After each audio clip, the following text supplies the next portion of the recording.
Good afternoon, everybody, and welcome to Mexico City for the penultimate round of the IVRA Clubsport Series in season 2025-26. This was initially scheduled to be a race at the streets of Long Beach, but Mexico City used instead. This racetrack that hasn't seen the top class of multi-class racing, the World Endurance Championship, hasn't visited here for 9 years, but we're visiting here with these LMP3s, Porsche Cup cars, and GT4s as well. I think it should be an entertaining 4-hour race, and indeed sets up our finale coming in later this month. Myself, Ian O'Leary, and Nathan Richards are going to be in commentary for you throughout today's race, with Ramiro Augustin Cisneros behind the cameras of this RaceSpotTV broadcast from the Autodromo Hermanos Rodriguez this afternoon. Good to be alongside you for this one, Nathan. The qualifying session just underway at a crucial point in our season. This is the penultimate round, setting up our finale in 3 weeks' time.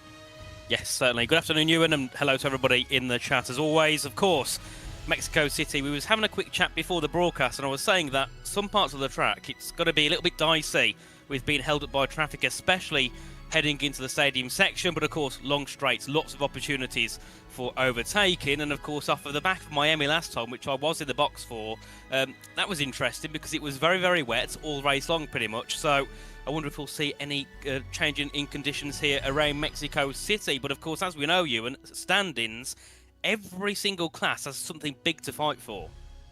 It's been a brilliant season as far as the standings are concerned. And this is the pick of them. We'll show you the standings before each qualifying session because they're separated. So the sports standings first before we get into their qualifying session. And look at this. 3 teams covered by just 1 point. SimRC leading the way. Currently, their 1 win at Mid-Ohio. Solpet Precision Racing tied on points with them. They won at Misano. Team Flora by Impulse haven't won yet this season.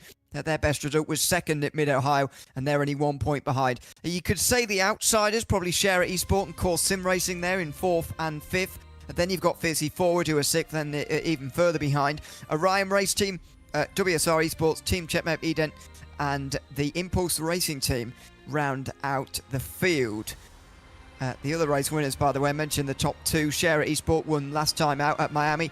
And outside of the top 10, Delta Sports Sim Shop, number 400, won the opening round at the Bend. Unfortunately, the next 2 races after that, they scored only 12 points in 2 races. That is going to set you back in the championship by a very long way. And indeed didn't score many last time at Miami either, so they're very much out of the championship. You mentioned that the rain at Miami. Well, it isn't raining here, and I'm not sure it's going to, but there could be a discussion point on the opposite end of the spectrum. The track temperature is 42 degrees Celsius, that's 107 degrees Fahrenheit, and it's only 11 o'clock in the morning. That could still rise and prove to be a problem. Yes, certainly, of course. Really hot track. It's not good at all for the tyres and not good for the drivers. So that's something we're going to have to keep an eye on. But I'd imagine Mexico, normally quite a hot place. I would have thought the drivers probably would have practiced in some of the hotter conditions. So we'll see how that can fare through for the drivers, as we do have a couple of our laps beginning here in the sports class. And I think one thing that has been shown in the championship standings is just consistency. And the top 3, it's not like they've been here winning every race. I think, you know, some of them, I think, the likes of Cycrap Precision have only got 1 podium so far, or 2 podiums. So it's just about being consistent. And if you know you're not going to finish on the podium, still try and strive for maybe a P4 and a P5. And then something else to add on as well is the likes of Share at Esports and Core Sim Racing. All it takes now is a big mistake from the top 3 teams, which is very possible with 2 races to go, for those teams to be entered into that championship fight. And of course, heading on to Laguna Seca next round as well, another very difficult track. The pressure's definitely on for the top 3 teams here. We'll keep you across the halfway points, which is holds the value of a third of a race win, so 34 for first, etc. And that comes at 2 hours into the race. This is a timed race, unlike some of the IVRA Endurance Series races, which are done to laps. We do all of our races in the Clubsport Series to a time limit of 4 hours throughout the season. By the way, in the IVRA Endurance Series, we've still got 3 rounds to go, and we'll be live next week with the 6 hours of Sao Paulo here on RaceSpotTV. So make sure you join us for that as well. Lots of racing still to come in 2026 before the summer break here in the IVRA Series. Indeed.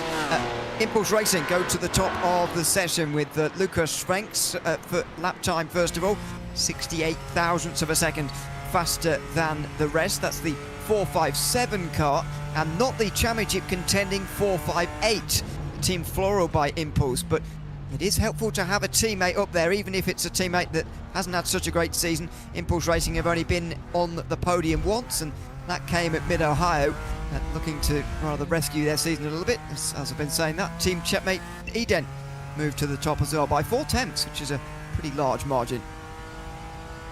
Definitely, and I think another thing about this championship as well is you've got obviously teams of multiple drivers, 2, 3, 4 drivers and more, and that makes it a little bit interesting sometimes in the sense of you can have a really quick driver who can go and put it on pole, but then if you haven't got the team out there to kind of back that up and do it in the race or do it when their stint is, then it kind of knocks off the effect of being really quick and getting it onto pole position or getting it up into the top 5. So I think the one thing the teams need here as well is quite a balanced lineup. You know, 2 drivers who can do a very good job. Otherwise, the issue is then you start to put too much pressure onto that one driver who we know or who they know is going to be the quicker one in the race. And I think that's where you see the likes of Sim RC, Sark Prep Precision. They've got big names in the scene. They're going to have good drivers, whereas some further down might have the odd 1 or 2 drivers that are really quick, but then they haven't quite got the depth in that, you know, lineup and roster to kind of perform up the top. So I think the one thing we see yet again as well is just the consistency of the rosters. Riding on board here with Ayrton Williams, chatting away actually as this lap time goes on. He missed the apex there at turn 13 into the hairpin and comes into the pit lane now. You can't pull over and tow in this qualifying session, well, not if you want to go back out again. You've got to drive into the pit lane as you would have to in the real world. Pit lane not quite as busy today because it is quite a long pit lane, and there are, at last count, 44, well, I counted with half an hour to go in practice to be fair, so maybe some more people have dropped in, but 44 cars in the field, 10 LMP3s at the top end, so a few teams leaving us throughout the season, unfortunately, but that's what happens throughout seasons.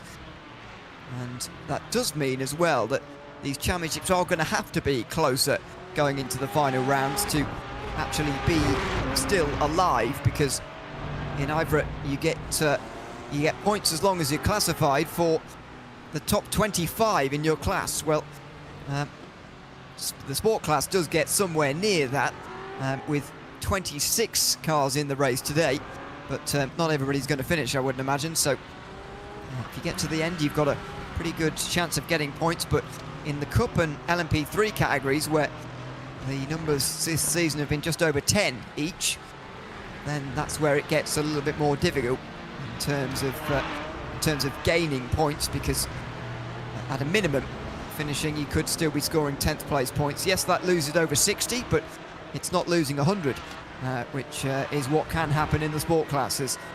Of course, sim racing coming to pit lane. It's going to be interesting to see the tactics with that in these temperatures, because it's still hovering in the low 40s. Might get hotter by the time the LMP3s are out at the end of this qualifying session. So how do they split up their sessions? Do they go out and pound around for the entire 15 minutes, or will we see everybody coming in to do a tyre change and cool those tyres down before a second run, even in such a short session? I think one thing we saw so far here is a lot of drivers struggling, and that's going to be normal when it's, you know, quite hot temperatures in these cars, especially in the Porsche Cup cars, which we know have had little amendments and changes over time. Of course, now they have that traction control and ABS. Without that, I think this would be a very different session for those in the Porsche Cup cars once they come out later on.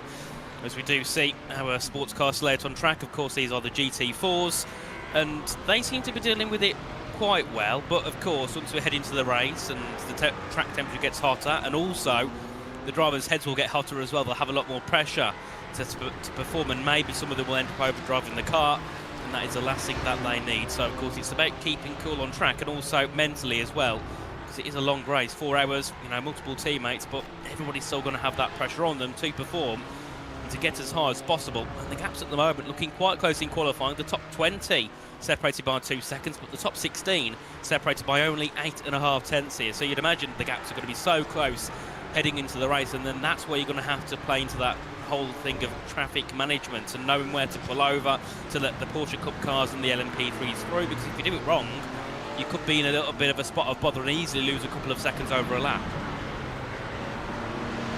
Yeah, you certainly can. I mean, this is one of those circuits that is actually quite long. 1 minute 48 for a GT4.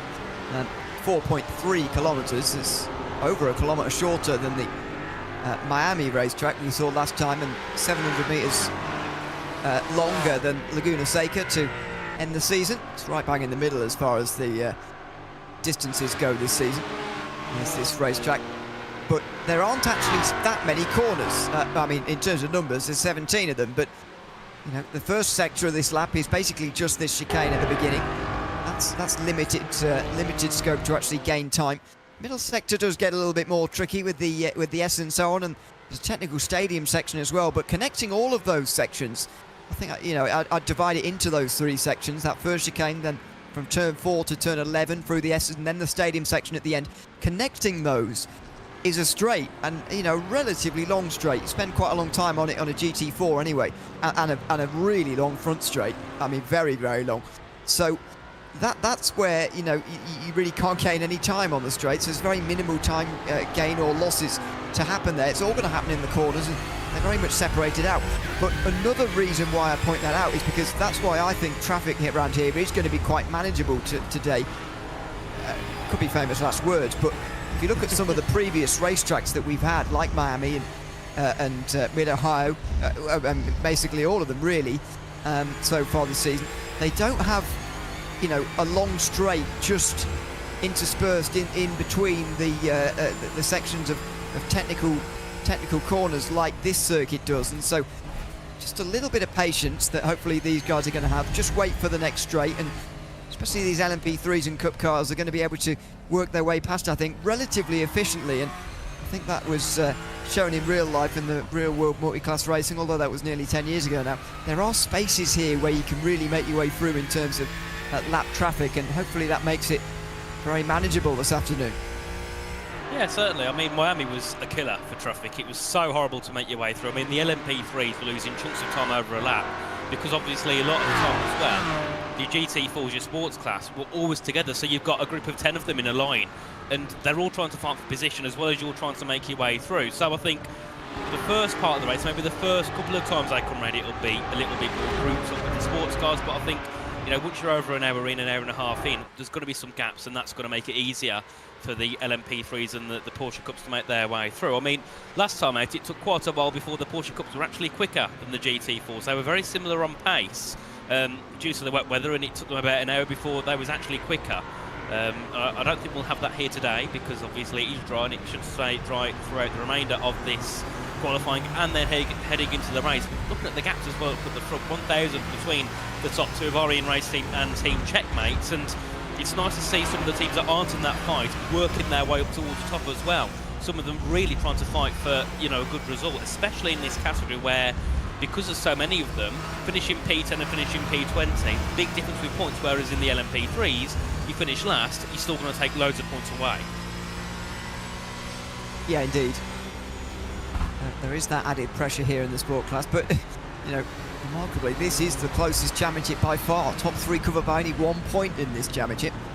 It's 51 points covering the top 3 in Cup, and it's 18 in the LMP3 class. Don't be fooled though about the Cup class. The first and second are only separated by 3 points, but they might be the only ones fighting for the title. We'll see how today goes first of all. Over the line for Share at Esport here. They improved by 3/10 for Eric New, and he moves up to 6th place. Don't need a very large improvement to vault up the order, such as how close this field is all throughout the top 18, which you mentioned earlier, still covered themselves by only 9/10 of a second. Indeed, still 1,000 between the top 2, and Team Checkmate head their way back into the pit lane with Konrad Zarabiec, so he'll go back in, and then looking a little bit further behind as well, we'll see if anybody else has something to do to end off their qualifying session. Here's Tom Kuna, 3rd at the moment for Core Sim Racing, of course. Looking to, well, try and get themselves into that championship fight. 44 points back in 5th place. A lot of work to do, but a good result here. Maybe a win, a top 2. Definitely can help them jump into that championship fight. So we'll have to see what they can do once we head into the race. And most cars now just making their way back into the pit lane. A couple still looking to find some improvements. The final lap times are going to be ending up now. As you can see, they're all pulling off to the side of the road once they've crossed the line. The Orion race team are still out there at the moment. So are Sim RC in 475. Number 400 for Delta Sport Sim Shop also still out there. They're going to be one of the last ones to come over the line here. So there are a couple of teams who maybe, if they cross the line in time, have got a chance at the end of this session to do something. I'm not sure if Delta Sport are one of them or whether they're just driving back to the pit lane now, but certainly Leonardo Dragotta has got the chance to put this out of sight for Orion race team. Konrad Zerebic is only a thousandth of a second behind, but he's in the pit lane, as are the next three, in fact, second, third and fourth. Dragotta is going to come into the pit lane at the moment. I think most of these teams have crossed the line and seen the checkered flag now, although Marvin Strell seems to have continued on over the line. That time doesn't count. He's going to start from 5th position in the championship leading car. Solpec Precision Racing, though, all the way down in 13th. Those are the two tied at the top of the Sport Class Championship, and Solpec will be disappointed with 13th. Certainly, and then also Team Flora by Impulse, they sit P8. Normally they'd be like, oh, that's a really bad qualifying, but they have got a team 5 places back, so at least they can try and gain in on Solpec, of course, depending how the race goes on. So you've got your Championship 3 sitting 5th, 8th and 13th. Yet again, a big opportunity for some of those further back. That certainly is, but Leonardo Dragotta has taken the pole for Sport. In fact, it's a Porsche Cayman 123. Not sure whether that's a coincidence or not. Team Checkmate, Ident and Course Sim Racing all in the top 3 there. Best Mercedes is the Grow Racing team, and that's Jorge Philip Diaz. Marvin Strell for the championship leaders starts in 5th, ahead of his 2 closest championship rivals. Eric New and Lucas Fenk, in fact, providing a little bit of a buffer there, as Kevin Hillenkovel for Team Floral by Impulse is then in 8th place, another one of those championship contenders. The 56 Racing team at the 3rd of those 3 Mustangs in a row there, with Fitzy Forward rounding out the top 10. It is Delta Sport Sim Shop next, ahead of Satellite Race Team. Then you get to Solpec Precision Racing. Not a great qualifying from John Butterfield there, but there's a long race, of course. Thomas Enger Sim Racing and Mono Competition then ran at the top 15, with those within a second of pole completed by Ikara Iwata, Ashley Finch and Vincent Hilliger. Then it's Dominic Engel and Florian Denzler who round out those in the top 20. Daniel Grote next to Everton Williams, who couldn't seem to get on with the car through that session. David Barraclough, 23rd in front of Carter James, who rounds out the 24 drivers and teams in the Sport Class. In Cup, it is very close between the top 2 here as well. Impulse Racing looking to win another Cup championship, only 3 points in front of Carlisle Esports in that second position. CSM by BS Plus Hybrid are next in line with Line GP. You'd say they're the 2 outsiders at the moment. And Team Checkmate Axis Project do need a good last couple of weeks to overhaul that 90-point deficit that they've got. Visceral Esports rather are next at a Project 91 racing team. Then PT Autosport Sim to Real, Delta Sport Sim Shop and Team Nitro round out the top 10 in the Cup category. So far we've got 8 of them in this session. 8 Cup cars making their way around for qualifying. So with less cars, a little bit less of an important qualifying session, I guess, and a little bit less scope for there to be a big surprise like what we saw in that Sport Class with the top 3 contenders 5th, 8th and 13th. That is mathematically impossible to happen here. It's unlikely that they're going to be too spread through the field as well with how this has gone so far. The 2 contenders, of course, to keep an eye on, Impulse Racing and Carlisle Esports. Certainly, as the drivers are now making their way down to the first corner, of course, warming up the tyres and getting ready for their qualifying session. Of course, even though there's less pressure on qualifying and you're still going to take lots of points, even if you finish last in this, which I think for Impulse will be quite unlikely, they're still going to have pressure. I mean, yes, they won a championship last year, but only by 8 points. So they know the pressure of being ahead or being behind with such little gaps heading into the final couple of rounds. There's lots of pressure on them to perform and go back-to-back, possibly in this championship. But yet again, as you said, 8 cars, even if you qualify at the back, there's still big opportunities to move forward, as Matt Caruana had a horrible time out on track last time out, and I don't think actually was able to get a teammate in the car, so he completed the race but got disqualified because he didn't have a teammate there. So unfortunately for him, he did go all the way to the end but took no points, and it was a very, I wouldn't say good race for him in the west at Miami. Was on and off the pace all race long, as here is Carlisle Esports, who are going to be looking to set their first lap and currently sit P2 in the standings, 3 points away. Yet again, pressure's on them to get ahead. Even if they can get ahead of Impulse in this race, the same pressure still applies next time out in Laguna Seca. Yeah, it certainly does. As I mentioned, there's less scope for this to change, being the Cup category. However, you never know. Look at that, slowing down here through the stadium section. You would say that normally on a circuit with such long straights, as Carl just say, well, if nobody's going to go and lead the pack, then I might as well go and do it. You'd think that that would make it a real drafting sort of qualifying session, but actually it isn't really.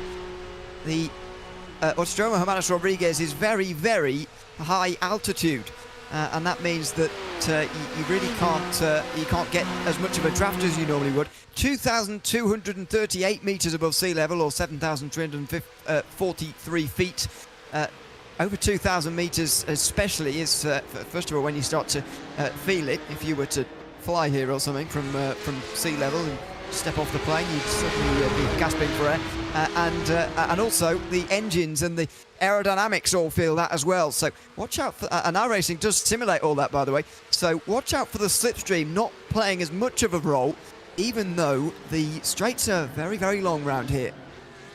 Indeed. I think the only real advantage of having these long straights is more for them to actually lap other cars rather than look to make moves on others. And that just, I think, then amplifies the need to get a really good exit out of the Peraltada, out of some of the heavy braking zones, just so you can then get a run and try and make a move into turn one, knowing that the slipstream isn't going to be as high. Of course, these drivers, very high level, they know that, you know, the way the slipstream works around here, so that they know what they need to kind of do when out on track, because many drivers now are just starting their next laps. Of course, the quickest lap coming through is a 1:43.6 by Martin Robachuk for Team Checkmate Axis Project, who, of course, in the standings are P5. They're an outsider, but there's always a possibility to get involved, so we'll have to see what they can do. They look very strong in Miami. I don't think the result went quite their way, but they were very strong indeed throughout quite a lot of that race, so we'll have to see what they can do as the drivers head through the Peraltada to finish their next laps, and we'll start to see where everybody's looking in the pecking order.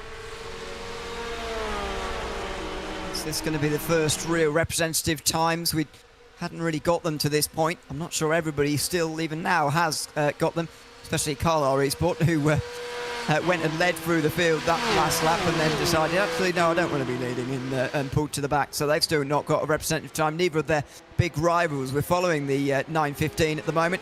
Just a little bit of a gap in front of Impulse Racing. As I mentioned, this is not a drafting sort of qualifying session, I don't think. Anyway, maybe it is making us enough of a difference, because the first and second straights especially are so long that even in the thin air, the slipstream is valuable, but I personally don't think it's worth it. For example, I don't think Christian Arp is at any disadvantage really here running on his own, and it's good that Impulse have finally found themselves a little bit of a gap, but since those other drivers are all running around on top of each other, basically, it's making it very difficult for them to actually find some space on the racetrack to actually get the lap time in without being impeded. Certainly, and we'll see over the session whether it works to be on your own or whether it works to be huddled up in a group with other drivers, as here is Christian Arp once again, and I love that livery with the unicorn on. Really nice livery. I love the pink and the white as well. That's my favourite livery of the session so far for Olympus Esports Proton. They make their way through the S's, which we know that is probably going to be the only real place along with the stadium where you might get held up. But of course you've got another stretch of straight here, where of course in Formula 1 you'd have the DRS. So it is considered quite a big straight, a big opportunity to lap some cars if needed, or maybe even go for a daring send as you're heading towards the stadium.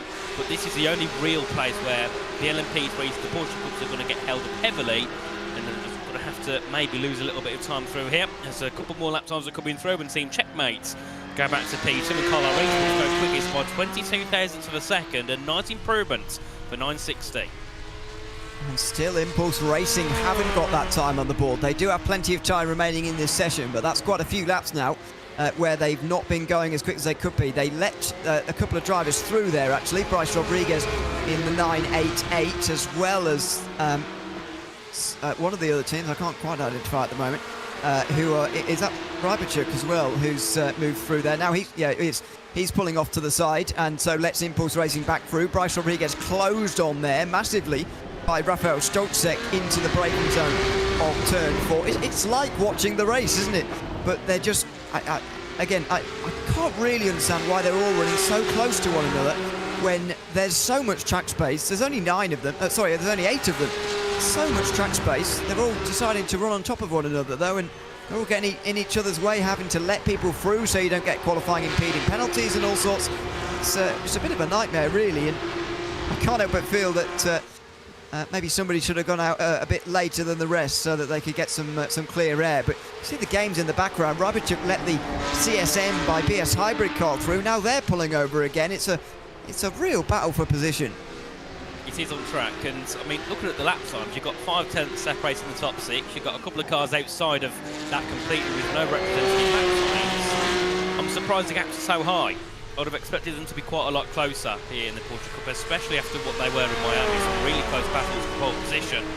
And the gaps, yeah, just seem to be a little bit higher than it was before, as Impulse do get a time on the board, and they go 4th. Still 3 positions behind Carlisle Esports, and that, of course, is their main championship rivals heading into this. And I think a P1 for Carlisle and a P4 for Impulse, I'm not saying it's going to stay the same as it is in qualifying now, would certainly change that championship around and put them both under even more pressure heading in to the final race. As here is Joey Petrick in the Line GP Fencer.com car, 996. They sit 30 thousandths back from Impulse. So the top 2 are clear at the moment, but they've only got a 10 from 3rd down to 7th. So it seems that there's a big group that's in that, I suppose you could call them the mid-pack here, who are just very similar on times and are probably going to jump over each other in the race constantly. Might well do. Still one representative time yet to come in. But, a bit of a slide coming out of the hairpin down there at turn 6 for Joey Petrick. Now into the S's. This is really challenging in these Porsche Cup cars that don't quite have the downforce of a LMP3. Arguing with the car all the way round there. And then getting out of the S's south through turn 11. Coming onto the straight towards the end of the lap. There goes Bryce Rodriguez pulling over for the Impulse Racing team just in time. Got to be so careful with that stuff though if you're not on a lap and the driver behind is, because it's such a fluid situation. It's very difficult to tell who's on a lap and who isn't. You cannot impede people. It's a hefty penalty. I'll go through the pre-race penalties, by the way, in the warm-up session, because there have already been some. Impulse Racing improve and they briefly get to 3rd, but Team Checkmate at Cis go faster. And then at the front, Project 91 Racing Team moving up to the front there. That's Matt Caruana, who goes faster than the Carlisle Esports team, who haven't improved for some time now, actually. Carlisle are at the back of this group, and they're now over 2 tenths away from the pole position.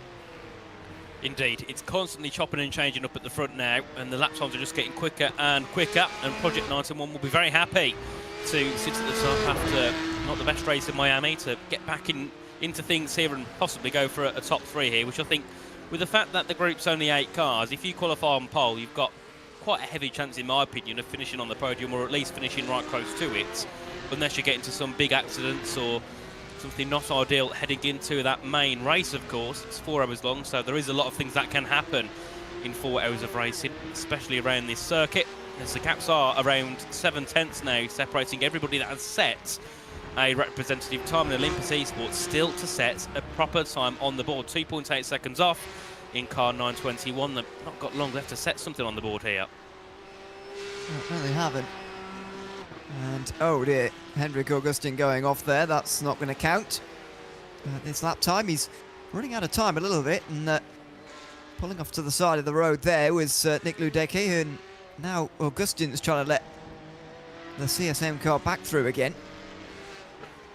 And Ludecki doesn't have any of it. He slows down even more, and so Augustin falls to carry on. These guys are pretty close to one another again. Rybichuk has got himself just in to 2nd place in the group here, and has that helped him on this lap time? Does he improve at all? Does anybody improve coming over the line here? Rybichuk actually let some people through there, as did almost everybody in that lap time. Bryce Rodriguez improved, but he stays in 6th place for PT Autosport in this race. Maybe that was one of the last lap times there where they're all jockeying for position. Now these are going to be proper times. But again, Robichuk's not left himself very much space at all here to drive into. And Line GP pull off to the side now. So they're going to drop to the back of this group. Indeed, yeah, it was very close there. And I think if they both continue on, there would be a high chance that I think 997 would have caught up and ended up either being forced into making an overtake or just back off from the lap. Very odd indeed. But this continues as a group of 3. Of course, Team Checkmate lead the group, and then you have Project 91 behind, and then behind them you have Impulse Racing, who are still in P4, half a second off of that pole position time. So you have 3 of the top 4 all in a group, and off the track goes Roberchuk, and that allows Project 91 to go through. I think it was either a mistake and he just stayed off the track to let them through, or maybe it was done on purpose there, so he can drop behind the group. And this time, though, if he does continue again, he's left himself a lot of space, or at least a lot more space. A bit more, yeah. It does seem they do still want to be close-ish, but you can't be too close. Oh, and now Impulse pull off to the side, so only Project 91 have continued on here. Now Ryberchuk's running slowly and wide. Carlar comes steaming through there. I think they're on a proper lap time here. Oh, and Ryberchuk very nearly gets in the way of Nick Ludecki. That was very close. Very, very close indeed. But Impulse and Team Checkmate both want to go to the back of this group here as improvements do come through. I think... no, it wasn't Carlar, excuse me. It was... maybe there wasn't an improvement there. It might have been from Matt Caruana, actually, who's gone a bit quicker at the front. That was it. A new fastest lap overall, so Project 91 were the only ones pretty much to get to the end of that lap time without letting anybody through. Now they'll cool off, but Matt Caruana's put himself nearly 3 tenths ahead of the rest and might well have all but sealed pole here. I think Marcin Roberchuk will be hoping heavily that Nick Ludecki wasn't on a lap, because if he was, that could certainly be looking through to be potentially impeding there, because that was very close at the end of the stadium section as Joe Petrick is in the pit lane. So Line GP seems to be done here, and they'll be starting at P6 at minimum, it seems, as here is CSM by BS Hybrid and also Carlar Esports on the bottom of your screens. Of course, those two on representative laps, and I think CSM BS Hybrid won't be happy with being down in P7. I think that they'll be wanting to be a lot higher than that here after the end of this qualifying session, and still Christian Arp without a representative time for car 921. I think they'll really be kicking themselves now, knowing that there's been so many opportunities, they just can't get something on the board here whatsoever. It's pretty difficult. Maybe it is because they're not with the rest and because they're running on their own. Maybe I was wrong a bit earlier on, but anyway, final lap times it looks like now. I think Joey Petrick made a mistake early in his lap and thought, well, I'm not going to get round for another one. Indeed, not many are going to here. Who is actually improving and staying on the racetrack? Nick Ludecki carries on for CSM by BS Plus Hybrid, but not sure this is going to be an improvement, or is it? No, he is going to stay right around where he was. In fact, it was a little bit faster, but it doesn't gain him a place. 5 thousandths of a second only behind Bryce Rodriguez, the only driver in that final round of times to actually complete the lap time, which shows that everybody else had not been on an improvement anyway. And so they all pulled into the pit lane. And Nick Ludecki will do the same in a little while as well. But that will end the Cup qualifying session. Carlar are just ahead of Impulse as far as the championship interest is concerned, but an interesting session overall. This is why open qualifying is so entertaining. Matt Caruana with that penultimate lap time was enough to push himself far enough away from the rest. 3 tenths in the end out of Carlar. Team Checkmate Axis Project getting into third in front of the Impulse Racing team. Then very close between Line GP, PT Sport, Autosport and CSM by BS Plus Hybrid. Olympus Esports never really in the session down there in 10th. Let's go to the LMP3s and have a look at the standings, because it's equally as close here. Top 4 covered by only 31 points as Core Sim Racing and the number 1 car lead the way. Just 6 points in front of Delta Automotive, with Solpec Precision Racing and Team Hoisingveld rounding off that top 4. Everybody else an outsider, at least 100 points back for Delta V Racing and Solpec Precision Racing. Satellite Racing, Delta Automotive's other car, over 200 points back for Moradness, who weren't there at the previous race, and I don't think are at this one either. And Nexus Esports, I don't think will be here today either, but we will see a little bit later on today. We do have 2 Solpec Precision Racing cars. We've got Satellite Racing here, Team Hoisingveld, Core Sim Racing and the number 1. Teatras Automotive with 2 cars, the 8 and the 88. So it's a stacked field in the LMP3s, queued at the end of pit lane, ready to go for this final session of qualifying. And we'll see who gets up towards the front, and we'll see how they play it, because that was very, very tactical there among the Cup cars. Certainly, and I think when we look at it as well, the GT4s are also not that far away from each other, but I think that's just because there was a lot more of them on track, so you're kind of forced to be a little bit closer to the others as the LMP3s now make their way through out onto the track, and they'll get ready to begin their qualifying session. Of course, a couple of laps just to get into the tune of things and get their tyres warmed up ready for the fastest laps here in the session. And of course, heading into this one, even though there's only 10 cars, because you've got 4 cars separated by 30-odd points, the qualifying here really matters. So it's a big, big qualifying for those who are fighting for that championship. And of course, Sim Racing, who've won a championship before, they're looking to do it again here, back-to-back as well, same as what Impulse are trying to do in the Cup category. They won it by 40 points last time, so they did have a bit of an advantage. But here, I don't think it will be quite that advantage heading into Laguna Seca to possibly wrap it up. They're only 6 points ahead of Motorsport by PC Design, as most of the cars are heading out. And also notice as well one of the newer entries of Echelon Sim Sports in car 29. They made their opening debut here this season in Miami, so we'll see what they can do. And it wasn't the worst result for them in the world there, so that's what they can do this afternoon. Indeed. We're just cycling through the LMP3s here, really weaving to get the tyre temperature in.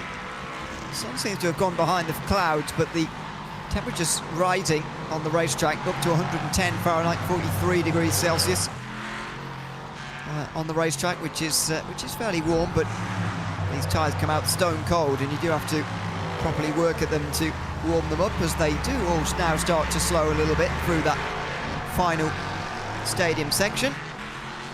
And there's the number 1 car coming out of the final turn to begin another qualifying session here for the 25-26 season. See the number 1 car, of course, Sim Racing, because they are the defending champions. They did actually lose a few points, have a bit of a wobble in the penultimate race last season at Jerez. They lost quite a few points to their closest championship rivals, Hydrace Geodesic Racing. But in the end, they nursed a 25-point championship gap through that final race at Portimao by winning the final race of the season. And they took home the IVRA Clubsport Series title for last season. Impulse Racing, by the way, in contention to defend their title as well from the Cup class, as we saw from a little bit earlier on. Austin Young leads them around for Saltbeck, but these are not likely to be the times that are the ones on pole by the end. These LMP3s are still rather getting up to speed.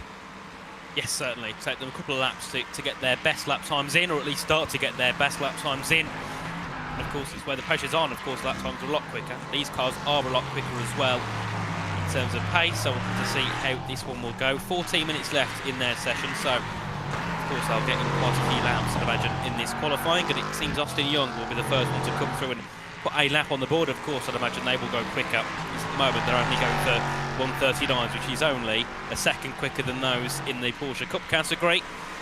So it'll be Salpek that cross the line first to get everybody started. Already you can see falling behind, but these lap times still have a lot left in them. Yeah, they will go a lot quicker than this, although remarkable that they're also close through that first lap. Normally you do see quite a lot of slowing down and messing about on the opening lap. I mean, we saw that all throughout the last session, but normally at the beginning of any session you do see a little bit of that, but top 6 covered by 2 temps. Some names that maybe you wouldn't expect to see up there in that top 10 as well. Nexus Talk Lab in the top 5 there. Perhaps the pick of the bunch. Echelon Sim Sport on the pole, Zach Hebert, by only 1/100th of a second in front of Miguel Vigo. So yeah, very, very close across the board so far in this session, but it's what you expect to see. Sim Racing and the number 1 are currently down in 9th. They will improve from there. The 88 is currently in 6th place. 62, running through all the championship contenders here, 62 is in 7th, and 48 is down in 10th. So again, just shows you championship contenders not qualifying particularly well today. It looks like all 4 of them in the bottom half of LMP3. Indeed, and it's Echelon Sim Sport who sit at the top at the moment, and of course they're one of the newbies headed into this season of racing, so I think they'll be quite disappointed that they weren't here for the first 3 rounds, because they would, from what we've seen so far and through this session, look to be a very competitive team here with Zach Herbert. As Austin Young goes quickest, the 38.757, and the lap times are starting to come down as we do see Delatraz go quickest in 88. Of course, they sit up in second in the championship, so a much needed lap for them to jump up even higher. And then I think the main one here is to keep an eye on Carnarvon with Mike Pallock, and they only go up to P8. Yes, not a great start, and they're hanging off the back of this group as well. Olympus Esports really suffered for that in the Cup class. See whether that's a similar story now in P3. As the rest of them run very closely. And see the teammates working together there for Delatraz. They're 1 and 2 at the moment, with Alexander Delatraz and Thomas Imburg, who is second. Then Austin Young only half a tenth behind, but yeah, maybe the slipstream is playing more of a role than I thought. But you'd think with the thin air up here, I know the straights are long, but with the thin air up here, you're not punching much of a hole in the air as a result. And I thought that meant that the qualifying system would be very much an individual affair, but look at these guys working together as well. See, the thing is, Ewan, I'd love to sit here and say I know exactly why they're running together, but I have no clue. My knowledge of R racing goes past the Masters and the Formula Fords, because that's all I'm able to drive on the game at the moment. So, no, but I'm hoping I can get into some LMP3 action someday. However, I don't think I'll be going for the meta of how these guys are driving, because they're a lot quicker than I would be, and I don't think I'd want to be in a group of people at my level who will be spinning whilst I'm concerned when I'm not actually completing a lap. As they all make their way through the final quarter. Of course, a big improvement in Sector 2 for Imburg in car number 8. Nice improvement in Sector 3, but of course losing big time in that first sector as we have a few more cars heading to the line, and Tim Van Grunsven there goes to the top for Project 91. And then the 78 overtakes as well. Nexus Talk Lab with Charlie Pouillet taking the pole away. It's going to continue to change, and he's on his own, so it's not about running on your own, clearly, because the 78 has just done that without any draft at all, but still the number 1 car can't go any quicker with Mike Pallock, although he did improve on his own lap time there. He's within 7 tenths of the pole now, still down in 10th place. Both Solpec Precision Racing cars down in 9th and 8th as well. This is a bizarre qualifying session so far. Still plenty of time to go within it, though. Certainly, and I think Team Oysterveld here will be licking their lips at the potential of starting P4, and then the others in the championship fight starting down in 9th and 10th. I think they'll be very happy. Of course, they have got Delatraz Automotive by PC Design just behind them, but then it's a bit of a 2-horse race in this instead of a 4-horse race. So we'll have to see how that one will go, but I think anything we say now in qualifying can get debunked very quickly in maybe the first hour or two, because it gets very interesting out on track with a 4-hour race.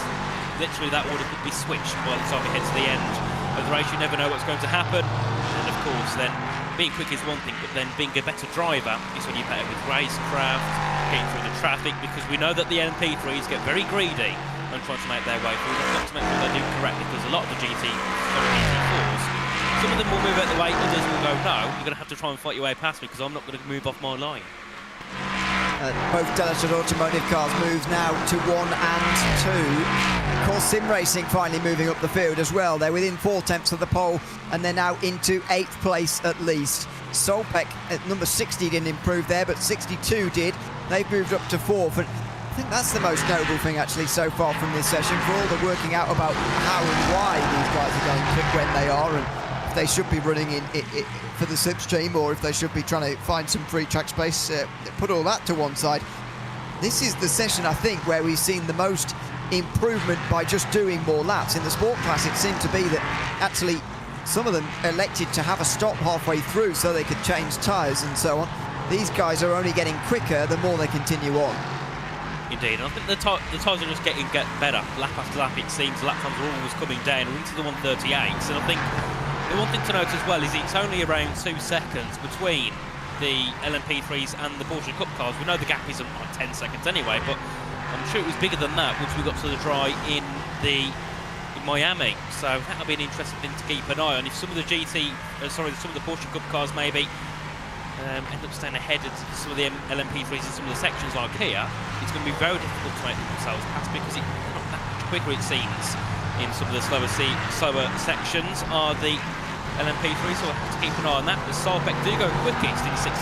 Satellite Racing join them on the front row. Then car number 8 goes into second place, and Huisgeveld once again back up into the top 4. But the main team to watch here is, of course, in racing, because they just can't seem to find the time everybody else can. And they've been bumped back down to 10th again. Echelon Simsport and Solbeck Precision Racing, number 60, have both leapfrogged them. There goes Polish over the line now. No improvement, although I did see him weaving around on straight towards turn 4, so I don't think that was a lap from him anyway. Bizarre that he still needs to try and get tyre temperature in, though. Track temperature still rising, 46 degrees Celsius now as we get further into the middle of the day. It's going to be a scorcher when we start the race a bit later on, sort of in the, well, height of the afternoon, really. We're going to be starting at, I would imagine. It's now quarter to midday. The temperature is still rising on the racetrack.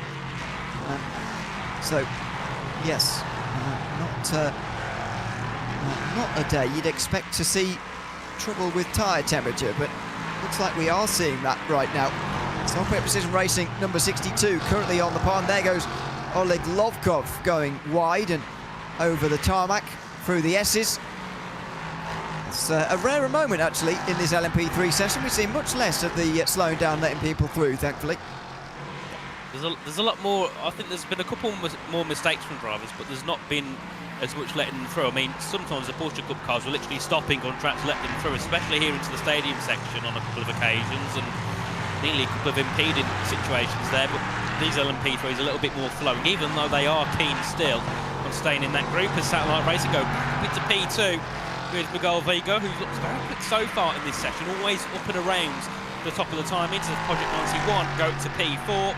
And Solbeck Precision Racing, they are in 9th, still in car 16, 62, on pole. So a couple of improvements around, as well as finally Corsim Racing get themselves higher than P6. Now up into the top 5, 2 tenths off, but still laps to go very easily. Could be dropped down to 10th again if they don't find constant improvement. It does feel like that. Although number 60 now is quite a way off the back of the rest of them. More than 2 tenths off the next car ahead, and that's by far the biggest gap between 2 individual cars. Vigo, I don't think quite got that line right. Through turn 4 and 5. No, and indeed he hasn't. He's pulling over to let one of the Delatraz cars through. Interesting that Delatraz Automotive are not doing the slipstreaming among teammates any longer. Whether they've decided that actually it's not beneficial, I don't know. But as they have disconnected, the 8 cars continue to improve. The 88 has slowly slipped down the field now to 9th. Indeed, and they won't be happy with that, because they're now at the bottom of all those fighting for the championship. Yes, Huisgeveld aren't that far ahead in P8, but they really don't want to be down in P9 at all to Delatraz Automotive by PC Design. They make their way through to the final couple of corners again, and of course Solbeck will be happy here on pole at the moment, because they seem to really have got to grips with the track quickly. Others are still kind of umming and ahhing whether they have time or they don't. As the car 8, the other of the Delatraz Automotive cars, goes up to P2. 17 thousandths off the quickest time so far, and I think car 88 would wish they're there instead of the number 8. So still lap times are coming down, but Austin Young doing a great job for Solbeck, and you'd imagine if he can go in the race with the pace he's got so far, he's going to be a difficult contender. Certainly will be.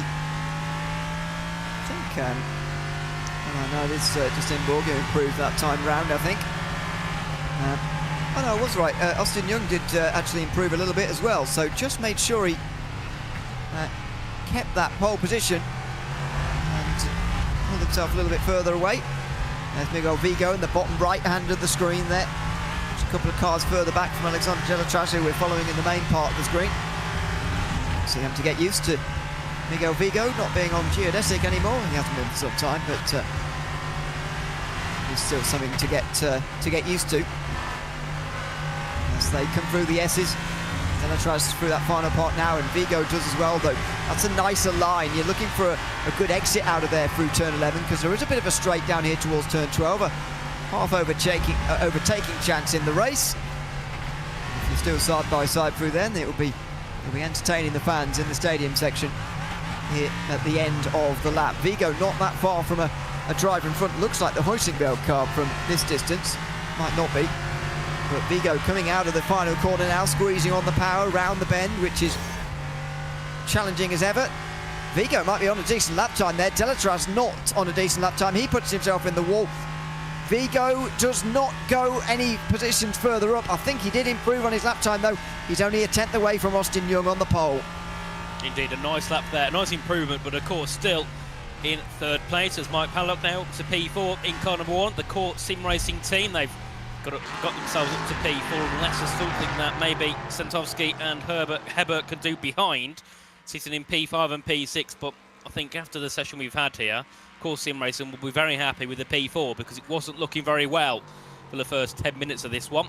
As here is Miguel Vigo still on the back of, I believe, that could be car 8, I'm not too sure, as they make their way through back down towards the S's section with 2 minutes and 11 to go, as I think many of them are going to be looking to go back out again, maybe, I'm not sure.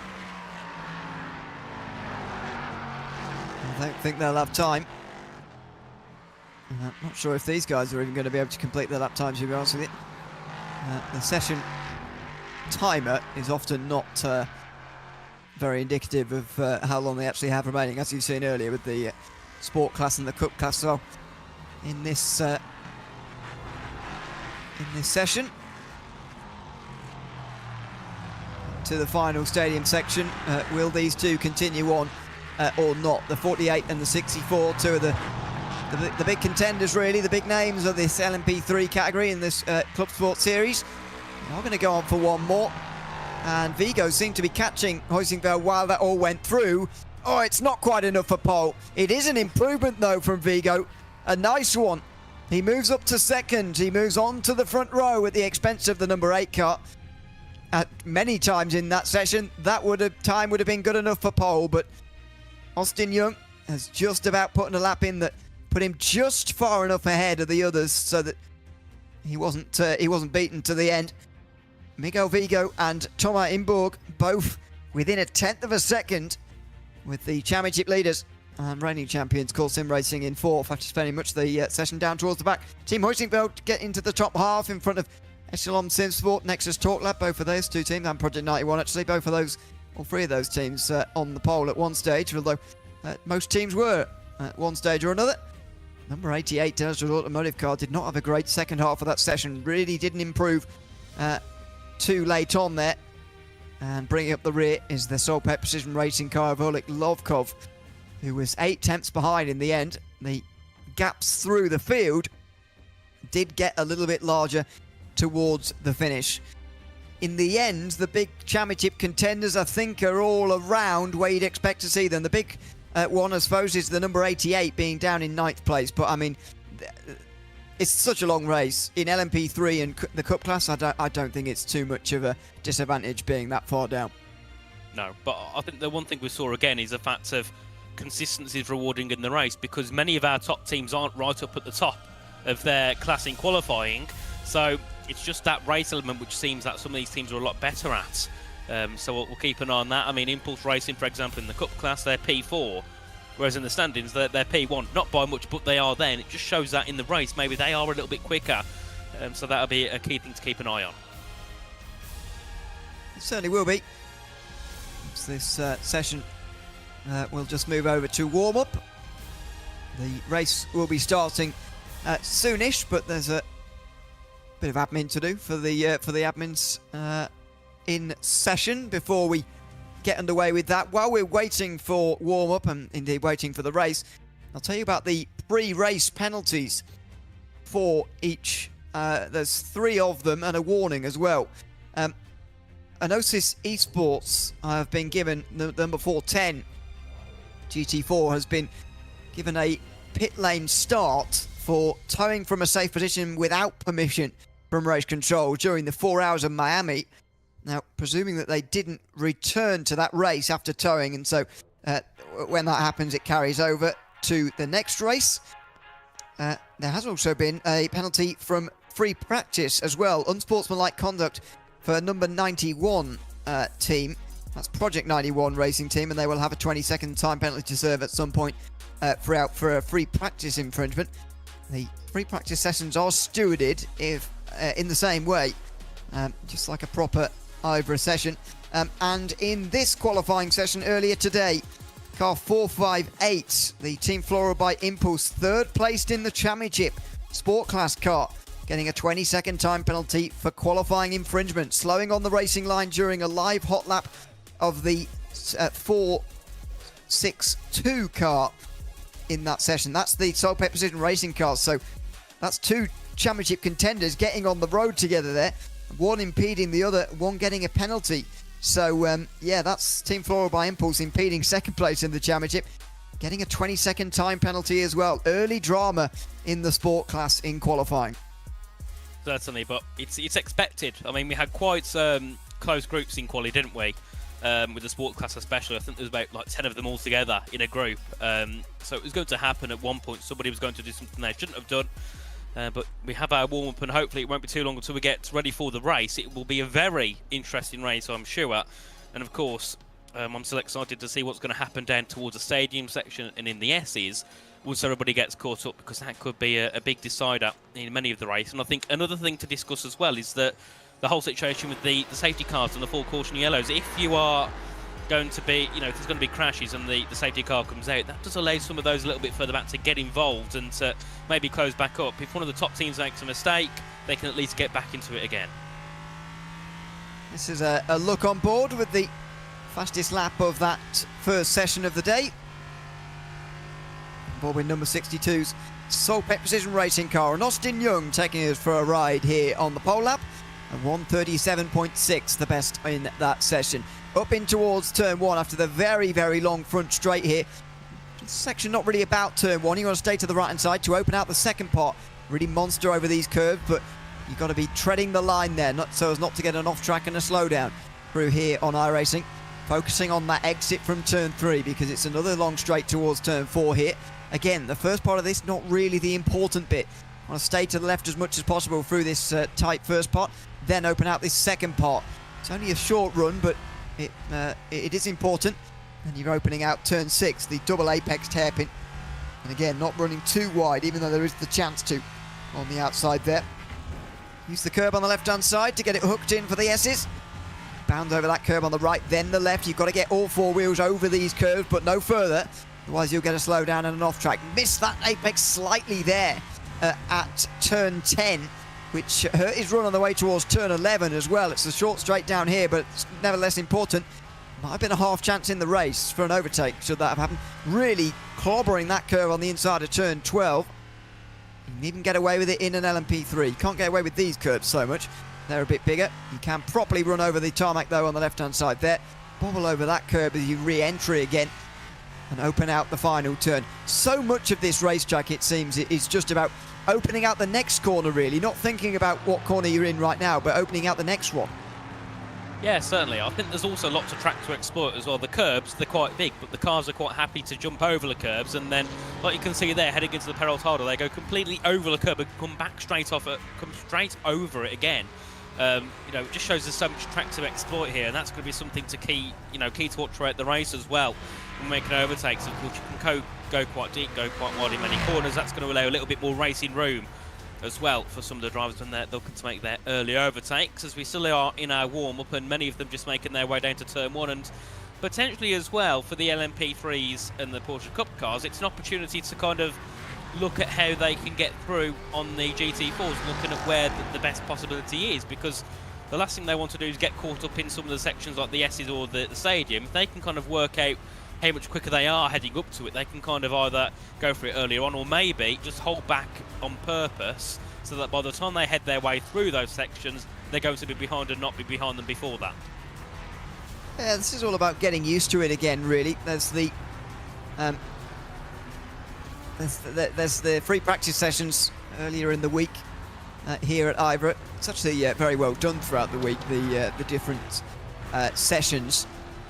There's a free practice session, or a couple of free practice sessions, depending on which time zone you're in. There'll be an ideal one for Europeans and Americans on the Saturday, the week before the event. Then on Thursday and Friday as well, there's a further two free practice sessions before the warm-up session before the drivers' meeting on the Saturday early afternoon as well. European time, of course. So yeah, it's very well done throughout. Therefore, you'd expect that most drivers have practiced the multi-class element of this a little bit already, but as I say, it's in the name. This is all about warming yourself back up to traffic all over again, because we've just seen effectively single-class races. They've been mixing with other cars, not like they've been in a solo qualifying session pounding around laps. They have been around other cars, but absolutely they do have to get used to having other slower traffic, especially those that massive GT4 class around them all over again. Yeah, certainly, and I think they've also got to be careful in general because they'll be fighting a lot for position. We saw that in Miami. Every lap there was at least a group of 3 or 4 together in the GT4 class, and of course when they got the Porsche Cup cars and the LMP3s going through, they've then got to work out, well, you know, where do we kind of move off to? How do, you know, where do we stand this consistent line? Because I still want to battle with the car ahead or behind me and not worry about the other cars coming through, but they have got to worry about the other cars because they're a lot quicker. And of course, we know the cars in the quicker class have a, you know, they always have that little bit of entitlement of getting through, and they'll, you know, barge through if they can. And of course, a lot of the time that the slower cars get a little bit bullied because of that. So we'll have to keep an eye on how that goes throughout the race. Of course, the first half of it shouldn't be too bad because they're not going to be catching up too quickly. But of course, once we get to the second half and there's kind of cars dotted about everywhere, that's when you're going to be unexpectedly called catching up to a pack or catching up to a car that's slower. So you've got to try and navigate your way through a lot more often. So we'll keep an eye on that throughout the race. But I think it will be a really good race around here, around Mexico. A track I haven't seen much endurance racing at, especially multi-class. So I'm quite excited from my point of view as well to see how this pans out. Yeah, it doesn't happen around here anymore, unfortunately. Formula 1 and Formula E still come here, but in terms of multi-class racing, it's rather gone off the calendar. To give you a bit of history, though, the 6 Hours of Mexico from the World Endurance Championship was here in 2016 and 17. That was in the LMP1 era, so the current era of sports cars have not been here. But they also came here in 1989, 90 and 91 in what was called the World Sports Car Championship at the time. It had a different name, but it was a 6-hour race. There was a 400-kilometre race here in the 2000s as well, although I'm not sure what standard of car was used there. So many different series have been here down the years, including kart and champ car in the 80s and 2000s separately. The NASCAR Cup Series was here last year, as well as the Xfinity Series in the 2000s and last year as well. It's hosted so many different kinds of racing, and indeed hosts different kinds of sports, by the way. You may have seen from the aerial shots lots of football fields either side of the race track through towards turn 3 and 4. I think they're just training pitches or whatever. I'm not sure there's a stadium around here. There are a couple of baseball stadiums though. It's quite a big sport in this part of the world, and unusually they don't use the big stadium which is actually on this racetrack for gigs and baseball games and whatever. They've built a separate baseball stadium on the facility. It's actually a big sports complex, this place, and they built another separate one. So there you go. There's all sorts of events around here, sporting and otherwise, at this facility, which, as I say, has been around for some time. Broke ground in its very first iteration in 1959, although the current layout is only coming up to 12 years old at the end of this year. So there you go, there's a bit of history. While we're waiting for this race to get underway, we're not too far away from the penultimate round of the IVRA Clubsport Series in 2025-26 season. We'll be back with the grid and the 4-hour race.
26 sport class cars. Combined, the Cup and LMP3 categories, there's only 18 of them. It will be a lot of traffic for those coming through the field. It's 3 o'clock in the afternoon, so we've just got past the heat of the day now. 41 degrees Celsius down on the racetrack. That is going to get cooler, though, over the course of the day. We're not going to see nighttime driving here, but it is going to get a little bit more close towards sunset, of course, just after 7 p.m. when we end this race in Sim. That's setting the scene pretty nicely here, Nathan. I think these drivers will be pretty pleased to see those track temperatures going down. Having said that, the LMP3s look like even in the high temperatures, they were struggling to get the temperature into their cars early in that qualifying session. We'll see whether that's as much of a challenge in the race. Yeah, certainly. I think the first couple of laps could be quite touch and go for those in the LMP3s, getting the tyres nicely warmed up. And as we saw as well, the temperature on the bottom right went down to 40 as we was talking. It is starting to go down here in Mexico City. So drops by 2 degrees since the end of that qualifying session. Of course, motor drivers knowing that the temperature will keep going down is definitely going to be quite good for them, because a lot of drivers are struggling in those hot temperatures. We saw a couple of the GT4s just couldn't get any good laps in there, just couldn't get to grips with the circuit. As here is all the cars lined up, ready to get going for that formation lap. A lot of drivers on the track, and of course, those at the back of the GT4 category have got all of the cars ahead. They're going to have a very tricky, and I'm sure interesting, opening couple of laps here, but it won't be too long until we hopefully get ourselves going.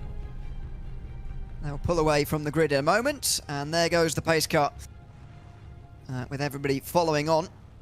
We'll see how much we see the pace car tonight. I mean, I'm torn about this race, really. There are some circuits that we've done in the past in IVRA, like Portimao, for example, which is the final race of last season. There was only one caution in that race over the course of 4 hours. We also did a near 8-hour race, it was in the end, in the endurance series, where there was only 1 or 2 cautions as well.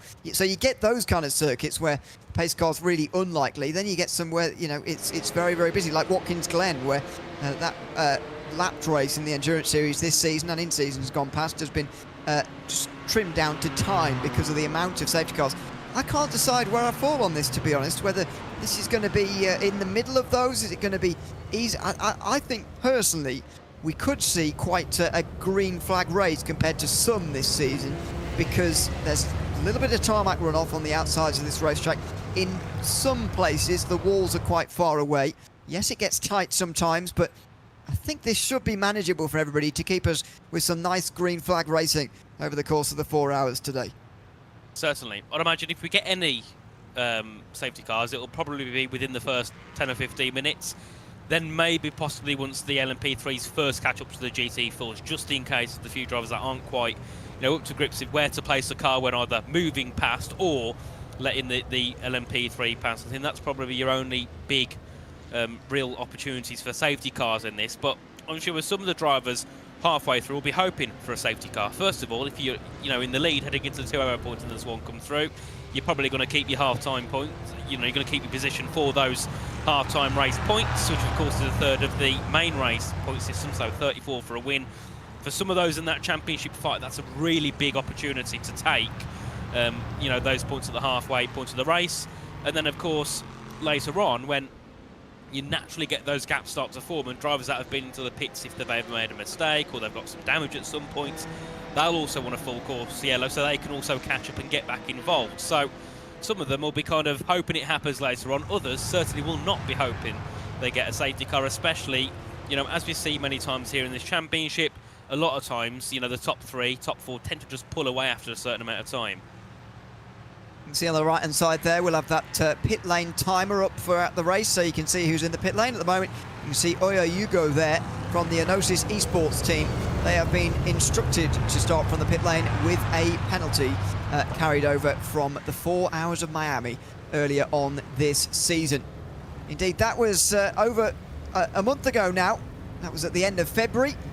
We've had the month of March away from IVRA Clubsport Series racing, but we're back with a double-header in April. 2 races in the next 3 weeks that will decide our 3 champions. Hard to remember a season of the Clubsport Series where all 3 categories have been so close throughout. How is it going to end First of all, with 4 hours at Mexico City, we are underway for 4 hours of racing, and Austin Young, the pole sitter, able to choose his line on the way down towards turn 1, will lead the field to green.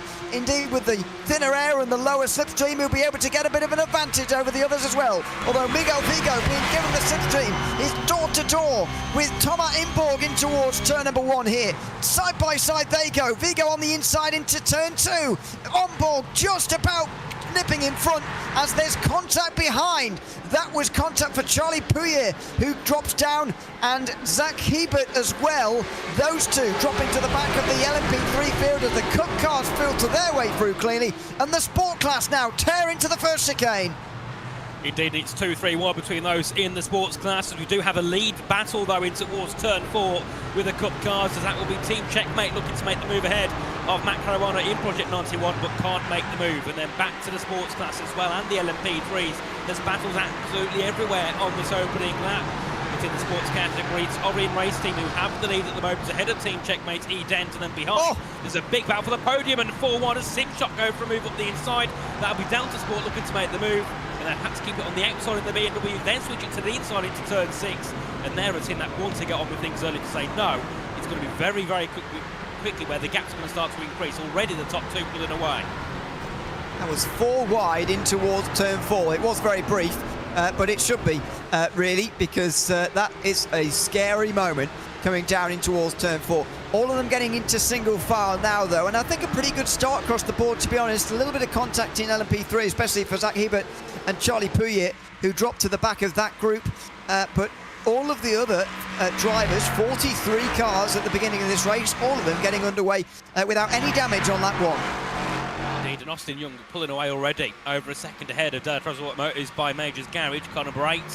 And then behind them, he's going to be Jan Sentowski, who's another second and a bit back. So you've got nearly 3 seconds between the top 4 already, which is great for car 62. As here is the Cup cars making their way into turn 1 as Impulse Racing are on the back of Carlisle RaceSpotts. Of course, these two are fighting for that championship, 3 points apart between the two, and at the moment Carlisle have an advantage, but there is still 3 hours and 57 minutes to go in this race. As here is the sports class as well, as it's still Orion Race Team in the lead in the Porsche, ahead of a second Porsche and the third Porsche, all in the top 3. And then 4th place is Sim RC, who are of course trying to make their way through as championship leaders. Nil point between themselves and Solpec Precision Racing. That's definitely a key battle to keep an eye on.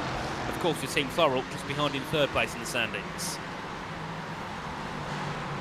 And they have got a penalty, to remind you, for qualifying impeding earlier on of Team Floral by Impulse. So watch out for that through the first pit stop cycle if we see that, or if this is a race filled with full course yellows, then there might be they might just save it to the end of the day. But let's wait and see. I'd advise for them they're taking their first pit stop if they can. They've already done it. They're 30 seconds back. They have driven through the pit lane. Maybe they have gone in stop. Oh, contact! Meantime, we'll get back to that. Contact coming into the S's. That's the Course Sim Racing Cayman going for a spin. Dominic Engel. He qualified down in the late teens of the qualifying session in the sport class, and he's now down to 24th, the last of those who qualified. Actually, there's 25 in the race, with Enosis now rejoining, but that was a big spin coming in towards turn 7. Indeed, and here is P7 versus P6 in the LMP3 category, as it's Alexandre Delatraz looking to make the move ahead of Oleg Lovkov in towards turn 4, up the inside for car 88. Of course, they've got to get on with things early here in this championship fight, as they can't make the move into turn 4 or 5. Then of course you've got turn 6 and 7 here, the double apex right-hander trying to make their way through there, has lost a bit of time, but really looking to get on with things early here as they make their way into the S's. And then of course behind them is Miguel Vigo. But here, Ewan, is the replay what happened between these two into the S's. So they slot in behind, they're not side by side with it. Engel just loses it on turn-in there. That is unusual. Just gets away from him as he tries to turn in. That's not an unusual line to take that outside curve there and open out turn 7, but it's an early spin, and that's Lovkov wide. Delatraz takes an easy position, and here comes Miguel Vigo as well. Vigo not having a great start, dropping down the field there to 7th or 8th. Well, it was 8th place, now it's 7th, as he's changing all the time with Lovkov. Now he's back to 8th again, but that's 6th place he's lost on where he started this race on the front row. So not a good, as I say, not a good start for him at all. He's trying to regain these places, and that was a decent chance with Lovkov going wide there at turn 12.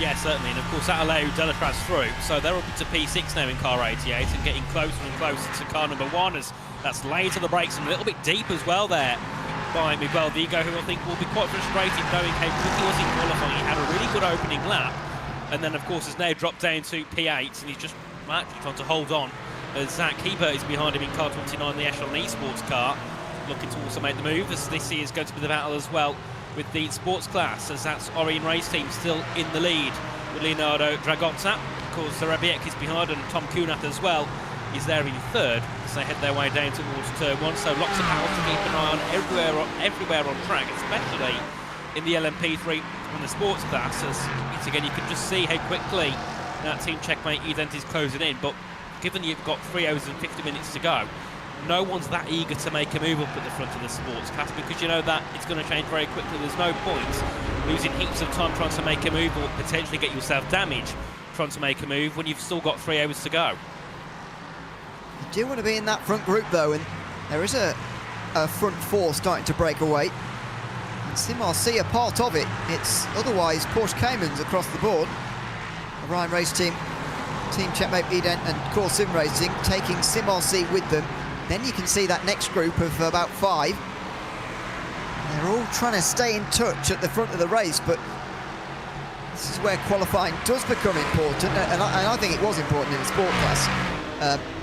Slightly less so in the other two, because there are less teams in the race, but in the sport class I absolutely do believe it's important, even in a long race like this, because you could get caught behind someone and caught in another group. That was a very good run for Core Sim Racing coming out of turn 11 there. We'll see whether they actually make a move for second as we join Stotzek. He's saving fuel behind his championship rivals, Carlar Esports. We'll see how much of that goes on throughout this race, but of course the thin air making Slipstream less of a role, but they are travelling through the air a little bit more efficiently than normal as well. We'll see how much fuel saving they can get done, and we'll see how far they indeed go on fuel when we get to that stage as well.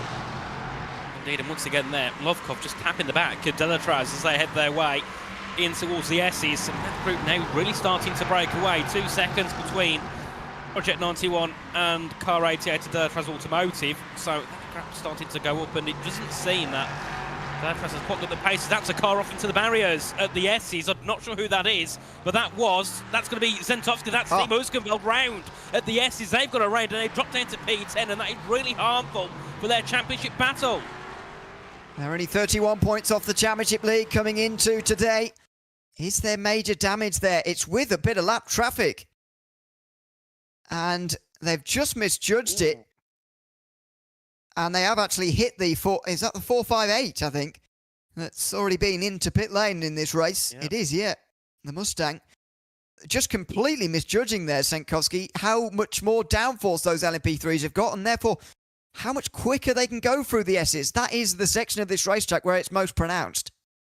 Indeed, and that is not good at all for both teams. Of course, they are both in a championship fight in their respective classes, so of course we know that Team Fryby are in a very damaging position anyway, being given that penalty during qualifying. But then of course Oskenveld down to P10, 5 seconds back from 9th, which is really not the position they want to be in. But of course it has promoted Mike Pallock in the Core Sim Racing car up into 3rd place, and series about for 5th in the LMP3 category. Still, Delatraz Automotive trying to keep Solbeck Precision Racing behind, and Lovkov, despite making that mistake at turn 12, still looks really strong and still is eager to get back ahead.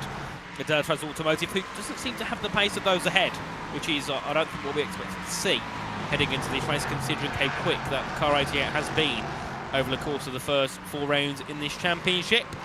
And of course, you know, Solbeck Precision Racing will be very happy with how they are at the moment, because they're already 4 seconds ahead of 3rd, and if they can keep extending that gap and no safety cars come out, they've just got to keep themselves consistent here. Then, you know, and they can drive themselves to a big gap to the point of where if they do make a mistake at some point, they don't have to worry too much because of the gap they've got spread. Side by side in towards turn 1 in the sport category here. This is the other impulse car on the outside line of one of the Caymans, and it's going to get stuck up on the inside of turn 2 there. No run at all onto the next straight, and that could open them up to trouble with Delta Sports Sim Shop. And Bot Horston has already made up 3 places in this race, so the Mustang's got good speed. It's sort of trapped in here. Oh, and there's nearly contact down here. It's the Share Esport Cayman just in front. Round the outside for Delta Sport, that's 56 Racing Team just in the background, and they nearly made it 3 wide, but not quite. Horston on the inside still. And Impulse are going to lose out here. After looking to gain a place themselves, they've lost one through the opening part of the lap. Certainly, and of course it was, I think, Horston who went for that 4 wide move on the opening lap, wasn't it? Down towards turn 4 now, up in towards P7, and they've got strength behind in the Impulse Racing car, 4, 5, 7. So they head their way down towards 11 and 12 to get in towards the stadium section. And I don't know if there'll be a move made here unless there's possibly one in towards the hairpin as we head our way through. And there's not quite a run here for a move, as Horston though has made a slight mistake in that BMW. There's looking as well at the Porsche Cup category as well. Look at that gap between the front 2.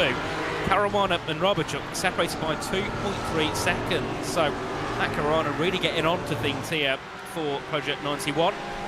So they continue another lap, and here is still the sports category, and still you can see Lucas Venk there trying to go ahead of Bart Horston down to turn 1. The Mustang. He's got a great run down to the first quarter, but I'm not sure if it'll be enough to make a move.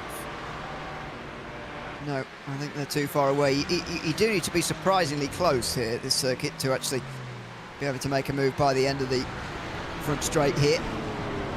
The LMP3s, though, are just about to pass these guys. So Austin Young leads this race, only by half a second, though, ahead of Tom Einborg. And they're about to come through the traffic for the first time. In fact, they've already started. This is the most fascinating point in the race. If we see a safety car, yes, we're going to see it again, I guess, throughout the race again and again. But it's the start of the race.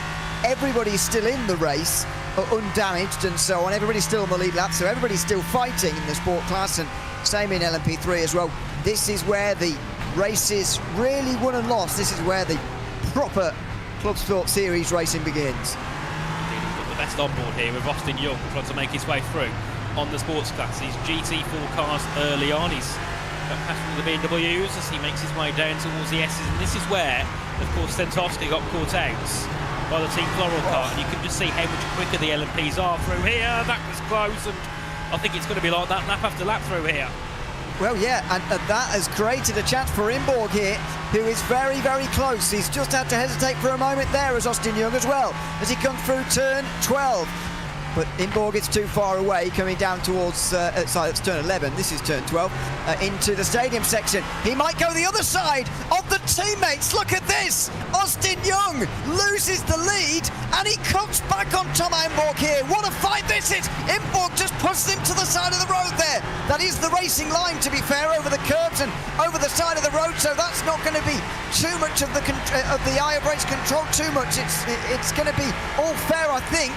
But it's side by side over the start-finish line again. He's got to be careful here as Young that he doesn't box himself in. But he's moved over to the left-hand side of the road when he was dictating that. And now he's going to box himself in behind one of the Mustangs if they get there by turn 1. He's on the outside line. Imborg brakes late, very late. He dives down the Mustang at turn 2 as well. Aggressive but fair racing, and the lead changes. That was a brilliant move from Imborg, wasn't it? Up the inside, of course, the Solpet car, the GT4 was in the way, and Imborg thought, right, we'll go for something a bit different here. Went up the inside, and it works magnificently for him. And I think the Conor Brake, the Delta Automotive team, will be very happy with that one. They now have the lead, and they can now dictate that pace, but it won't be long, I think, until we see that lead change again, because this is where everybody gets caught up, as that was really close there to Young kissing the back of one of the BMW GT4s, and now we can see again a move up the inside from Imborg, and has just got to get quickly past these GT4s by the time that Austin Young can, because that's going to help him really start to pull a gap here as he's carving his way through. And I think as the race goes on, there's definitely going to be more contacts here between the faster and the slower classes. And look at this group now that Imborg has got to get through. A massive group, about 10 of them all within a few seconds. This is the leading group. The leading group in sport is much closer than the rest. There's only one gap, in the top 10 bigger than 1 second. There's no gaps in the top 14 bigger than 2 seconds. So that just gives you an idea of how difficult this pot is. But in Borger's, well, partly of course driver skill, but you do need a little bit of luck on your side as well. That's what he's had here in this first run through traffic. Austin Young, I don't think, has quite had that, and he's now 1.2 seconds behind. He's indeed, and we can see there's a few more making their way down towards turn 1. This will be car number 7, the satellite racing car, looking to work their way down. As we see the move in towards turn 1, they go up the inside, and that's much an easier move into turn 1. That's your best bet, really, that long back straight into the first corner. You can get a couple of moves made through there, trying to fight their way past, and then I think the main group has kind of been dispatched now. Those will be the leaders that they're catching up to shortly, so we'll keep an eye on that. And once they've done that, then it'll be maybe a couple of laps again where the LMP3s can calm down a bit, but that's going to be close between the 405 and the Solbeck car, so they make their way through turn 5, and luckily gets the move done. And again, you can see the Mustang though, and the GT4s, they're not afraid to cut the nose off of the LMP3s and say, well, you're going to have to wait to make your way through, because we are not going to, part the ways for you. It's one of the GT4s, they go off one of the Caymans, and I think that would have been one of those fighting up the top as well. Yeah, we're just inside the top 10 here as we go a little bit further down the field to find some battles. It's just fascinating, even when there aren't any battles, just to watch this really go on. Of course, Sim Racing being overtaken there on the way down in towards turn 12. That's not the car that had the spin earlier. That's Tom Kunath, who's battling with Jorge Philip Diaz for 4th in the GT4 category, in the sport category. And Kunath has got that back into 4th place. He's defended that successfully throughout the traffic. Their teammates in the number 1 car. At the top of your screen, you can see retaining 3rd place overall as yet. Those LMP3s now do get clear finally, and they've got a bit of free track space. Because the LMP3s and the Cup cars are so similar in terms of speed at this racetrack, the LMP3s are only just over 2 seconds faster around this racetrack. It means that the Cup cars are right there now, and they're starting to come through the sport class already. So the LMP3s have got a lot of track space in front of them here to push into, and they won't catch the Cup cars for a long time. In fact, they'll catch the sport cars for the 2nd time before they lap the Cup cars even once. Indeed, and that's when it gets interesting then, because the Cup cars also aren't going to want to move out of the way, but they're not that much slower. So that'll be another little battle to keep an eye on once the LMP3s eventually catch up to the Cup cars once. The Series Grow Racing team on the bottom of our screens, currently P5 in their classic car 489. Of course, in the championship, they're quite far down to 17th, so they'll be very happy with a potential top 5 on the board here. But of course, lots of positions and lots of time has changed on the board since the LMP3s have made their way through, as here is Matt Caruana in the Project 91 by Ray Racing. Of course, leading the race so far by 3.9 seconds, now over to 4 seconds ahead. And this will be interesting of how they can make their way through, because these cars are a lot smaller, so you'd imagine it should be an easier move. But yet again, the GT4s are not making themselves scarce at all. They're similar through the S's there, which is making that interesting. The battle for 3rd place, by the way, is on in the background. You'll be able to see it in a moment. It's Impulse Racing versus Carlisle Esports for 3rd in the Cup class. Those are the 2 championship contenders. And you'll notice this is a change from when we last checked in with them. Rafael Stolzek is now in front. And it's such a close championship battle that it's not really worth us telling you about the points permutations every single time there's a change. Just know that it is close, very close. But that's an important move, symbolically maybe only, that Impulse have been able to get themselves ahead of their big rivals there. Indeed, I think the best way to put it is whoever's ahead at the end is going to be probably the leader of the championship. Probably. You'd imagine, because it's so close between them. But then again, it's the same with the sports class. Only 1 point separates in the top 3. So yet again, whoever finishes ahead will probably be the championship leader, which is just insane to see. So, such a close championship, still with 2 rounds to go. After 4 races, all 4 hours long. That's like, what, 16 hours of racing and they're separated by nothing?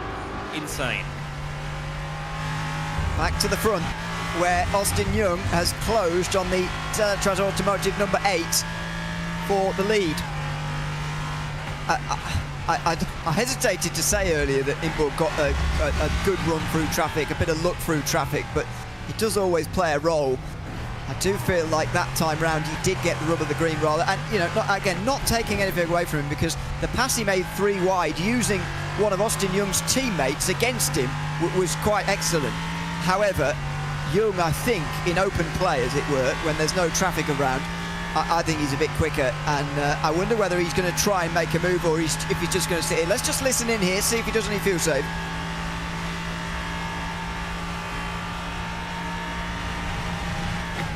No, he's going to go for the lead.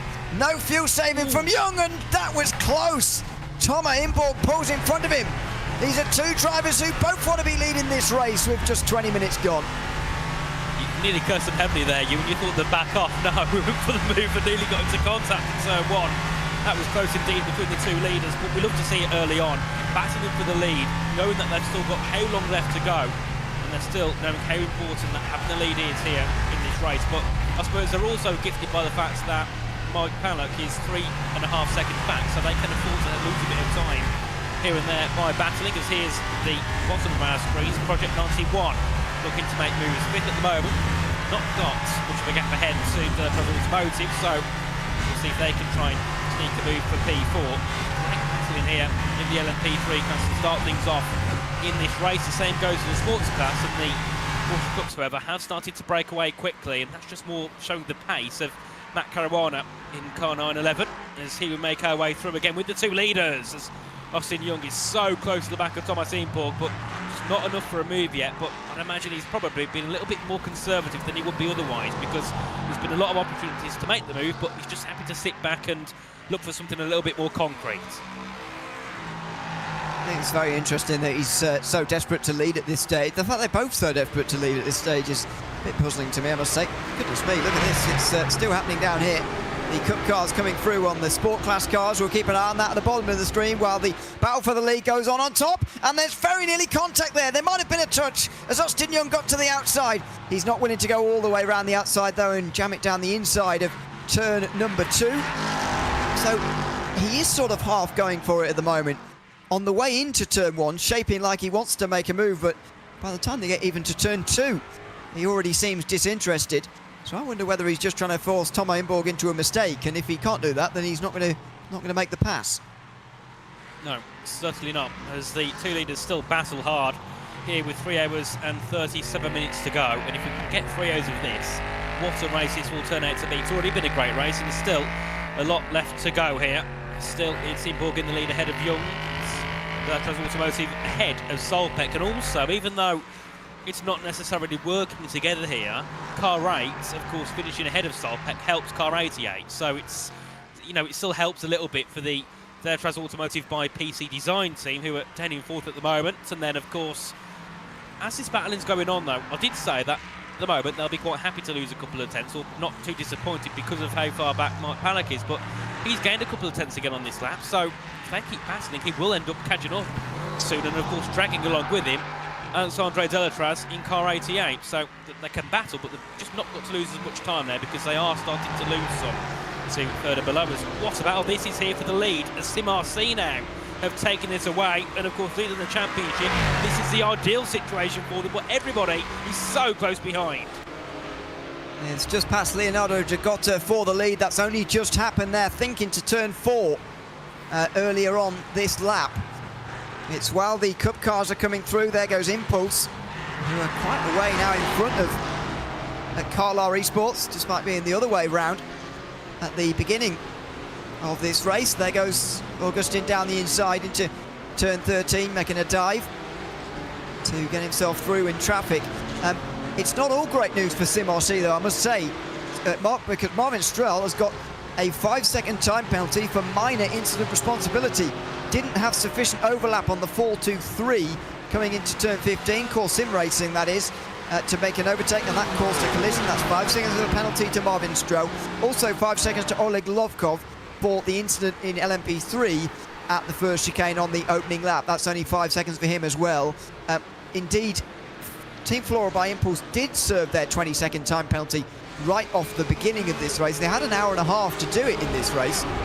and you can do it throughout a pit stop. So no idea why they decided at the end of lap 1 to come in and do it on their own, but at least that penalty is behind them now. Yeah, they've just got to focus on moving forward and just scoring as many points as possible. And being down now, well, they're still in 25th in class, so 15 seconds off. They have brought that gap down, though, by about 10 seconds. So I think they can easily get into the top 20, I'd imagine, by the end of the race, because they are a very quick team. The series Echelon Sinsport, who've been into the pit lane, the first of those in the LMP3 category. So they'll obviously come back out last of all in their class, and I think have actually been lapped maybe as well. So I'm not sure if they had some sort of damage there, but they've lost a lot of time, haven't they? Yeah, a lap behind now.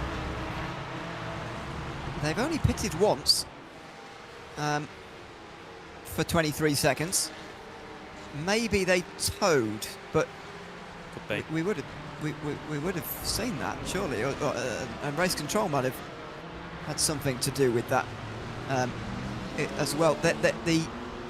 Yeah, I'm not sure what's gone on there. We're going to have to do some investigation on Echelon, because they are 2 laps down now in this race. They can win those laps back, of course, but they'll need at least 2 safety cars in this race, and they'll need most drivers, most teams to come in during them, during those yellow flag periods.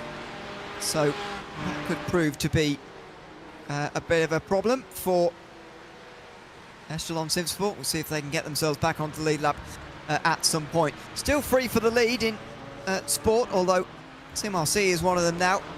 It's not all Porsche Caymans at the front. Do have that 5-second penalty hanging over them, though. Not terrible, really. 5 seconds would only drop them down to 5th place at the moment, and that might even be higher than that by the time they end up making a stop in half an hour. But you do want to avoid penalties if at all possible.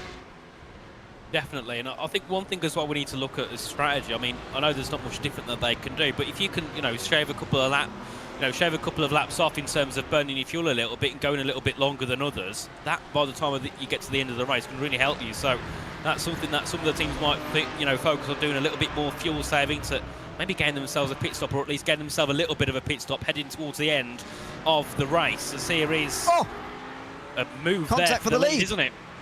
That was side-to-side contact as the leaders get into sport class traffic again.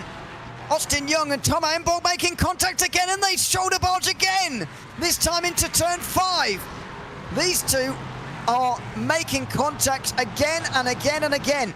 Race control have already looked at one bit of contact after 25 minutes. That was only a few minutes ago.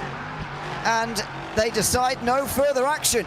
I have a feeling these two will end up in the stewards' room again in not too much longer if they carry on like this. This is getting dicey, isn't it, between the two leaders, but they kind of shown that from the off when they battled down towards turn 1, and when I think it was when Emborg, chopped across when Young went for that late move. Ever since then, they've been really focused on beating each other here and getting into the lead, and Young there going a tad wide at the stadium and losing a little bit of time. About half a second now is the gap between the two as they head into the Peraltada once again, and this is a replay. So close together, of course. Ahead of them is one of the Porsche Caymans in the GT4 class as they head down to turn 4. I'm sure there was a slight bit of contact at one point between the two leaders as they continue on again, and look who's right behind them. Mike Pallock is really closed in now, and it's only 1.3 seconds behind the back of Austin Young, as that was the contact. There was contact for sure. Of course, in real life, I don't think they'd be phased inside of each other, but, that just shows there was definite contact between the top two. But really dicey stuff here between Young and Emborg as they're so close together again. Well, they're side by side up in front of them in the sport class, so what are they going to do now?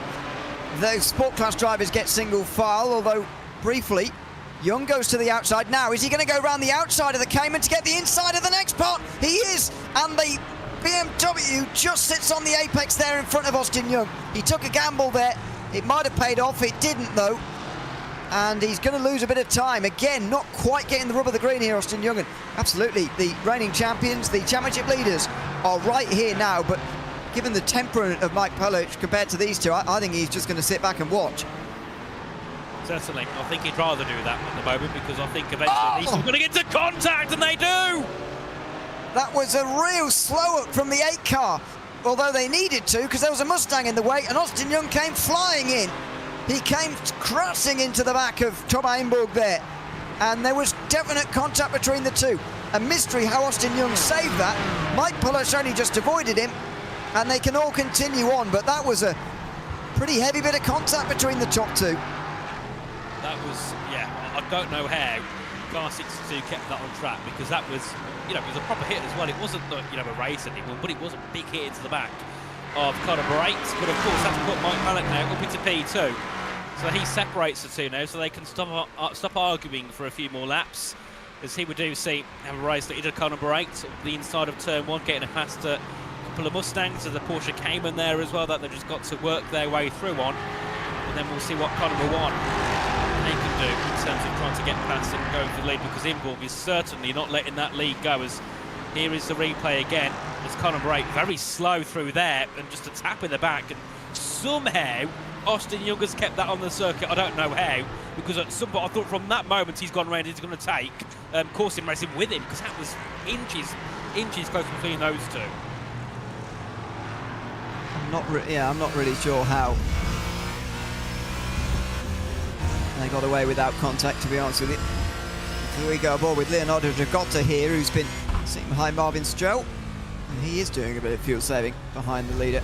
I can't really understand why more people aren't at this stage in the race, but the battles are entertaining, so we're not going to complain about that. Over the curbs and onto the front straight again.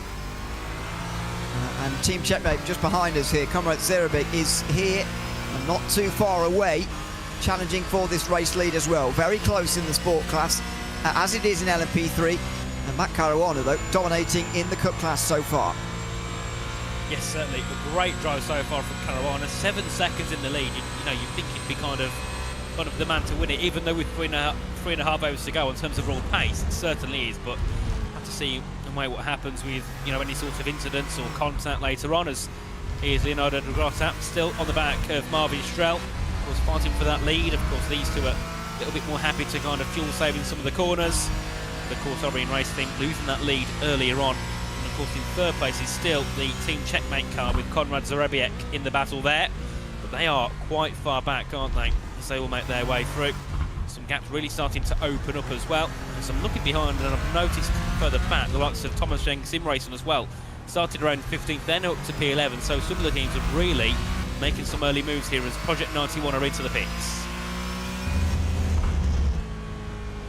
Yes, and they will drop to 9th shortly. Oleg Lovkov came in for an 18-second stop not that long ago. There's been some strange stops happening in LMP3 so far.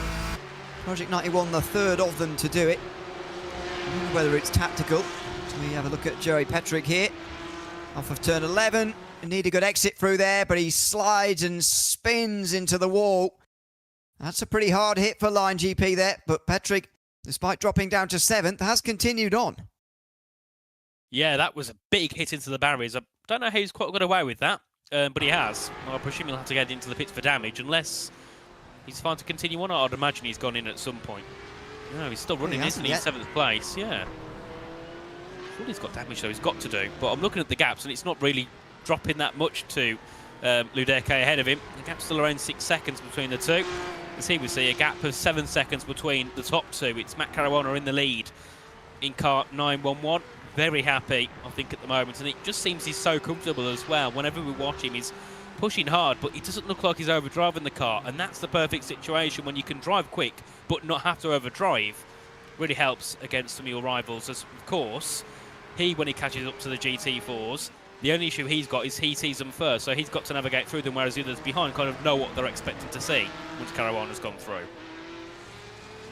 He does have enough of a cushion to sit on, though, that's for sure. As the LMP3s are doing that just now, by the way. They're about to actually finish their latest run of GT4 traffic. Thomas Imburg has lost a little bit of his lead. Mike Pulish within a second of him now. And Austin Young is only another second further back. So there are the GT4 Sport Class leaders. And there you can see the last of the LMP3s coming through now. Here comes the 88 of Alexander Delatraz. Good start from him, moving up 5 places, the most of anybody in LMP3 so far. down into the stadium section. They go as well. I do wonder whether those stops for the 60 and the 91 that we've already seen, by the way, have been a reaction to the sport class traffic that is just in front of them here, because the LMP3s can't be that far away from needing stops. And if they stopped now, for example, they'd end up behind the sport class cars all over again, just sort of re-lapping them all over again. So I wonder whether that's part of the tactics here, that get right up to the back of the big sport class train and then come in, so you don't have to sort of do it twice. Yeah, that could be a possible reason. And of course, you'd imagine that those that don't have to get through the traffic are going to gain lots of time due to that. So that's definitely something that could be a possibility. Of course, they have got the Porsche Cup cars in and around them, but nowhere near them at the moment. Of course, 22 laps into the first stint, we've done 35 minutes. Another 10 minutes, you'd imagine that the LMP3s will be in, so they won't be far away at all from a pit stop. So that'll be an interesting one to watch as well when they go in, come back out, and then they've got to get back through on the sports cars again. Of course, it's a big time loss, but then also for the 60 and 91 who've been in, of course, they've took that bit of a risk of going early. That could harm them later in the race as well. But of course, with such a long race, you can afford to kind of take a risk here and there, because you've got so much time to recoup it if needed. Should just do a little bit of housekeeping, by the way, while we've got a quiet moment, 35 minutes into the race. Good afternoon to Brandon Roseborough, who's popped in, not racing for Solpec today, but cheering them on from the sidelines.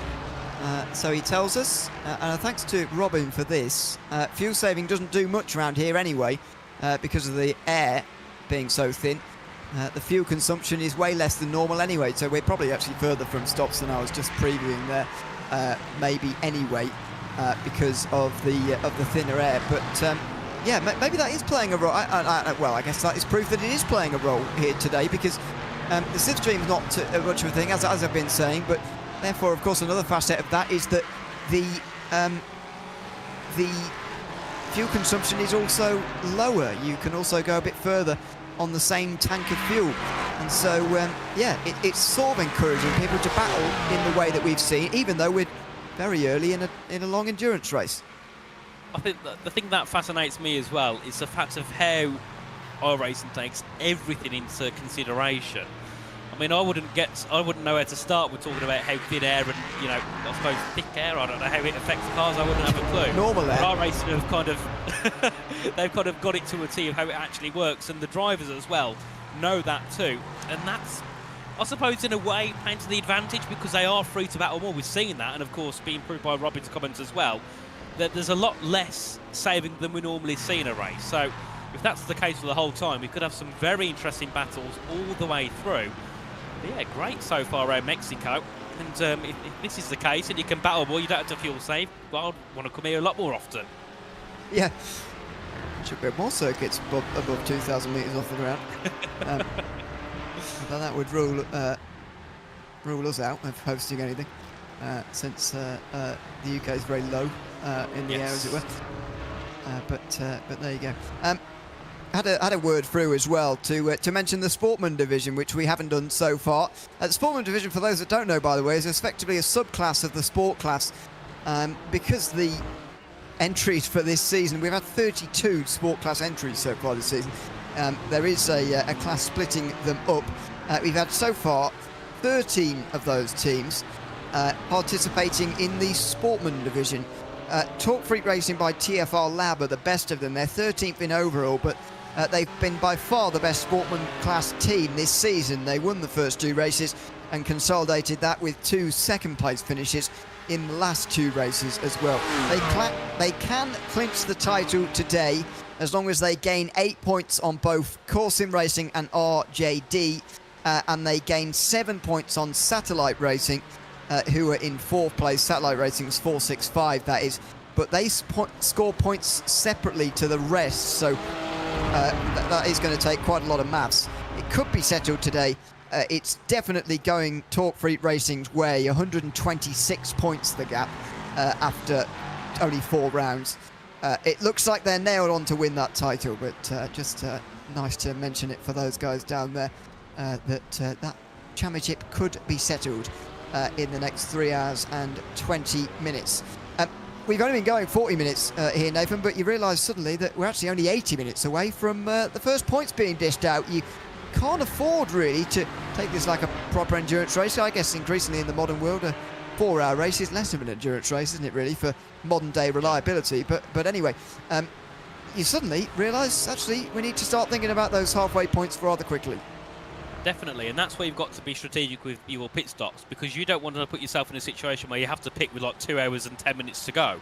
You want to be in a position where you can pit after the 2-hour point, so you can keep your position for when you get the half-time points. Of course, it's 34 points for a win. I think it's about 30 for second, 25 for third, something like that, at least from what I've seen. And of course, if it goes your way, heading into that, big advantage gained, especially for the likes of course in racing, the car number 1, who was second. If they can keep that, so by the time we get to 2 hours, that's a good few points added to their tally to help them stretch a little bit further in that championship fight. And those that have got into issues early on will be hating this, because they've got no chance of getting up to the front by the time we get towards the halfway points.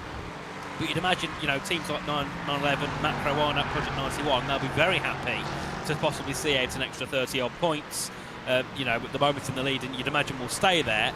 And then also, you're going to see that battle for the sports car between the top 3 start to ramp up, because they're likely going to be together by the time we get to the half-time point. So they want to be, obviously, in that leading spot to gain those extra couple of points. Because, yes, it's not loads of points between P1 and P2 at half-time, but those couple of points is what matters here. It's 1 point between 3 cars.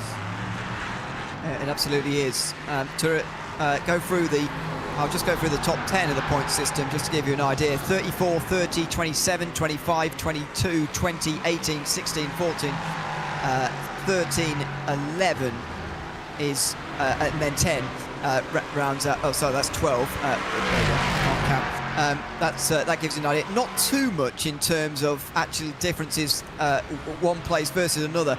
But if one of our championship contenders, for example, wins at halfway and another finishes a long way down, then that will become a very big factor here today. The battle for first place in sport is now down to just 2 on the top of your screen. Marvin Stroll still leading Leonardo Dragotta. It's back up to 3 though for the lead in LMP3, and we're almost at the stage of the race, to be honest, where traffic is almost a constant now. The sport class is getting more spread out, so the gap in between their bits of traffic is getting much smaller. The leaders are into traffic all over again here, and they're not far from lapping the Cup cars for the very first time. Indeed, and the battle for the sports class is closest than it's been for many laps here, as Dragotta is looking to close down on the back of Marvin Stroll in towards the first corner. We'll see if he goes to the move, or if he chooses to sit behind as they make their way down to the first corner. Of course, a long run into that first braking zone, and it seems that Dragotta's quite happy just to sit back, and actually broke a little bit earlier there than the BMW into the first corner. So happy to just sit behind now in that battle for first. And looking through as well at the incident sheet, it was given as a warning to both Imborg and Young as well. So both of them being told, don't do that again. It's an aggressive driving warning. I'm not surprised. Number 91, by the way, minor incident responsibility with a sport class car. 5-second time penalty there as well. A quick good afternoon to Thomas Cope, by the way. Says he's back in the rig for an IVRA race after a year-long break. Yeah, it's been a while since I've seen Thomas Cope out there for Olympus Esports. Looking forward to seeing him back again, probably in the Cup car, I'd imagine, taken over from Christian Arp, but let's see where he pops up. Meantime, second place, Austin Young down the inside. Mike Pallas doesn't want any part of this, does he? He wants to ride around, complete laps at the front. He'll maybe get involved when it gets a bit closer to those points, but he's near enough the lead to be satisfied with where that car is right now. He does not want to get it caught up in a crash, and the way that he's seen Imborg and Young fighting earlier, I think he's wise to just back away slowly from this. Yeah, and not a good idea to get involved, that's for sure, because I think these two probably got a little bit of a personal vendetta against each other now, given the amount of times they've been given a little warning here and there, and the amount of times they've somehow avoided contact during the first 45 minutes of this race. And I think, yeah, Course Sim Racing will be very happy just to sit behind now and just watch these two battle it out. And, you know, if it goes Mike Pallock's way, I hope they get into a bit of heavy contact, because with the way it's going, certainly wouldn't be surprised if these two got themselves into a spot of bother. That's for sure. I think they were very lucky, weren't they, a few laps ago when it was Young to the back of Imborg through into the S's, that could have easily been a race ender, or at least in terms of scoring points, a race ender. This is a great battle heading down to turn 1. What is going on down here?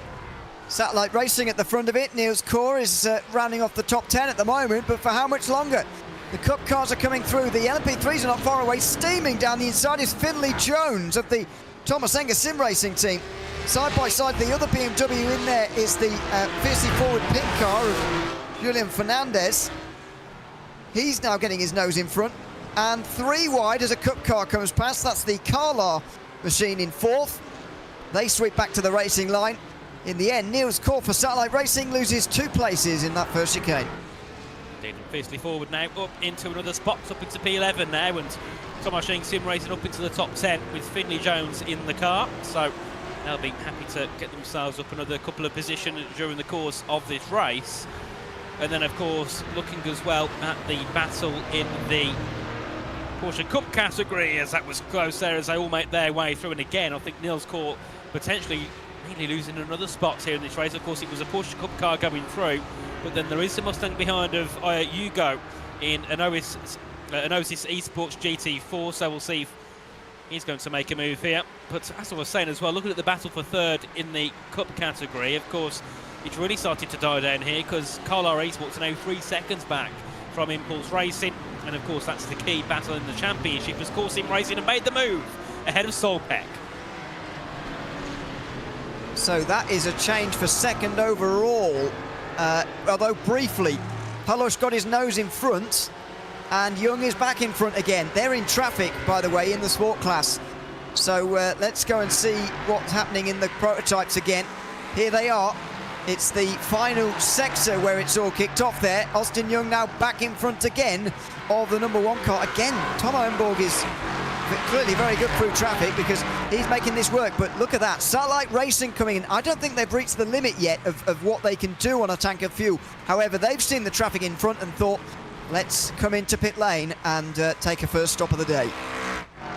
Certainly. So in for Vigo, who I think has had an up and down start here. Of course, qualifying was superb. Of course, putting himself up in the top 3.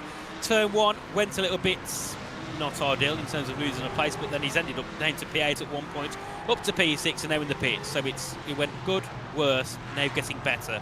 For him, as here is car 62 versus car 1. Of course, Solpeck and of course Sim Racing battling for that championship. Remember, of course, it's at the moment an advantage for Sim Racing by 12 points to Solpeck Precision. Because of course, in the middle of those two, it's Ultras Automotive by PC Design, who have not had the best race so far. Saying that, they are P4. But if it goes the way it is at the moment, you're actually going to get even closer again between these ones, as yet again Austin Young closing in on the back of car number 8, and we've seen these two get together many times before as they head into the stadium section. It's side by side nearly for the lead between these two, and a little bit deep for Imborg, and Young on the outside as they've got a BMW ahead.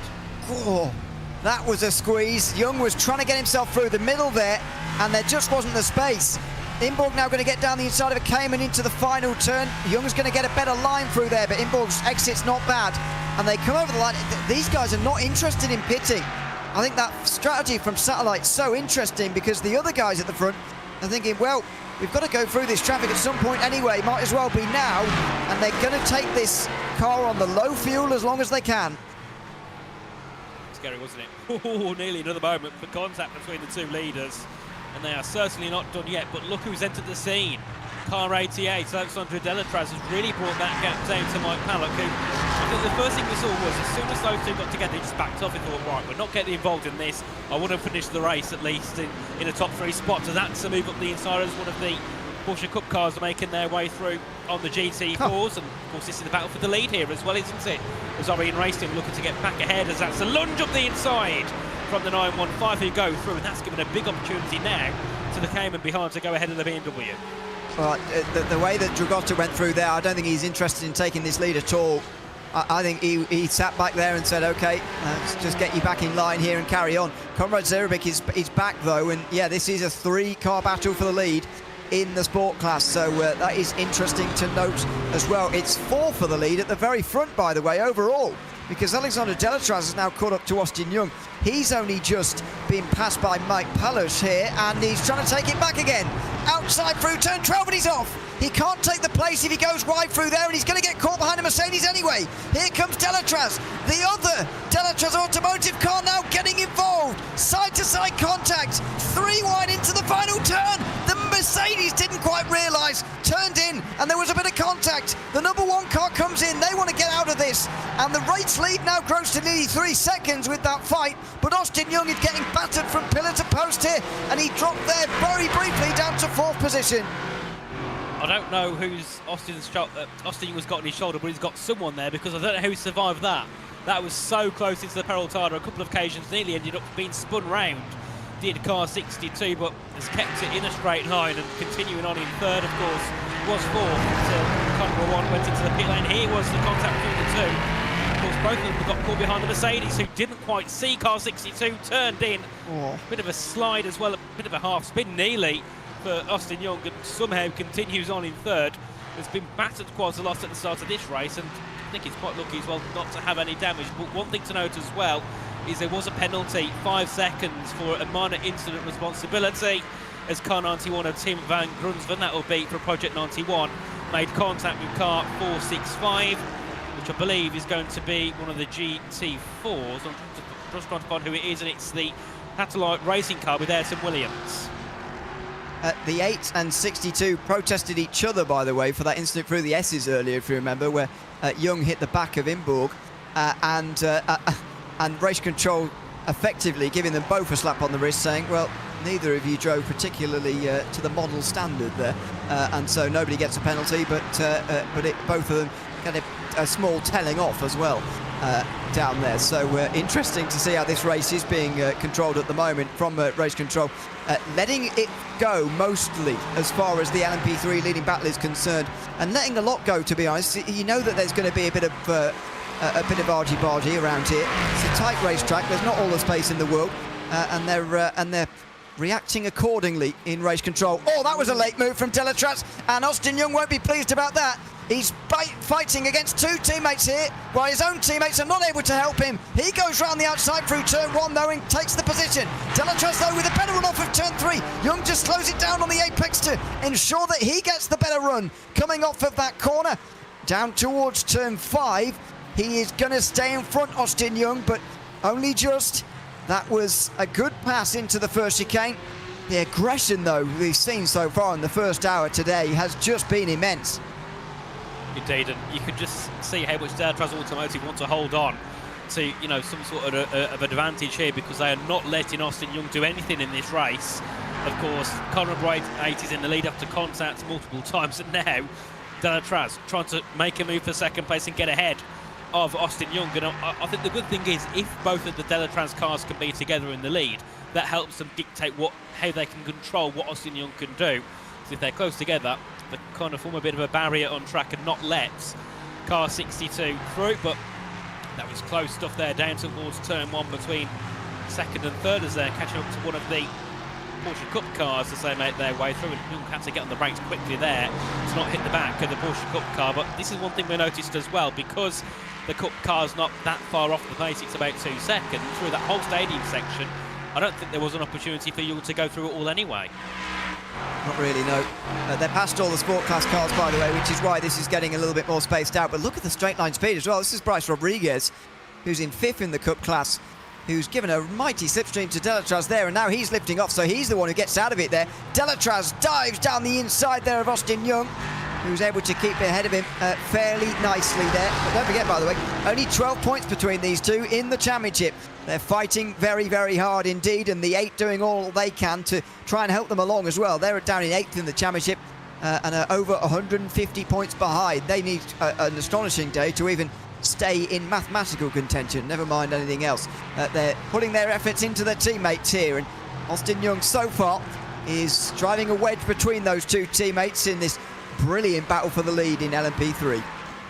Indeed, a great battle so far between these cars as they make their way through again in towards the S's section, of course, where these 2 made contact earlier on. Well, not these 2, it was the other Delatraz car, number 8, and Austin Young. But that's a bit of a jump over the curb indeed there. Young's couple of wheels popped off the ground as they head back down towards turn number 12 again. I'm not sure which car that is, but there is one in the way there of the leader. I can't quite tell which LMP3 that is, but it is ahead. It's Project of 91. Inborg. It's Project 91, the LMP3. I can't tell.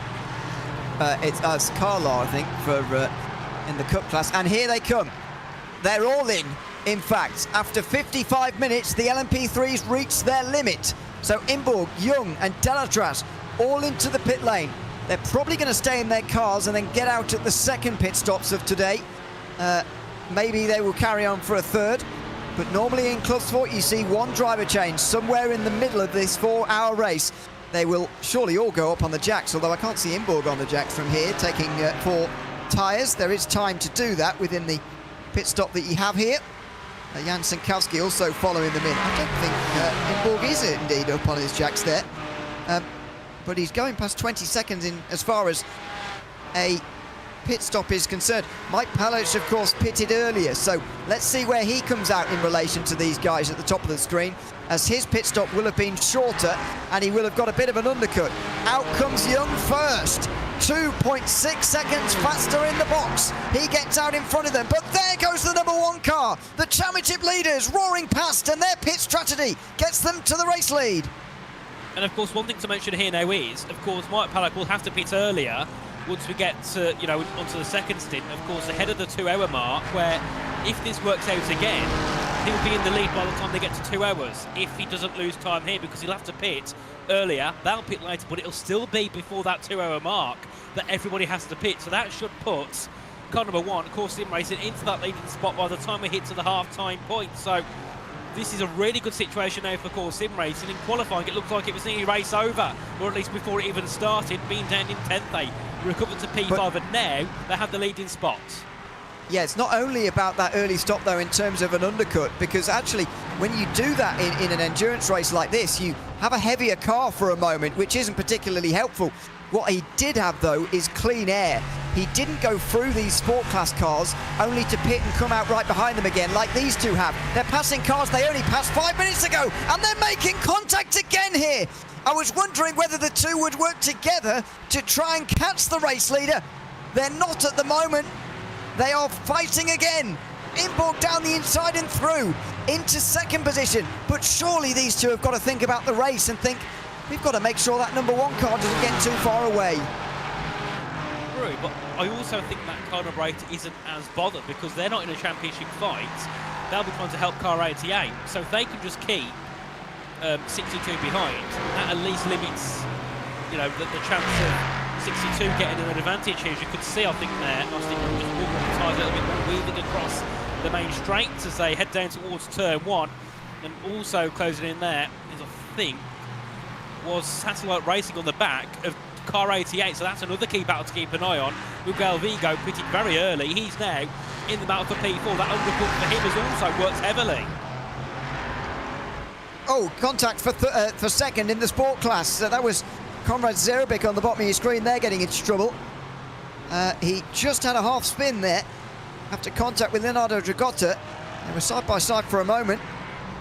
But of course, Sim Racing able to get very close to a podium place as a result there, as we go back to that Satellite Racing car fighting for 4th place here. And the stops in Cup are starting to happen now as well, so they can't quite make it to the hour mark. Let's see what happened here though. Dragotta, Zerebic just taps him and goes for a rather unfortunate spin there. It's all there for Zerebic.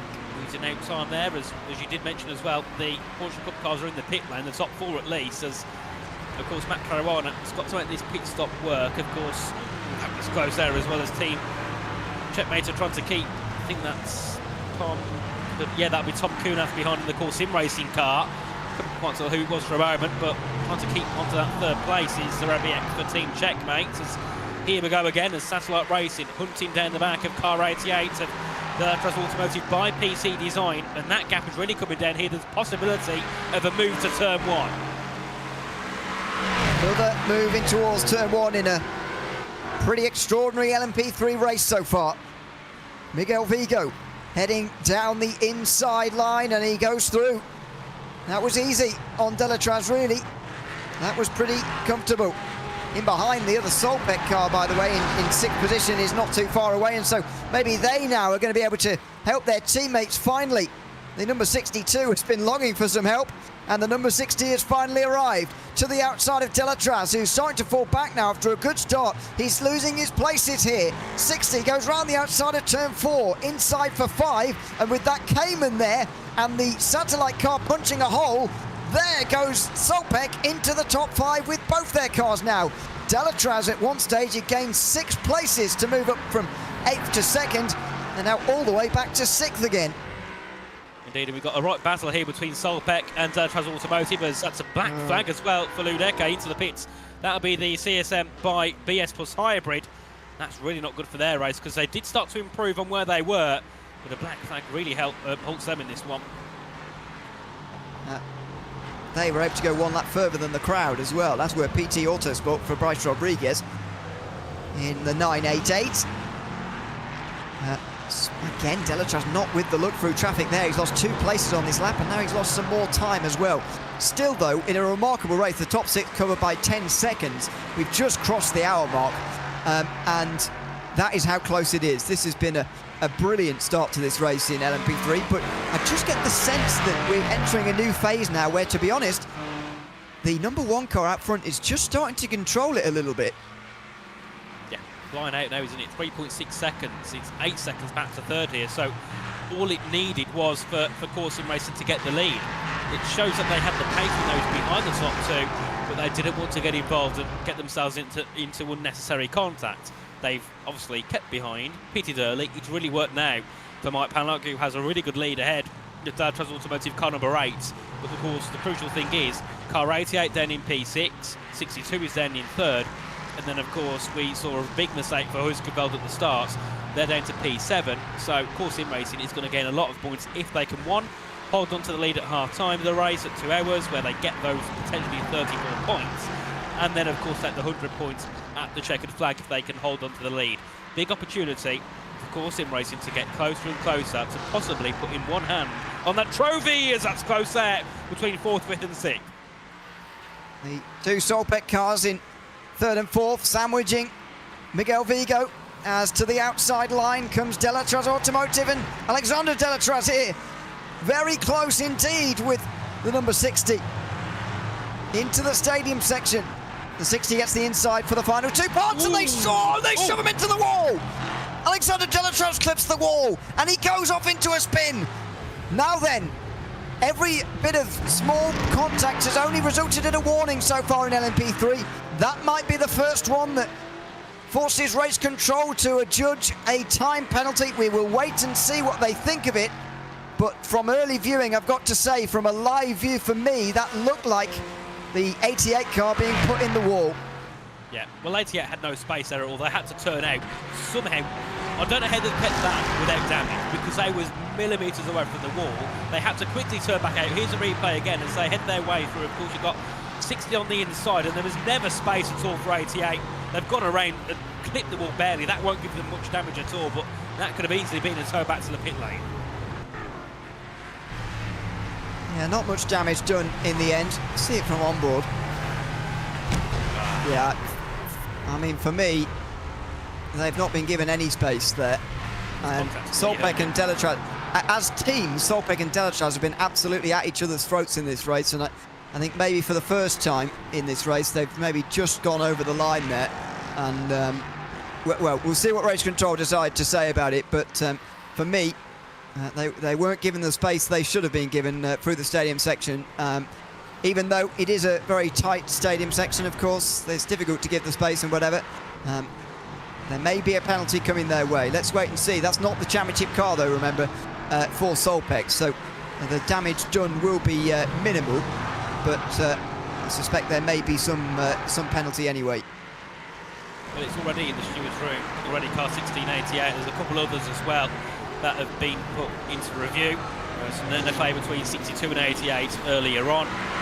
So 405 and 915 have been put into the steward's room as well. As Impulse Racing there was that the contact with them on the replay as one of the Mustangs went into the barriers, and of course has cost them a lot of time too. But back to live pictures here after a very eventful couple of minutes here with 2 hours and 55 minutes to go. I mean, I was saying before, I wasn't quite sure on this track if it'd go well, but so far this has been one of my favourite races of the 25-26 season. very entertaining. I've just Ramiro in the YouTube chat's just started a very contentious discussion about current F1. Goodness me. Not sure if I can agree or disagree on that one. It's a Numenor moment. Well, yes. I'm not going to say anything just for now. until yeah, maybe I'll give it bring 6 it up again months. later. Well, yeah. Could have a fair chat then, because it's the changes the rules, aren't they, with the energy? Yes. And you could, yeah, we could wait for 6 months to have a considered opinion after seeing, you know, 15 odd races, but we, you know, we could shout about it after 3 as well. So, I think most people already have. well, yes, quite. Anyway, we'll leave that for later. Battle for third, Austin Young and Miguel Vigo. Again, I cannot understand why these guys haven't understood. I mean, for me, the big danger right now is letting the #1 car completely run away with this race and therefore have a big head start in the championship in 3 weeks' time. Why these different teams? I know Solpec and Delatraz effectively, and Huizinveld, although they've not quite been at it today yet.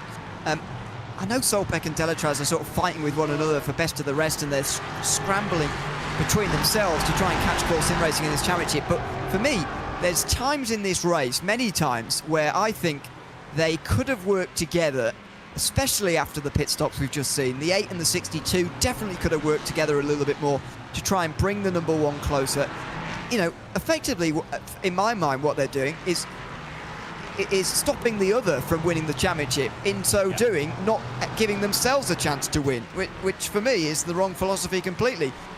They've got to help each other to then obviously fight later on, in my opinion, but so far they've just been trying to take lumps out of each other at every opportunity.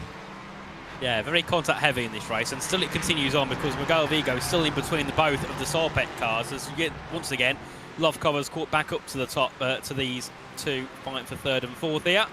And looking at the gap too as well between Core Sim Racing and Traz Automotive #8, that has came down by a couple of tenths. It was down to, I'll say that, it's gone back up again, it was down to 2.7 seconds, back up to 3.5, so that tells me they're probably in a bit of traffic. But in terms of lap times, Conor Bright was starting to slowly close down on the back of Mike Hanlock in this one. Of course, for Core Sim Racing, who are the leader of the championship heading into this, so a big win is very big for them in terms of trying to fight and go for back-to-back championships in the LMP3 class. And then still, the battle goes on for third, fourth and fifth between Solpec, Satellite and Solpec again. And then just making their way past a couple of the Porsche Caymans heading into turn 1. And then the gap there as well, still closing in, as that's going to be a bit of a dummy send really from Vigo. Nothing much in it, but we'll try and see if we can get something done. But in the sports class, that battle still continues on as Newarine Race Team are in the lead ahead of Team Checkmate Edents. Then behind them will be Bennett Parsons for Core Sim Racing GT Orange, who they got up to third place. Indeed, that's a driver change there for Parsons. Sim LC after their penalty only 5th, but they're still in front of their championship contenders. Solpec Precision Racing 462 are only 11th, and the Team Flora by Impulse cars down in 22nd. You don't even get points at halfway for 22nd. So that's a really damaging one for them. Ooh. Oh goodness, that is the leader in the sport class, getting dived by Miguel Vigo into turn 10 as they came down the inside of the 62 as well. Again, these two teams shooting each other in the foot in the name of fighting for third. They're letting the two leaders get away from them. Austin Young dives deep into turn 12. Vigo goes to the outside again by turn 13. Now he's side by side again. The other Solpec car's in here too. But the gap to the leaders continues to grow. It's 15 seconds now. That was scary again. Vigo went for that yet again. Went for a bit of an interesting move up the inside of one of the GT4s to catch off Austin Young, catch them off guard as they head back down to turn 1. Both of them weaving around in towards that first braking zone, and can Miguel Vigo make the move ahead of 62 car Solpec? To the inside goes Young, to the outside goes Vigo. As they head into turn 1, you've got to hang it all the way around the outside to get the inside for the chicane. So close to contact as off the track goes 62. They keep onto the place, but then Vigo could have a really good run up the inside into turn 4. And he might well have a slowdown there, Will Young, unless He went slow enough over the chicane and didn't gain enough of an advantage. He's on the outside here, and Vigo is trying to shut the door by turn 5, and he has done. So Satellite Racing onto the podium, but again, the amount of time they are losing is quite staggering. And the other car in here, by the way, has been given a penalty. Oleg Lovkov for moderate incident responsibility after an incident with car 88. Got to say, that is not unexpected at all. I can absolutely understand why they've got a penalty for that. This is the moment again, by the way. Vigo firing down the inside of the sport class leader, that is, by the way, or it was at the time, and Austin Young. Not sure what's happened there to Orion Racing, because they're losing lots of time. Have they got into the pit lane maybe, or they just had a moment of contact, because they're 3.8 seconds, they're dropping all the way down. They must have been in the bins. No, they've not even been in the pit lane. They've had trouble on the racetrack as far as I can see. There they are. Are they damaged? Doesn't look too bad if they are, but they're down to, goodness me, where have they got down to here? 9th place, goodness me. They're a long, long way down now. That might not have been them, actually, what I pointed out there, but the triple falls down to 9th anyway, and it was an incident on the racetrack. We will go back and look for it in a moment, but this meantime is the battle for 6th position. Number 88 indeed finding themselves behind Huysingveld now and Jansen Kotsky. That's Automotive by PC Design down there below everybody in that championship fight at Huysingveld after that lap 1 incident at the, well, it wasn't lap 1, it was very early in though, with one of the GT4s. Of course, cost them lots of time as they went into the barriers and the S's. They've now got ahead of car 88. It's really good for Huysingveld in terms of trying to hold on to that championship fight as they just make their way past a couple of the drivers who I think were fighting up at the top of the sports class, as that would have been Core Sim Racing they made their way past, and now we'll be catching up to Team Checkmate Edent in car 488 as black flag as well for Leonardo Dragotta. So something's really gone wrong for Orion Racing 444. Still trying to find the incident at the moment that has cost them so much time, but it's given Konrad Zerebic the lead here by over 4 seconds. Here we go. So they were down to 2nd after that previous incident anyway. And then, contact with the 88 car. That's Alexander Delatraz, who was going round the outside there. And only just avoided, look at that. Going round the outside there of turn 9. Be interesting to see who Race Control see as at fault for that, because it's one of those classic cases where the high downforce cars trying to go around the outside, but so those sport class cars have way less downforce. Delatraz has been dropped into this battle as a result with Jansen Kotsky, and they are side by side coming out the final turn. This is so close, look at this. Well, that was 3rd in the race as well, wasn't it? The BMW, that would have been, was it Sim RC there? Sim RC. Very close. Yeah, so Marvin Stroh up to 2nd, actually. He's got past Scherer and Core Sim Racing on the road, and then, as we just saw there, only just avoiding Jagotta to move up another place. Meantime, Delatraz does get himself into 6th with that move down the inside at turn 1. Also a penalty coming through for Rafael Zaltashek in the Impulse Racing car 915. Wow. A collision with car 405, 5-second penalty, so it's not going to cost them position, but it's going to cost them time to Team Checkmate and to Carlisle Esports ahead. That's a bit of a puncture, I suppose, in the race here for Impulse in terms of trying to fight for that P3, because it takes that gap from what is 2 seconds now to potentially nearly 8 seconds once they've served that. Well, we haven't spoken too much about the Cup class yet, but we probably should do. The battle is always very interesting there because of the fact you can avoid taking tyres. Well, you have to take tyres differently to your fuel, rather, and that can create some interesting strategies in the Cup class. Everybody's taken 4 tyres apart from Hendrik Augustin in the Carlisle Esports 960. So he was very close to Caruana. I'm not sure he was ahead of him at any stage there or not. But anyway, he's behind him now, and he's 7 seconds or so in front of Marcin Brybachuk, and then a further 2 seconds in front of Rafał Stolczek, his main rival. So that's an interesting ploy there as these track temperatures continue to nosedive, and they are falling quite quickly. 34 degrees Celsius now. It's nearly 10 degrees lower than when we started less than 90 minutes ago. And so he's decided to skip tyres. A, will that even work? And B, in the second half of the race, are others going to join him by skipping tyres in the cooler conditions? I suppose we'll see if it works. If other teams know that works by skipping the tyres, then they think, you know what, we might try that as well. So we'll see, heading into the next stint, if it's a strategy that can work here in this race as we head back down towards turn 1. Of course, Sherra Esports on the back. Of course, Sim Racing for third here in the battle for third in the sports class as they head down to turn 1. And of course, there's a couple of LMP3s and Porsche Cup cars trying to make their way through on them. And of course, that's going to cost time to Sherra Esports. So now drop down to 9/10 behind. As one of the Impulse, I think that's one of the Impulse Racing cars going through as well, the Porsche. So that gap now for Sherra is up to 1.2 seconds, and very quickly can the gaps increase here when you've got the cars making their way through on you. And of course now, Sim Racing could be the one to lose time here, as 915 I think would make that move up the inside into turn 6 and turn 7, and go ahead of the Sim Racing car. So 2 hours and 45 minutes to go, and somehow the gaps between the leaders of all three classes is, well, as I say, below 5 seconds. It goes over it in the sports class, but apart from that, 5 seconds separating the top two is great after an hour and 15 of racing. Is that something to the barriers, I think? It is, and that's Olympus Esports. In the Cup class, Christian Arp has not been having a great stint, unfortunately. He's on his second stint now, and he's already a lap down. He might be more laps down after this. Not sure contact with the barrier was too bad. It was with contact. And he's avoided the wall, actually, very nicely. Now, I think that was the Nexus Talk Lab LMP3 of Charlie Pouillet who got into him there. A slight bit of contact, here it is.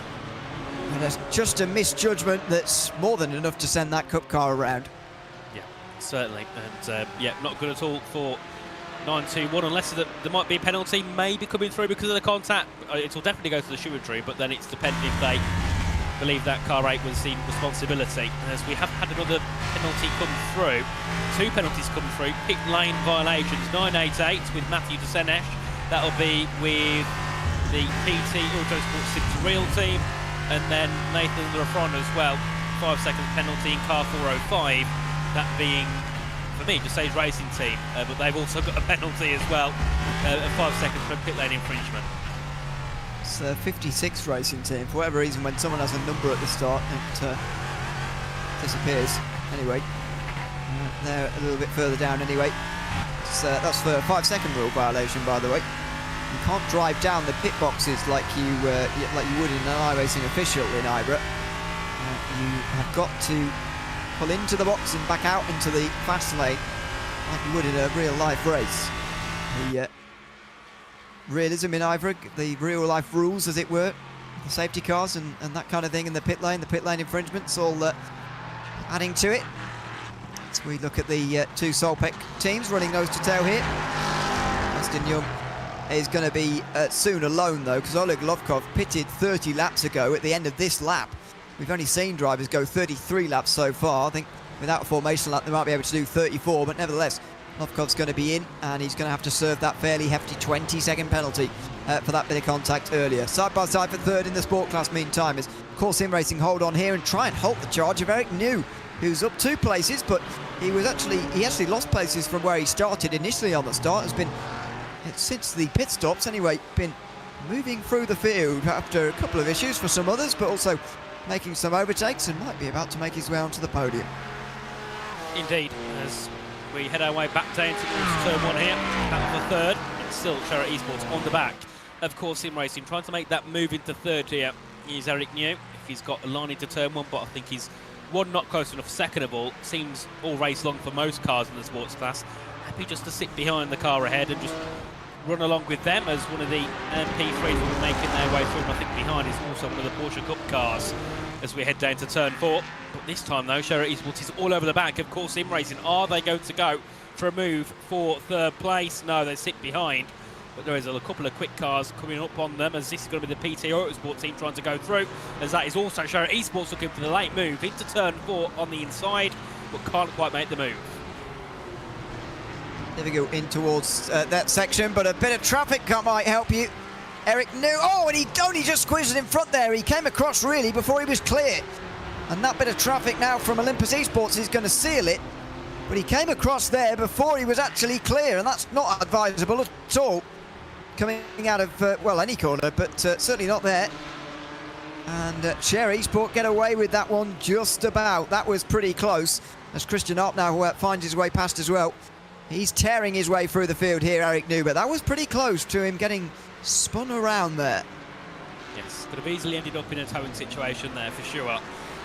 We've seen that a lot in this race around Mexico. So many cars that are so close to incidents which are pretty much race ending, in the sense of if you get towed back, you lose a couple of laps and it just drops you all the way down to the rear of the field. So it might as well be a race ender, especially in the sports class. Of course, if you finish last in the LMP3, you still get points for 10th, and Porsche Cup car, you still get points for 8th. So it's not as damaging for those two, but very damaging if you're in the GT4 class. As we head back down to turn 1, and one of the Porsche Cup cars going through, that looks very damaged at the back of the car, and that'd be the Line GP with Joey Petrick, who of course got involved in things early on in terms of damage and dropped to the rear, but he's now still running in P16 class ahead of Ludeke and Christian Arp, and it's just not gone well at all for CSM by BS Hybrid, as well is Olympus Esports Proton, the car we saw go off very recently. So those two were looking dead certain, I think, on 7th and 8th, and then up ahead of that, still a few battles to go on in the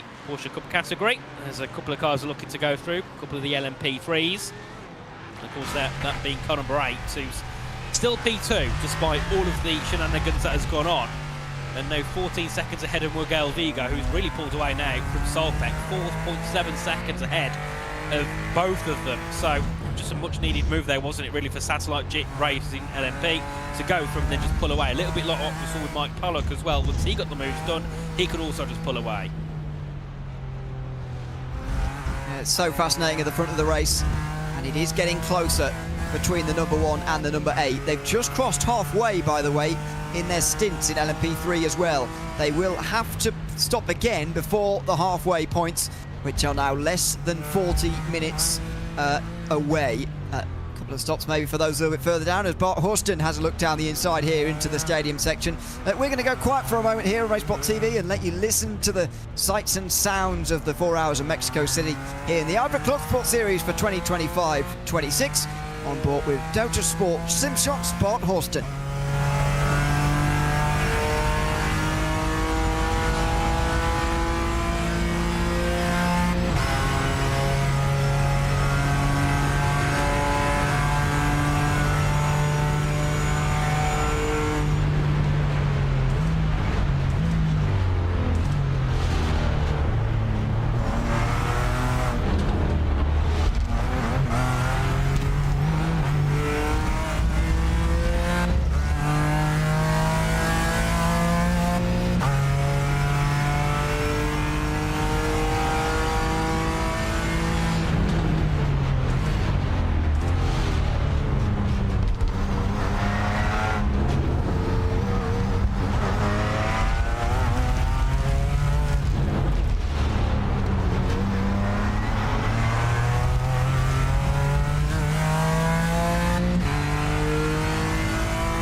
Well, welcome back to Mexico City for this 4 hours of the Autodromo Hermanos Rodriguez tonight.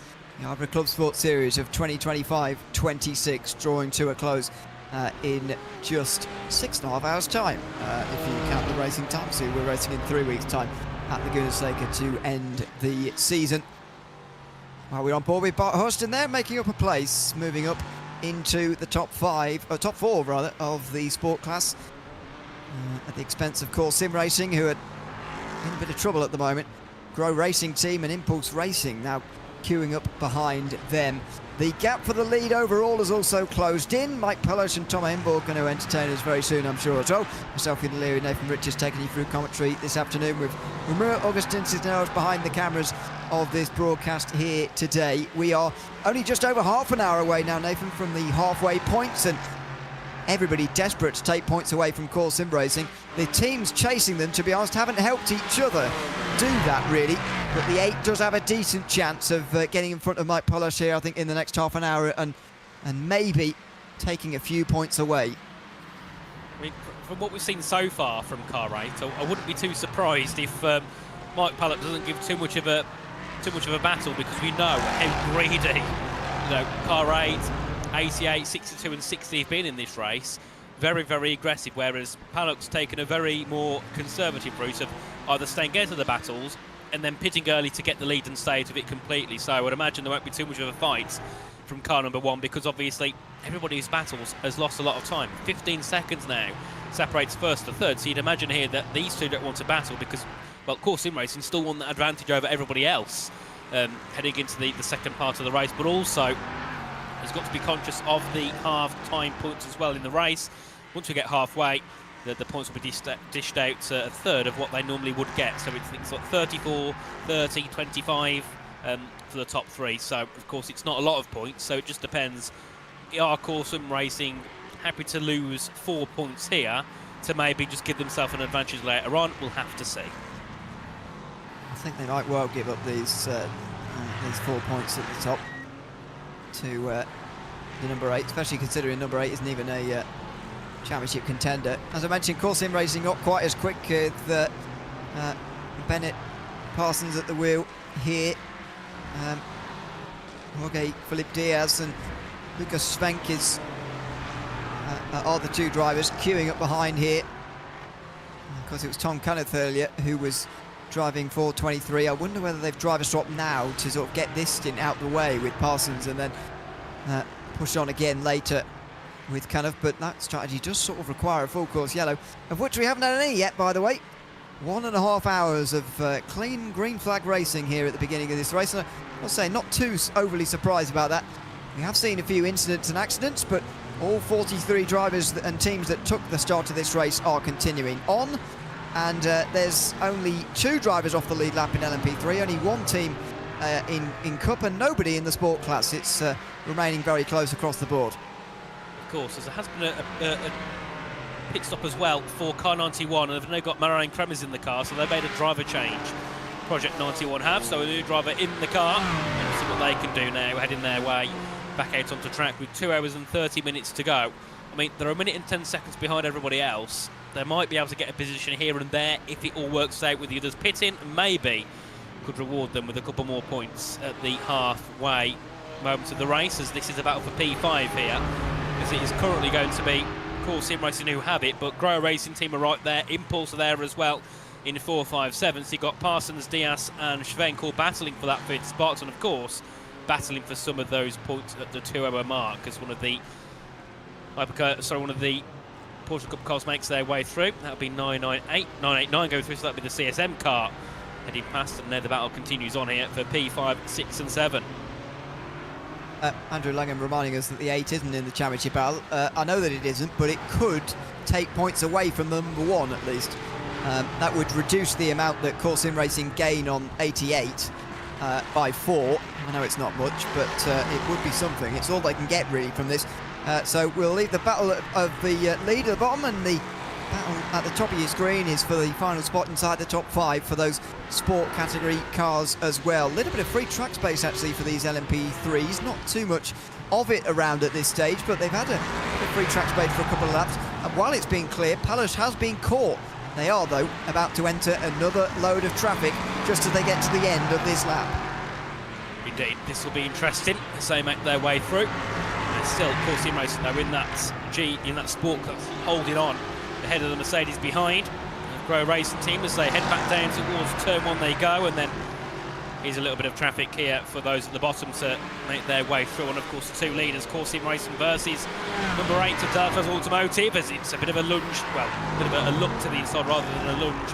Tucks back in behind and trying to scare car number 1 here, of Corsim Racing. But as you said, Jim, a big group of cars ahead here. This could really turn cattle around here in first and second in terms of if car number 8 is a little bit more daring to maybe go for a bit of a send here to scare number 1. Because they've got a lot more to fight for than car number 8 has. Well, yes, they could. Yeah, they could very much use that to their advantage. Now, how aggressive is Tom Imborg going to be here with number 1? And is Mike Palos just going to let this happen? Here goes Imborg. He doesn't show himself too often, but yeah, Palos says, go on then, go on past. There is a different strategy at play here, as you mentioned, so there isn't, even if even if these two were 2 championship contenders, I don't think there'd be much use fighting right now anyway, but that's not the way this race has really been played. Here into turn 4 they go. He's not going to have a return serve, so Tom Imborg returns to the lead in the number 8 Delta Automotive car, but Palos is maximum 9 laps away from a pit stop here. And so that is a contributing factor probably to the fact that there's no fight. Imborg himself could be 12 laps away if they go 34 laps, which I think they could if they wanted to, but let's see how far they go. They will definitely, though, have to stop before the hour mark. They certainly will. I think number 1 can go in a bit earlier because they pitted in early anyway. You know, that could help them here actually in terms of not having to battle with car number 8 if they go into the pit stops early. And we'll keep an eye on that one with 27 minutes to go until we get the points awarded at the halfway point of the race. As that's a bit of a send there from Imborg trying to go through on one of the Porsche Cup cars. There's a couple of them ahead, and then there's a bit of a damaged Mustang GT4 they've got to work their way past, who definitely won't be that hard of a pass at all down to turn 1.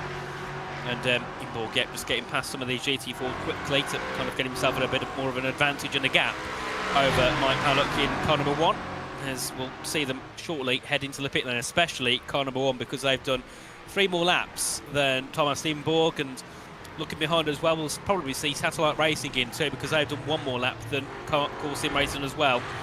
So they've got to pit shortly, so those 2 will go in, and that should promote Solpeck and Delta's Automotive back up into the top 3. So we'll keep an eye on that one, and then of course if they can stay out longer, could still give maybe 62 and 88 a bigger chance of getting some more points here.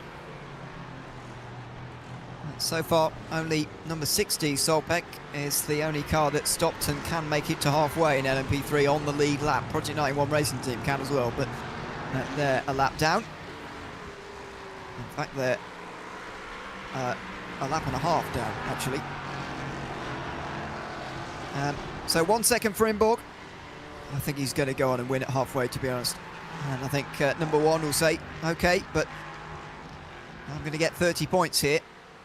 And at the very best, the closest rivals, number 62, already 18 points behind, is going to pick up 25. So they would lose another 5 and be 23 points behind going into the next part of the race. However, as explained earlier, the gaps are large in terms of positions. I mean, 23, if, for example, 62 were to win and number 1 finishing 4th, that would be enough to overhaul the championship margin. You know, finishing 4th doesn't take too much, especially if there's a safety car that brings everything closer back together again. That wouldn't take too much of a fall through the field at all. So this is still a mightily close championship, even if it is going the way of the championship leader overall right now. Certainly. And then, of course, heading into Laguna Seca, you've got potentially still all 4 cars battling for it. That's going to be intense, because Laguna Seca is also not an easy track, not one I enjoy driving because it's just so difficult to get right, and I think we'll definitely see mistakes there. There'll definitely be, in some points, little bits of hold up with the traffic, so it's going to be this race turned up by another couple of notches here in terms of how much pressure that the championship leaders are going to have. And of course, the last thing that Corsim Racing need is both Solpex and both of the Delatraz cars to be there. because that's when it gets really dicey and really aggressive. So course sim racing either needs to, of course, for next race get ahead of these guys, or hope that they're not all together. I think qualifying for that race could be much more important than it was today, personally. I mean, the two that are leading right now were on the second row together for this race. But, I mean, the 88 has had chances, you know, been within 2 seconds of the lead earlier, and they qualified down in 9th, so I don't think today it's been the most important by any means. In the Cup class, we haven't checked into often with them. Project 91 are leading with Matt Caruana. They're now 11 seconds ahead of the rest because Hendrik Augustin in second didn't take tyres at that first pit stop. He is slowly losing time to those behind, but not that, you know, they're not setting too much different times at all. Marcin Brajbachuk is third. Rafał Stolczek was a bit closer to him a moment ago. Actually, the overall leaders, we watched them pass them earlier. They've just extended their gap between the two since that happened. However, they're 4.5 seconds behind Augustin, and we're now over halfway through the stint. The gap was less than 10 when they began the stint, so I think this no tyre strategy is going well for Carlot, and with the decreasing temperatures only decreasing further, it's going to be very viable in the second half of the race to do a no tyre stop, I think. Definitely. If it works, great. If it doesn't, though, that's when the drivers have all got to think, right, let's go for something different. Let's try something different again. Of course, you'd imagine that some of them have probably done quite a lot of testing, you know, before this race, because they had over a month since the last one. So they've had a lot of time to kind of work out what's going on. And, oh, that's going to be contact there between Project 91 and Echelon Sim Sports into the stadium. But yeah, as I was saying, they've got a lot of time to kind of work out what works and what doesn't work. So that should help them all in terms of knowing what to do. You'd imagine that most drivers know what the plan is, but anything can change very quickly in this race. As there's a replay again of what happened, and then the satellite car. Oh, that was close again. And the amount of, well, I don't know if the Echelon Sim Sport car registered damage, but it didn't look like the BMW hit it. So not sure what went on there, but yet again another near miss here in this race. Oh dear, the Sportman Division Championship leader there smashed into, was that the 91 again? It was. Project 91 again there in the LMP3. They've not had a good time of things in the last few moments. Those incidents not yet under review, they've only just happened. And this has only just happened too for Matthew Deschênes in the PT Autosport Interreal car. You can see the grass marks there, so it's very recent as well. Spinning coming out of turn 3 and only just missed there by a couple of cars coming through, and has to take a very painfully long turn around. Line GP was that Cup car that just went past, and it drops PT Autosport out of the top 5. Definitely does, as we continue our way on. And I was just having a look at one of the other streams we got here on RaceSpot today for the Race for a Cause, and there's currently a dog live eating ice cream off a spoon. I thought, okay, I'd check in to see what's happening, and yeah, that's what we'll get greeted to. There's a lot of racing going on RaceSpotTV, by the way, this weekend. As you say, Race for a Cause is happening for another nearly 18 hours yet. More than, actually, I think. Yeah, 19 hours left, yeah, 19 hours left. So plenty of racing on RaceSpotTV this weekend. If you want to check in with that after we've done here in the IVRA Clubsport series. 2 big endurance races this weekend to bring you. Of course, the next IVRA rounds will all be live on RaceSpotTV again as well, of course, as always. The next endurance series race is at Sao Paulo next week. Same time, same place as we were here for this broadcast, and then it's the finale for the Clubsport series, 15th of April for the 4 hours of Laguna Seca. So I hope to see you back for that as well in a few weekends' time. There's going to be some close championships to settle based on what we're seeing so far today. In fact, we're going to see a championship lead change hands in 20 minutes' time if this Impulse racing car can't get up to Carlisle Esports and, or at least, sorry, can't get up to 3rd place. If they do get to 3rd and Carlisle finish 2nd, they'll be tied on points going into the second half of this race. As it stands, though, Carlisle Esports would be taking the championship lead by only 2 points, so it's very close either way round.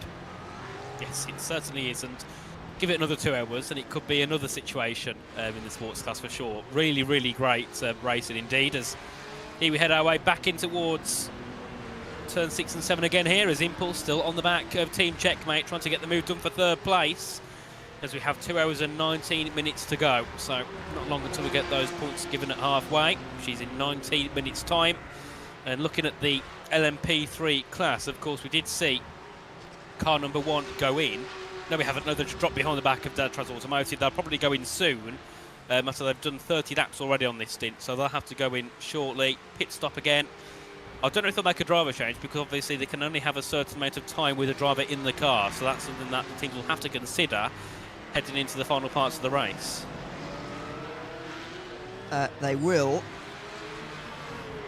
You can maximum do 2 hours 40 in a race in this series, so I would get him out now, to be honest. I'm not sure they're even going to stop again. If it stays green, then I'm not sure they're even going to stop again before we hit the 2 hours 40 mark.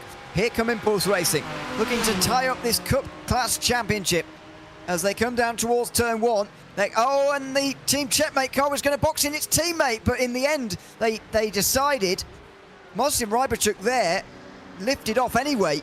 So the slower car there saw what was happening and thought, I better move out of the way here, try and help out my teammate. But Rybachuk says, no, don't worry about it.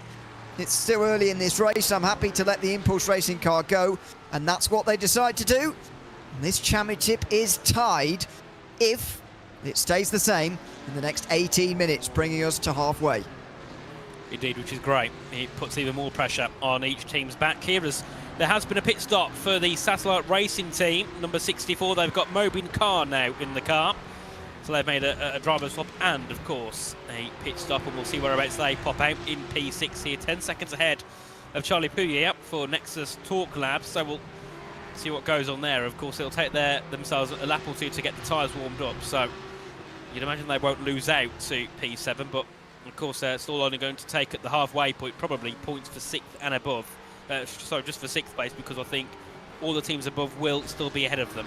And so that'll be a key one to keep an eye on here for Satellite Racing, who have yet again had an up and down race so far, and still not sure where they'll end up finishing at the end of this one, because they've been up in the top 4, they've been up in the top 2, and now they're down in 6th, and they've also been flirting around with cars in 7th and 8th as well, so they've kind of been everywhere in the first opening 2 hours of this, as that is going to be Soldier Check ahead of Marcin Rybachuk, still battling for 3rd place. And I remember in Miami these two were at it all race long, car 915 and 997, with these two exact drivers.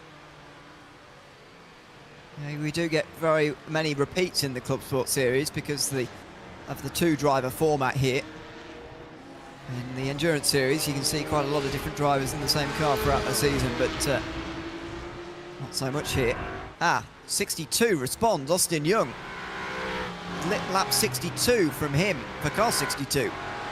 Now, that's only 29 laps on that stint there, so that's that's just a lap longer than what Satellite did last time, a lap shorter than what Mike Pallish did last time round. We've still not seen anybody do 34 laps, so I'm not sure it is possible. As Robin Schwanker gets into the 62, there's going to be a pit stop, I think, at the end of this lap for the reigning champions and championship leaders. These LMP3s cannot make it to halfway. They knew that, though, and surely Mike Pallish is going to be coming in just in a moment. He's in the final stadium section now. Indeed, so it'll be interesting to see whereabouts car 1 come out. You'd imagine by the time they get to the halfway point, they should be ahead of both Delatraz and Team Huiskenveld, because I think they'll have to pit too. So it should still be a decent situation for Mike Pallish. He just might lose out to Delatraz Automotive, who've got, before the pit stop came in, a 5-second gap. But here is the championship leaders. Of course, Sim Racing into the pits now. They'll make their tyre change. I think they're going for Pascal Sticks as well into the car. So driver change. We'll see if they make a tyre change, but they're definitely, of course, adding fuel into the cars. They have to continue on, as also Hendrik Augustin as well in car 960. Carlar Esports owns the pits too. Well, that's an early stop, so that's a little bit early. Now, will it matter? Maybe, to be honest. 7 more laps. That's not going to get them to halfway anyway, is it? So maybe it won't matter too much. But Pascal Sticks anyway comes out the pit lane. 34.4 seconds in the box. That's a little bit longer than Mobin Khan spent, but Khan was a long way behind anyway. In fact, they've come out ahead of Team Huizinga, despite the fact that the 48 hasn't made its second stop yet. That's how big the gaps have become now. Such as the battling from those behind, although having said that, Team Huizinga themselves are not quite on the pace today for whatever reason. Here's Impulse Racing, they're back to second, but an important stop coming up for them, and there's Luca Kita getting into the Carlar machine. That's not a full tank of fuel for them, but it must have been 4 tyres, because otherwise they'll be wrecked, those tyres. But Luca Kita, a very, very strong driver, formerly of Urano, who were knocking on Redline's door as the best team in sim racing 3 or 4 years ago, before that team sadly ended. He's been an Apex Racing driver in the past as well, Luca Kita. Let's see how he goes today. That's fearsome though for the others. Let's see though what they do in this pit stop. Is it going to be a shorter stop with no tyres, maybe just to get them to the halfway mark, and then they pit again not long after? There's a lot of interest and intrigue for this Cup class, because they're so close to making it, but they just can't quite. No, and I think looking as well at the car number 88, they've done 30 laps here, so they're yet again, they're going to be like 5 minutes off of being able to make it to the 200 point, so they will drop behind Pascal Sticks in the Core Sim Racing team. And of course now we've got a few more driver stops coming through until the end of the race. This is where it gets interesting now, because you've got other drivers who have got different pace to others, different ability, and also different driving styles. So we'll have to see how aggressive and defensive the other drivers are, and this could definitely make for an interesting ending to this race. And of course we saw in Miami, once we had a couple of driver swaps of some of the lesser skilled drivers coming through towards the end of the race, you saw some teams really drop back. So we'll have to keep an eye on that as well throughout the rest of this one, as we can see the battle for second in the Porsche Cup category, and then battle for 6th place in the sports category. So still lots of battling going on here on track, still with 2 hours and 12 minutes to go. Yeah, there is still just over halfway in this race, but it's flown by so far. Yeah, in the sport class they should be able to make it to the hour again, but well, let's wait and see on that. Line GP from the Cup class now coming. Number 8 should be in at the end of this lap, you'd expect. They've only just started the lap, but they should be in at the end of it. And Team Huizinga have Core Sim Racing. This is what I mean about there not really being an undercut in endurance racing like this, because the Core Sim Racing car now, there's not much difference in terms of the tyres, although they take them every stop anyway. They're just way, way heavier, and that's going to cause them to go much slower than the 48. As you can see here, Jan Sinkowski putting the pressure now on the championship leaders, although it will be fleeting pressure because Team Huizinga will be in soon. Yeah, you'd imagine 2 more laps and they should be in. As Delatraz Automotive have carried on car number 8, they've done 32 laps now, the same for car 88, so you'd imagine as well Sentovsky continues on for Huizinga, so they'll do another lap here, and Mike Pallet won't be too bothered about letting Huizinga through, because that advantage that Huizinga has now goes within a lap or 2, so he'll be happy just to sit behind and not cause any issues with one of the championship contenders. Of course, it's quite mad to see, isn't it, as well, that Pallet's there, who's only, what, 13 points ahead-ish of Huizinga, and one of them has still got to pit again, and they're right together. So it just shows in some races what advantage that some teams can have. Huizinga normally are battling up there, and they're going to drop back and be 30-40 seconds behind, which is insane to see.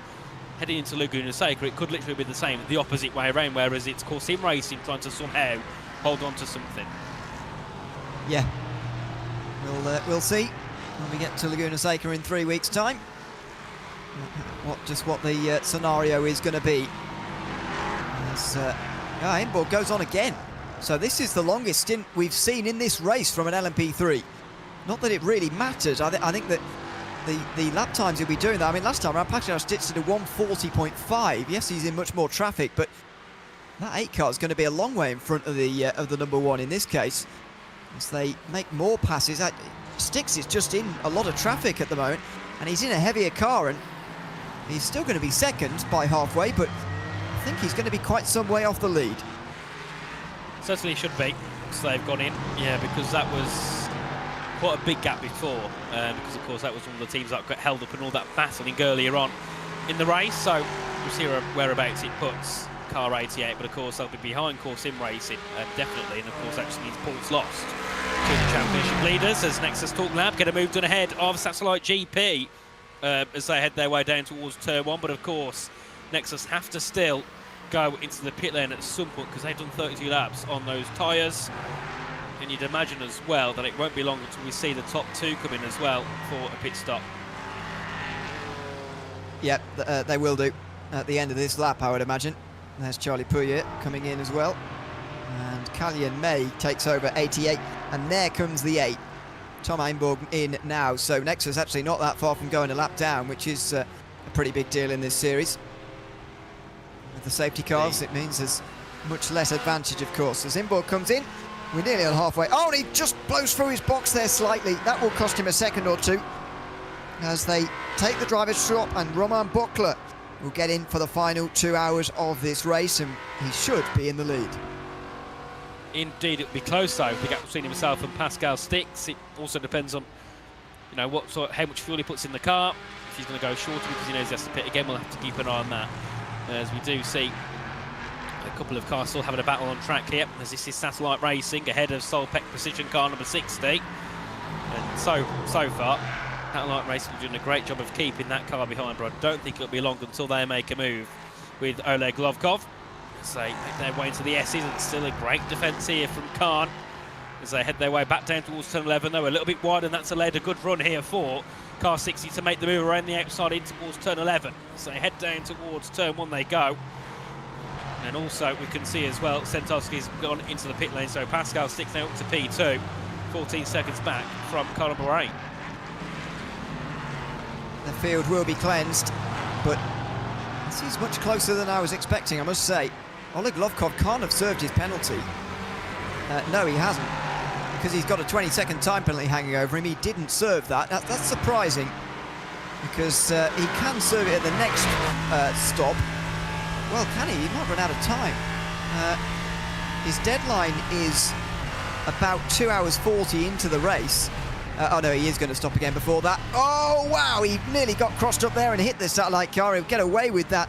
He moves up to 4th though, so what he's doing at the moment, I think, is sort of trying to preserve points for teammates, because he will stop again before then, before that deadline, sorry, but he wants to not take it now so that he can be up there fighting for these halfway points with some of the others. But 62 has lost a lot of time through this pit stop phase, down in 6th place at the moment, the championship contenders.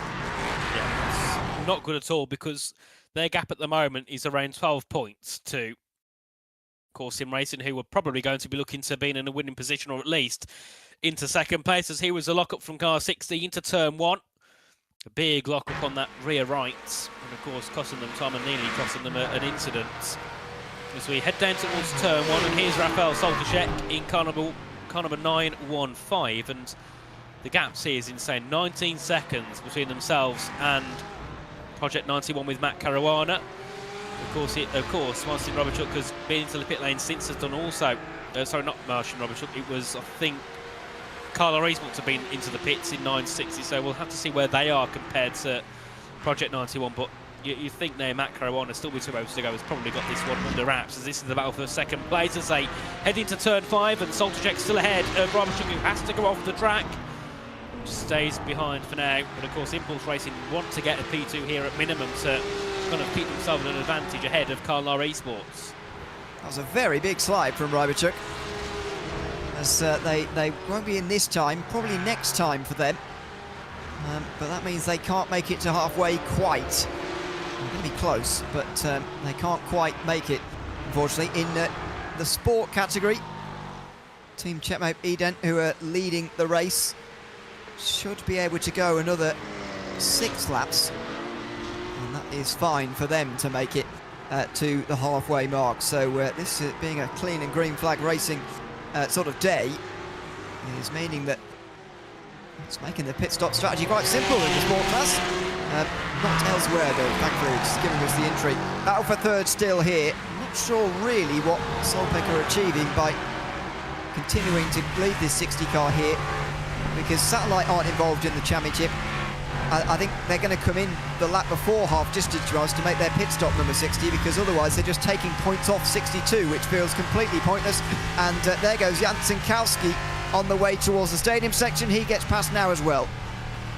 Yeah, indeed, it wasn't much of a defence there from Lovkov. He kind of just let the Heusinger car through.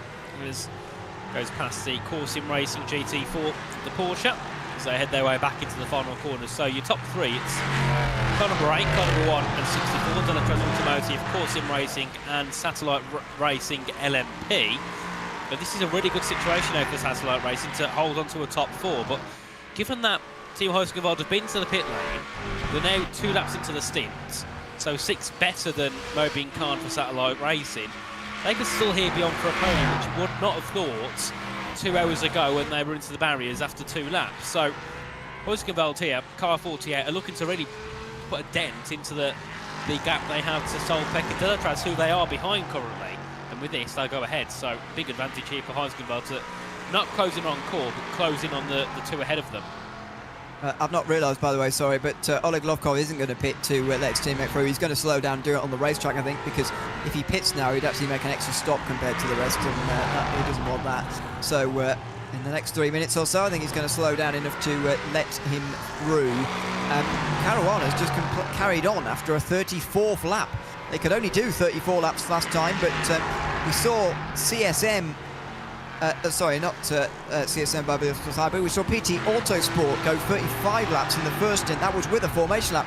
So maybe they can stretch this a little bit longer, but let's wait and see as we go back to the sport category. This is a group from 5th place on back, Impulse Racing at the head of it, and a whole train of drivers in behind.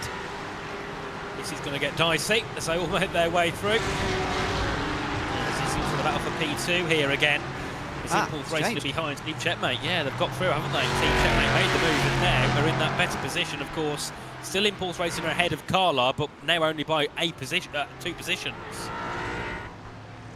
Now, oh, that's close. Mustang closing the door there. Looks like the race leader maybe behind them too.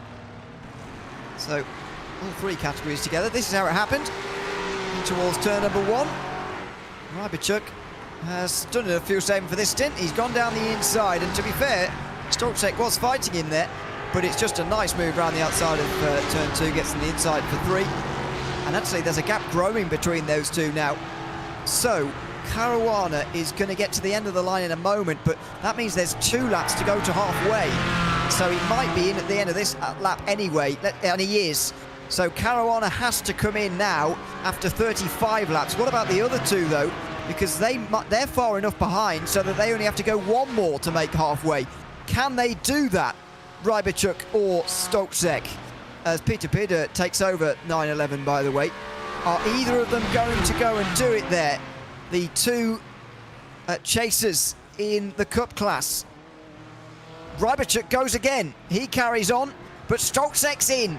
So Team Checkmate have got the full complement of halfway points, surely. Even if they come into pit lane, I believe they can still take the victory from the pit lane at halfway. So you would have imagined here that maybe 997 was saving a bit of fuel just so they could do that extra lap. There's 1 minute to go. They will cross the line as leaders, so that'll be 34 points going their way. Of course, they aren't in that championship fight really being in P5, but they're about 100 points back. You never know, but it's unlikely.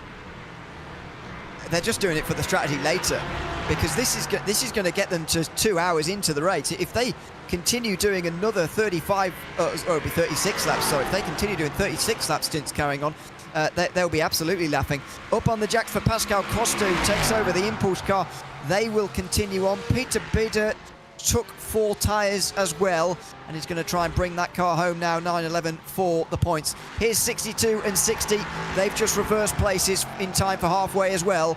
The number 8 car is just coming towards the stadium section now. We are about to receive the halfway points, and it is going to be a victory for Delatraz. Team Heusinger pitted only for 15 seconds, so they've short-stopped to try and take 3rd at halfway here, and they're fighting for it at the moment. Here comes the 8 car though. 2 hours are gone, and Delatraz Automotive are going to win at halfway, but it's Corsim Racing who gain in LMP3 in terms of the championship. How many do they gain? Team Heusinkveld are not that far behind, trying to get points, or at least limit the damage. 997 takes the points in the Cup class, despite the fact they come into the pit lane. I believe they've got, yes, they have gone over for another lap, so they take the points in the Cup class.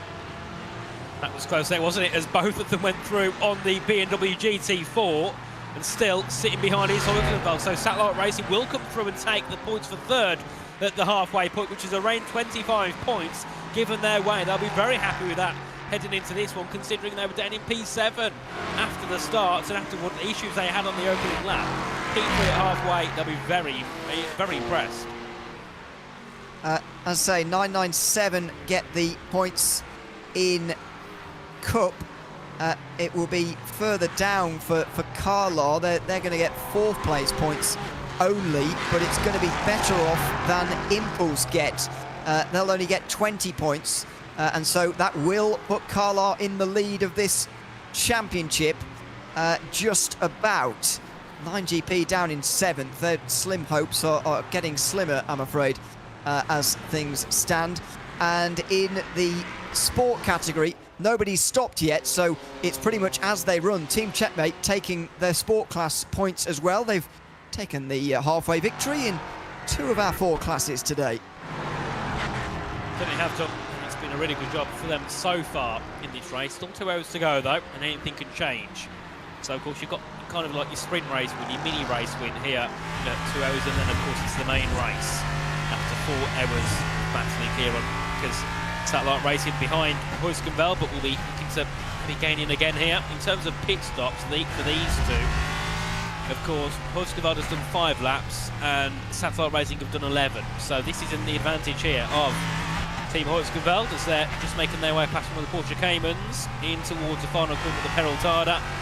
And then they continue on once again here in that battle for 3rd place. Of course, in the 62 car, they have got Robin Schwanker, who's ahead now by a few tenths ahead of Oleg Lovkov. And Solbeck's race has kind of gone from good to a little bit meh so far. They sit P5 and P6 after both battling in the leading spots earlier on. So it's really fell apart for them in terms of what it was earlier on. So they won't be too happy with that. And then, of course, car 88 with Kelly and May now. Of course, they had contact earlier on twice. Contact, one with the GT4 and the other with one of their battling contenders, and they now sit P7, 8 seconds behind the back of Solbeck, so they'll be losing a lot of points in this one.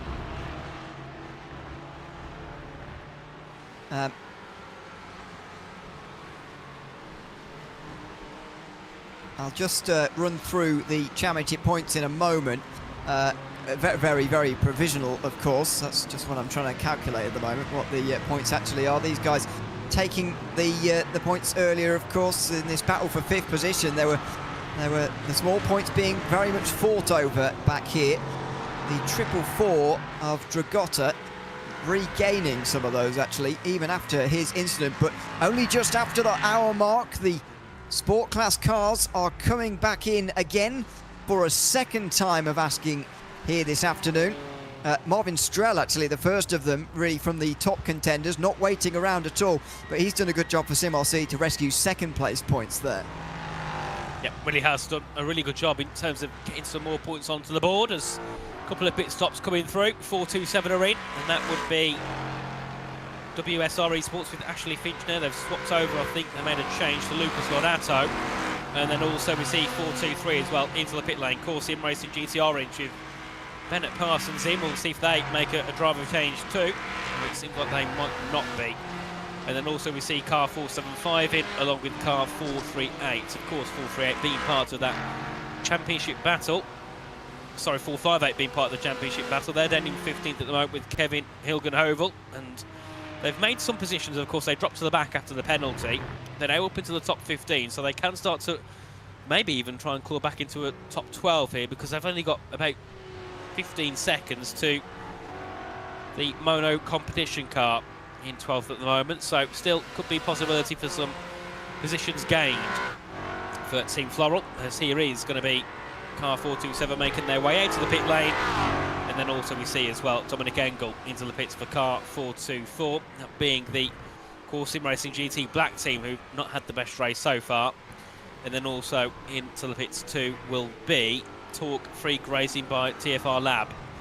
So quite a few of our teams coming in there to make their next pit stops in this race. And then looking through as well at battles in and around. So Carlisle Esports are now up into P2, ahead of Team Checkmate, who've got Spoutsky in the car now. And then also looking further down, Pascal Costa, of course, jumping into the 915. They're 12 seconds back from Carlisle Esports, so that's really gone the way of 960. And then looking through as well, of course, still Project 91 have that lead, but it's shot there now. It's only 7 seconds between Project 91 and Carlisle Esports since the driver changes. But of course, Luca Kita, a very quick driver. I wonder if that's going to maybe at part of the end go the way of Carlisle here with 2 hours to go. The reason why it's come down a little bit though is because they didn't take on as much fuel as they could have done there, Carlisle. Therefore 911 will be able to take a little bit less fuel later, and they're running longer into this race as well, so there's going to be a double whammy of fuel losses for Luca Kita later, unfortunately. However, yes, for now he does hold a very good position in second, not that far away from the win. And you know, you would fancy Luca Kita to close on Peter Bidder absolutely to the end of this race, but let's wait and see what transpires throughout this stint. But Luca Kita's stint is not going to go on for all that much longer. He's going to be on lighter fuel anyway. Here's SRN Motorsports, who have had a tie-up here. They've been hit there by Echelon Simsport in the LMP3. Still, these are the sorts of incidents we've been seeing, really. Small ones, nothing too major, but there's another of them through the stadium. Yeah, it's not gone well at all for Echelon Simsport. They were looking promising in qualifying, and of course promising after a decent race last time out in Miami. But now they're 10th, and they're 1 minute and 23 seconds behind Project 91, and they've got to pit earlier as well than Project 91, so it's not looking well at all here for Zach Heberts and Echelon Simsport at the moment. But you never know, anything can happen over the course of a race for sure. You see a battle here between Parsons and Eusebio for P10 and P11 here. Of course, Grow Sim Racing have been a little bit everywhere in this race. Now down in P11, battling for the top 10 after being up in the top 5 earlier on. And also our 2 leaders, our top 3 are in actually as well from the sports class. So Delta Sport, Team Checkmate and 56 Racing Team Marine, of course. I don't think that Sport were in that battle for the lead, but they were up there anyway because they went a bit longer than the others. So they're now in with Jordan McMayer, and then Lafronia as well in as well as mono competition. So a few more sport cars coming in here to round that 1 hour and 50 mark. So we'll have to see where they filter out into everything here. But it will be Team Checkmate with Olivier Jasiak who take the lead ahead of Guinez in second for CMRC, and then it should be Delta Sport that actually came out in third. So they've made their way up the grid quite well. Well, these pit stops have now filtered their way through, and Team Checkmate are back to the lead with CMRC back to second, and then Scherer defending from Delta Sport for third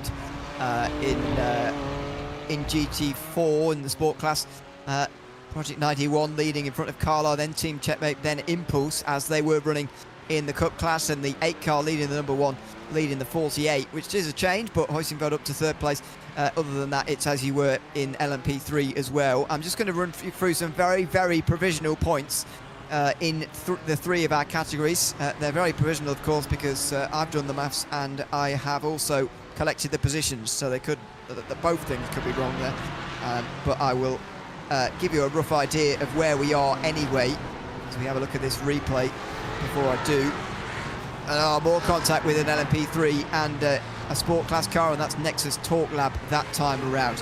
So in LMP3, Core Sim Racing will extend their advantage. They're now 18 points at the head of this championship, ahead of Delatraz, number 88, which is 8 points in turn in front of Solpec, who are 26 points off the title, and Hoisingveld, who limited the damage best, are 4th, 36 points behind Core Sim Racing. So good news for the reigning champions. They are further away than they were before. There's a change for the lead of the championship in the Porsche Cup class, because Carlisle Esports are now 2 points in front of Impulse, The other two teams, the outsiders of CSM, IBS Hybrid and Line GP, are further away though. They are 51 and 57 points away respectively. In the Sport class, SimRC extended their advantage actually by quite a lot in the end. 17 points they've now got over Solpec and 27 over Team Floral by Impulse. Don't forget, those three teams were covered by only 1 point at the start of the day. That's a big gain for SimRC, who are only 3 seconds off the overall race lead as it is. Shara Esport, who are running up towards the front, and you might be able to see them in the background. No, they're a bit too far behind. They're running in third now, though, anyway. They are 40 points behind, and the Core Sim Racing 423 car we've seen a lot of at the front is 58 points behind as well. There's Corin Seguine, who is the SimRC driver. They've gained a lot there at halfway, considering that normally we don't see too much change at halfway. He can get into the car there, knowing that they're championship leaders, and they've really grown their advantage as well.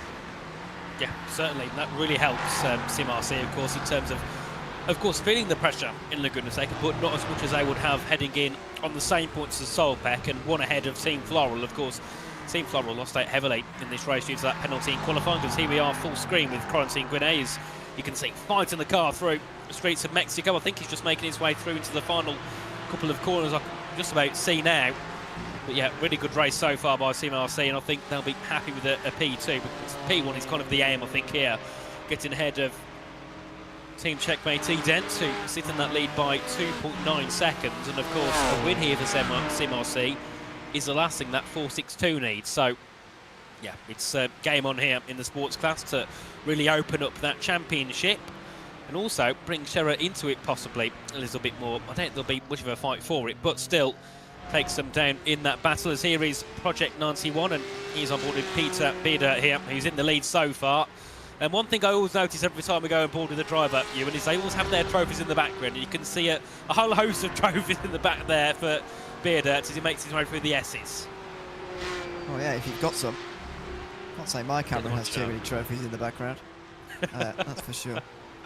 The gap was 4.5 seconds though, as we were just talking about that. 5 seconds it's grown to again now, as Luca Kita had to pass that Cayman in the background. But this is getting closer at the front of the Cup class, and I mean, it's an impossible situation really for Peter Bearder, isn't it? On the one hand, it's really magnificent to get handed such a lead by Matt Caruana and, you know, be, you know, have such an advantage really over the rest, and knowing that you've been leading for so long, and they do hold a big fuel advantage as well. This is not a legitimate 5-second gap as far as I can see in this strategy. However,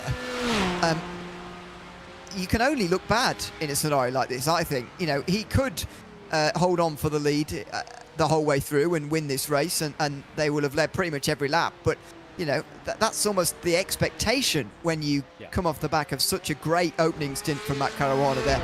The only thing that can happen is that they can lose it from here and you look bad. So, on the one hand, it's brilliant to be handed such a position, but there is a lot of pressure that comes with it.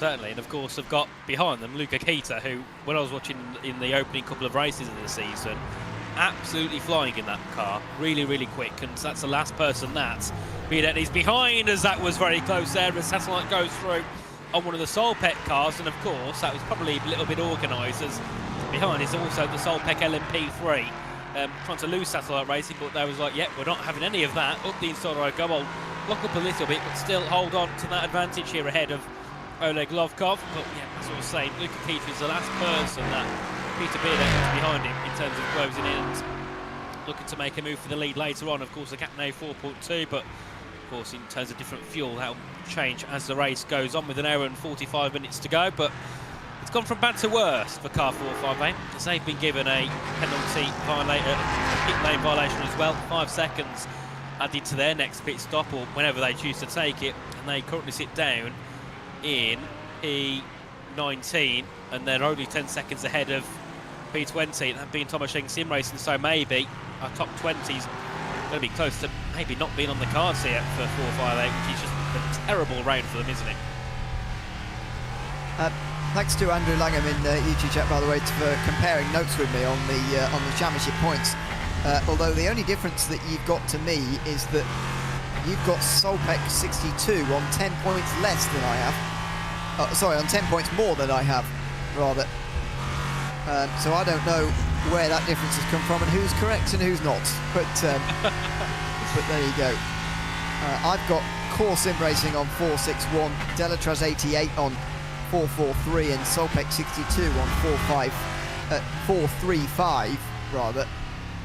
And I think that is correct, but again, we'll wait for some more official points a little bit later on.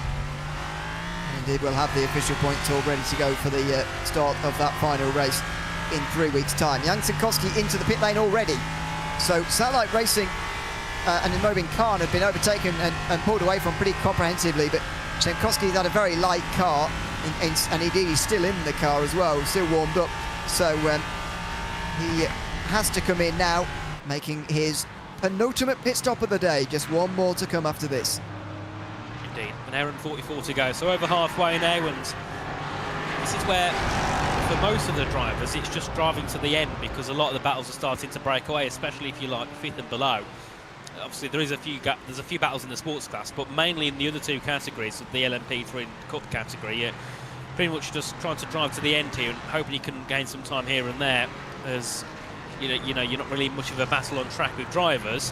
The end in half an hour is where things get interesting, because it's where drivers take different strategies in fuel and in maybe not changing tyres or choosing to change tyres, and all of that comes into play, and that's when you do see the gap start to shrink down. So yeah, for now it's just drive and put some good pace, and then towards the end that's when you can start to do some things to try and change your current position. And of course, though, in the sports category that's not something to pay attention to, because they're still battling anyway.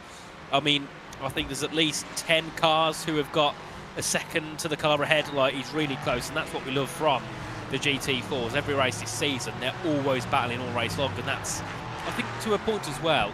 The drivers might not like it now when they lose, but when they look back on it, they'll probably think, actually, you know what, that was a fun race. I might not have got a top 5, but I still had fun on track, and that's the main part, isn't it, for some of these teams in the championship, when they're not as an established team as some of your big ones. Yeah, it is a big part of it, of course. Andrew Langham says he has Solbeck going over the line as Finley Jones has a spin here through the stadium section. Has 62 finishing 5th and getting 22 points. Well, even more confusingly, so do I. But number 62 started on 413. If you add 22, that's 435. As far as my maths is concerned, not 445. There we go. I was indeed correct. Maybe we're both wrong indeed where they finished, and the maths will be different later. But anyway, that's not to worry about now. Solbeck are 3rd in the championship. I'm pretty sure of that. There's going to be no differences with regards to actual position, because there wasn't any change anyway in the LMP3 standings. There was, of course, at the top of the Cup class, where Carlisle Esports are gaining on the race leaders. Now, I think they'll be able to go 10 laps or less, indeed, on the on this tank of fuel. Less than 10 laps further, I should say, from this point. But Luca Keita could put quite a marker down by closing up to the race leader and maybe even passing them before the end of this latest stint. Definitely. So we'll see how that changes. Looking at the gap though at the front, Core Sim Racing have actually lost time to car number 8, so that's something to keep an eye on here in terms of. Oh, Olo Glovkov's pulled over there. Penalty. Is that penalty? Yeah, might be serving that penalty, which of course was given to him early on. And oh my, we've had lots of penalties come through recently on the board. We've had about 7 penalties pop through. Car 62 though is one of the main cars there. They've been given a 10-second penalty for a collision with car 429. Yes, that's a sport class car, and that was only just over 90 minutes into the race. I think we've just both refreshed at the same time and seen a lot of them pop through. I can't believe that they all came through all at the same time there, all those decisions. All the review, then all of a sudden they all pop up. No, they have all popped up through at the same time, because their deadlines are all very similar. Yeah, so that has all popped up at once. Project 91 in LMP3 have got 20 seconds of a penalty for a sport class driver incident. Zach Hebert, after that incident we saw for him, and Echelon got 10 seconds for aggressive driving, 5 seconds for aggressive driving for Lucas Schrenk of the 457 team, Zach Hebert, another one for a minor incident responsibility, 5 seconds. 5-second rule violation for the Team Flora by Impulse car. The championship contenders again having more trouble there. That's another 5 seconds to add to their time, as well as Finley Jones, who we just saw have that spin. Alex Chilcutt and the 78, that's for Nexus Talk Lab, has got minor incident responsibility. That's 5 seconds. And Marijn Kremers again, 10 seconds for aggressive driving. All of those coming through very late time, but crucially coming through just before the hour and a half into this, hour and a half from the end of the race. And the reason why that's important is because you have 90 minutes to serve penalties in this series. Had they been judged 10 minutes later, they could have left them for the very end of the race and just added it onto their race time. But because they just got them in time, their race control means that they will all have to do it on the pit, in the penalty box in the pit lane.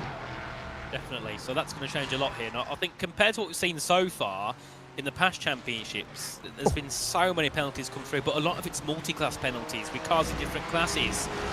And it's not the fact that I don't think the traffic's been a problem in terms of trying to make their way through, but I think the drivers are just forcing themselves through. It would be more of a problem if they were more conservative, but none of them are going to be like that, are they? If they want to get a move, they'll do it, especially when they're trying to get past some of the sports cars. There's a bit of a battle as they're, well, further behind, as that's, I think, one of the leading battles too. I'm not quite sure as they head in, but I think that's one of the race leaders there in the Sim RC car and the BMW, and then behind them is Team Checkmate, who managed to gain a little bit of time there, and they'll close in. And then look at that gap as well at the front in the Cup class. Now it's 2.5 seconds between Project 91 and Carlisle Esports, and I think at this moment you do feel for Bearder here, because the pressure he must be under is insane, because he's like, I've been given like a 15-point advantage, 15-second advantage, it's come down to 2. How am I going to look at the end? That's going to be a situation he absolutely hates, but I suppose at the same time, as that's going to be contact between two cars, and I think there's another one involved there as well, heading through there and towards the stadium. But yeah, it must be a horrible situation for Beard out here, but hopefully the team's behind him saying, you know, yes, you have an advantage, but don't worry, Q2 is still very much on the cards. There was a change for the leader in the sport class a moment ago. Conta Guina getting past Olivier Jan Jasiek, the Team Checkmate car. That contact was for the Grow Racing team, Marcelo Eusebio, as he was battling with Bennett Parsons there. 4th, 6th position, so contact made there. Side by side through the S's, meantime, between two classes. That was close. WSR car having to give the space, and 56 Racing Team getting a good run as a result. They're not quite close enough as they come in towards the stadium section, I believe just in front of the race leader. Or indeed it is their teammates. Certainly one of the Delicious Automotive LMP3s, it is the race leader, and they're losing a lot of time as a result. That is Romain Buckler. Not too far away from LMP3 pit stops happening all over again here, and as I say, Luca Kita probably isn't that far away from making another stop as well within the next 10 laps, but maybe we're going to get a Cup class leading battle before that, and that could be such a psychological thing. But I think Project 91 race team are still well ahead in the race because they've got much less fuel to take than Luca Kita has. Yep, that's going to help them indeed, for sure. As you can see, that caps into 1.4 seconds now between Bearder and Kita. But then again, I think on the one hand, it's not like you've got any old driver behind. Luca Kita, from what I've seen this season, has been fantastic. So when he's behind, of course he's going to catch up. He's a really quick driver. So I suppose that's some of the thing you've got to kind of add into the elements as well. It's not any driver that's sitting behind you. It's one of the quickest probably in the Cup class on a whole of all drivers taking part this season. As here is Luca Kita now, a second back from Peter Bearder, as they make their way through the S's section, and it won't be too long before we do see a move or a battle for the lead at least. And the question is though, do Project 91 kind of just not battle Luca Kita, or do you think they battle for the lead here? Because how much time do they want to lose potentially so that the team's behind? Because Spansky's 24 seconds back, but any sort of incident here or any sort of, you know, contact could really bring that gap down. And it's nightmare traffic for Bearder as well. That's and it's a nightmare for Kita. To be fair, it slaps one in the face and then the other. Over 1 second. Now the gap. Bearder there slipped through. Kita would have wanted to follow, but he couldn't there. And now the Cup car's going to get most of them on the straight. That could have been a nightmare for Peter Bearder there, but he's actually got away with it. Yeah, certainly. That nearly went really bad there for Kita. Dead into the Peraltada, got caught up behind one of the Mercedes cars through there. It was a Porsche, but has managed to keep going again, as here we can see those two making their way through. B-Dirt going past a Mustang, and it won't be long till the car lot eSports car does that as well. And that battle now will intensify here with an hour and 34 minutes to go in this race. I'd imagine these two now will be in the car till the end, because they are permitted to be. Of course, it was, what, 2 hours and 25 minutes you can have in the car, and they'll not be doing that. I think they'll be doing just under that, so they'll be fine to go to the end here as they make their way through in towards turn 6 and turn 7, and then back on the pedal down to the S's. And then looking as well in the sports class as well, car 475 now Sim RC have got ahead of Olivier Janiasiak, and they're now starting to pull that gap even higher now, 2 seconds between the two momentarily. Big opportunity for Sim RC to kind of see this one out with an hour and 34 to go. Yeah, I think they're big favourites to do so now with Corentin Guinet. He is a very strong driver, and they sort of did this at Mid-Ohio. They were third at halfway there, second here, but Guinet is a very, very good driver, and I'm not sure he is going to be seen again by the rest of the field unless there's a safety car. Meantime, battle for the lead in the Cup class. Peter in trouble here. Luca Kita with a tighter exit, and already he's less than 2 tenths behind the Cup class leader. Kyle eSports have been on an alternate strategy all day long, and maybe now it's starting to come to fruition. He's almost got his nose in front by turn 1, and will Biddert just let him go? Or will they fight here? It's side by side between the two. Biddert holds on at the front of the race, just in front of Luca Kita. He survives that first attack.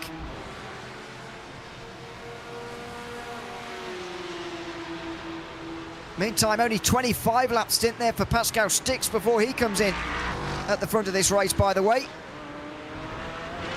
We could see the 8 car carry on yet for another 10 or 12 laps, but I guess they're deciding that, well, we don't need actually to run all the way to the end of this stint. We can pit a bit early and get away with it.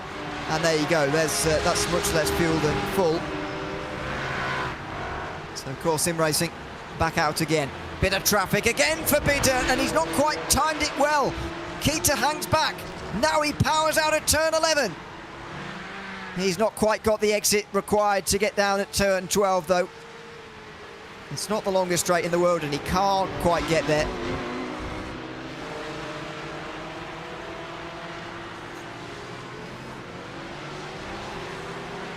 Through the stadium section and out the other side. The closest driver by the 25 seconds behind Adam Spansky now of Team Checkmate, but they might be going on a 3-stop strategy today. These two definitely have to make 4 unless Biddert can save a lot of fuel, which he might be able to, but Kita certainly can't. He is now leading though, Luca Kita. Kyle eSports at the head of the 4 Hours of Mexico, and they're leading the championship after the halfway points too. They gained 5 on impulse after finishing 4th. Wasn't a great result halfway for either of them, but they're now, as a result, 2 points in front of their big rivals.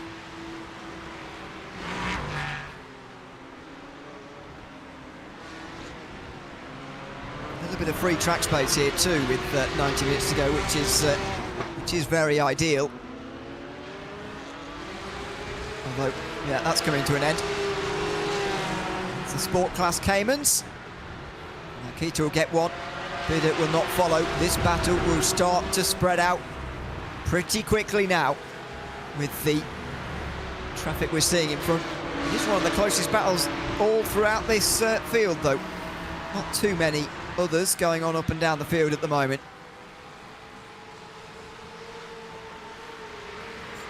Certainly not in the Cup class. Next closest gap is 6 seconds. Pascal Costa behind Adam Spansky.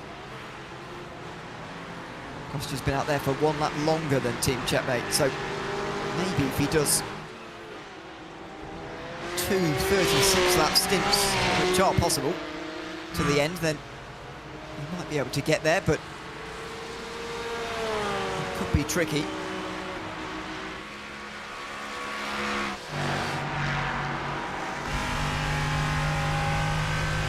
We run aboard with the race leader of Romain Buchler.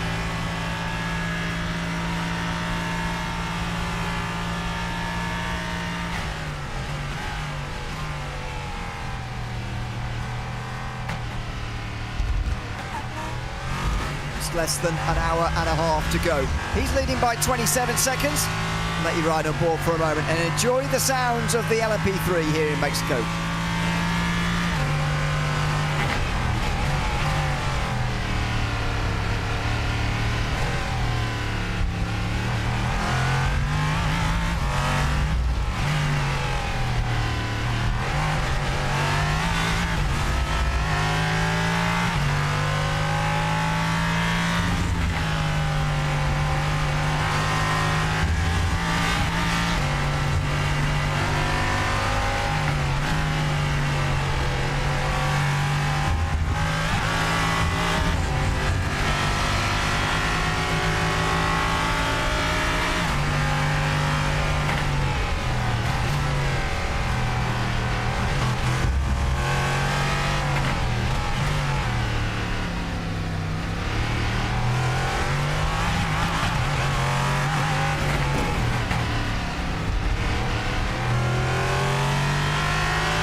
Well, Romain Buchler is continuing to lead this race at the 4 Hours of Mexico. 27 seconds his gap now over Mobin Khan, who at the moment is in second. Myself, Nathan Richards, taking you through the penultimate round of the IVRA Clubsport Series race here this season. Real Augustin Cisneros behind the cameras. It's coming into a fascinating finale here, Nathan. Not really sure who's going to win it in our categories, especially LMP3 and Cup class. I think in sport we've got a big favourite now with Sim RC, but there's still strategy to play out in this Cup class, despite Luca Kita looking very strong. They've got to stop for much longer than that 911 has, and their next stop can't be far away. Certainly, and of course, with it still being an hour and a half to go, there's still opportunities for safety cars. I know it's unlikely because we haven't had one yet. Always possible. That then brings everybody back into play pretty much, because they'll all get, most of them will probably get unlapped, put back into their orders, and we go again.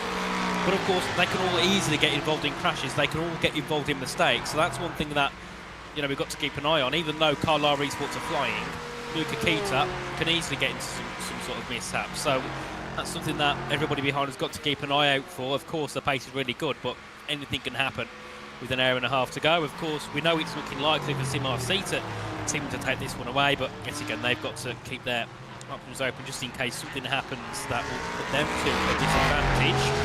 It's Grenade that leads ahead of Jan Jasiek in that one. And then, of course, looking up at the Cup cars, it's Luca Kita ahead of Peter Bearder, and then in the LMP3s, it's Romain Buchler ahead of Mobin Khan. But of course, that's because I believe Khan would have been into the pit lane, so once they catch back up, they should re-emerge in that second place. But they are the first of them on this main pit stop in the top 5 to go in, so we'll see whereabouts they emerge later on when others come in to stop. Of course, Delacroix Automotive by Major's Garage, Car Ray, they can go for another 8 laps here, possibly over Pascal Stix, so we'll have to see what sort of advantage or disadvantage that gives the number 8 car. But so far it's looking really good for Delacroix Automotive, even though earlier on it looks like maybe they weren't on course for a top 3, never mind the win. Not too far away now from finding out. Only about a third of this race remaining, actually. Hour 25. Peter is continuing to extend his lead now over Peter Bearder, but still waiting to see when he's going to come in next. That's the end of lap 29 of this run now. His last stint was only 27 laps long. So, and they didn't take the full amount of fuel, I don't think. from that previous stop. And maybe they did, and they only took 2 tyres, but that would be even more puzzling. It wouldn't make sense that he's cruised up to the back of someone with 4 tyres on in the way that he did. So I'm going to guess it's a lesser fuel load that he took, but not entirely sure. 100% anyway. All interesting to play out, and I say this all the time about the Porsche Cup class, but it's the only one in this series that doesn't take tyres and fuel at the same time. And my goodness, that just adds such an element of interest, because in LMP3 and in Sport, it's a no-brainer to take tyres every single time. Take all 4 tyres, because you're covered by the fuel in every stop. In the Cup class, you're not, and you take them at different times, and that means you have decisions to make, and it makes for a much better race. Yeah, certainly. And just looking through at the penalties as well, another warning has been given through for Marijn Kremers in the 91, and that's in his stints in the past hour. 2 penalties and a warning has been given out. Now, he doesn't want too far over that limit of the penalty points, because of course that does have consequences for the drivers and the teams as well. As the season goes on, of course, it shouldn't be too much of a worry given there's only 1 race left, but still not ideal for Kremers to have 2 penalties and a warning within 1 stint. That's like, I think he's done, 55 minutes, and that have all came through, so not ideal for him in 91, but of course they're not really finding much anyway down at the back of the field. And of course since then there's been no penalties come through, but I'd imagine now with just over an hour to go, there's going to be a little bit more contact, because the moves that are being made now mean a lot more than they were about 2.5 hours ago. Indeed. Now this is outside the top 10 in the Sport class. There's too much happening inside the top 10. Mike Dam's caught up to Bennett Parsons for 6th position. Unfortunately, Colson Racing have been losing a bit of time all throughout, as Satellite Racing come into pit line now on lap 94. That's a 33-lap stint from them, the 2nd in a row, and so that is expected. They will come in for their penultimate stop of the day. They might well take a full tank of fuel as well before getting themselves back out onto the racetrack. Solpet Precision Racing's number 62, that's just moved into 2nd, should be in next time round, and 5 laps later the race-leading number 8 car will be in as well. They're really holding an advantage, Delta Automotive, but as far as the championship is concerned, that's the wrong car. It's not the championship contending car anyway. Yeah, certainly not, as they continue their way on, just making their way past the GT4 Mustangs. And it's also started to get a little bit darker on track as well here around Mexico. I don't think it's in terms of rain, I think it's just, of course, because we're heading towards the night-time points. It's getting dark, because that was a bit of contact there as a couple of cars making their way through. I think that was one of the Solpet Precision cars going through. They've also had a mistake on the exit of the corner as well and losing themselves some time. A flash of the lights there in the background from one of those Sport class cars coming onto the front straights. Plenty of that today. Still, all 43 teams that started this race still going, nearly 2/3 in, and it is getting a bit darker than I was expecting, I must say, here today. Today's date, sunset time in Mexico City, is 9 minutes to 7, which would be about 15 minutes before we finish here. So maybe it will get a little bit dark before the finish, but there's the 62 coming in as expected on lap 95. Certainly, as we do see, 62 are in. Also, Joe Petrick for number 7, for 996 and 7th are in for Line GP. Of course, they've had a very interesting race so far. They've had a couple of times in the barriers, a couple of spins. It's not been too good for Joe Petrick and the Line GP team as they make their way on. And this, of course, is still our leader, car number 8, and it's because of the pit stop for 62 has put the car 88 into 2nd for now. But of course, themselves and Roman Beauclerc have still got to pit, so that'll put Pascal Sticks at least into 2nd there, because he's jumped up into 3rd. I don't think it'll be enough though to go for the win here. I think Delatraz might still have that advantage just about over Corsim Racing, but the good thing is for Corsim Racing, it's not the Delatraz team that they want. That wouldn't have the advantage, it's the one that's 6th in the championship, so it doesn't really hurt Corsim Racing here if they do finish 2nd place. It will still gain them points. No, yeah, exactly. Still very advantageous to them. Just sneaking out from that Cup car, there goes the 62. That's the Line GP car just sneaking out there. And they will have to stop again in the Cup class. Could be an interesting balance there between those who have to stop again and those who don't after their next stops. Team Checkmate, PT Autosport, CSM by BS Hybrid, all maybe will not have to stop again, but will their fuel saving have actually paid for anything? Or unfortunately will they drop by the wayside because of the simply the amount of time they've lost compared to the others? They might well be too far behind because of time anyway. But let's wait and see on that as we follow that salt pit car out of the pit lane. Robin Schwanke now a lap down behind the Nexus Talk Lab car, but in terms of those who want his strategies, behind Huizenfeld, behind Satellite and behind Core Sim Racing. Now he's got fuel to make up, especially, well, on all of those, but especially Team Huizenfeld, who is only 10 seconds behind at the moment, but nevertheless, it's not really the day that Salt Pit Precision Racing needed. On the penultimate race, it's looking ever better for the reigning champions. Certainly is, as we have an hour and 18 to go. And one thing I always get, and I got this on Miami, it was my first time doing the Clubsport series last time out, and it just seems like once you get to about an hour and a half, the race just seems to go by very quickly. We're already down to 1 hour and 18 left to go, so we head our way back down towards turn 1, and of course this is the battle here for P6 here, as I think Chilcutt trying to keep Schwanke behind in 62 as they head down to turn 1. This is a really interesting battle. There's been lots of interesting battles all race long here around Mexico City as we head our way onto the brakes into turn 1, and one of the Mercedes are just in the way, but they should be out of the way quite quickly. Oh, that was a big jump over the curb and nearly a spin. Contact as well. While Chilcutt was up on 2 wheels, Schwanke was making side-to-side contact with the Mercedes, who he's getting an earful of now, or a lightful of. So he come down towards turn 4. So that was all happening through the first chicane. Have a look at this from the air. I mean, Schwanke just misses the apex there, really, compared to what the Mercedes was expecting. And yeah, that bump over the curves for Chilcutt was fairly severe as well. This is that was odd through the first chicane, really. But they get away with it. Nexus Talk Lab and Solpeck as well. 62 can't afford bits of contact like that. No, I don't think that the Mercedes did anything wrong either. I think it was flat on the brakes for Robin Schwanke, and of course lost them heavy time. But they've managed to gain it back over the course of this lap to Nexus. So they head their way onto the brakes into the stadium section.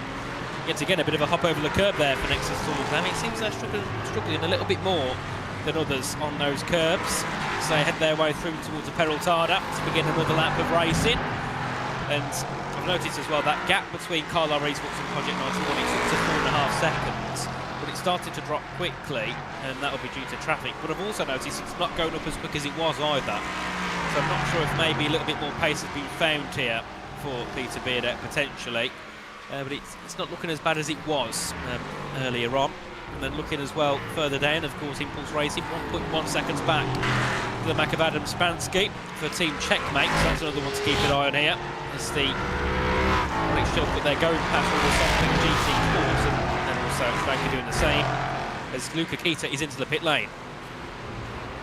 So then, big moment in the Cup class as Luca Kita comes in after 34 laps, so he didn't skip out on fuel, as I wrongly guessed. He must have only taken 2 tyres. Now he's come out the pit lane after only 14 seconds. That's a splash of fuel, and it's put him right behind Impulse and Team Checkmate, who are together now. So these 3, well, Team Checkmate have 1 stop to go. Kita does as well, but it will be a bit shorter.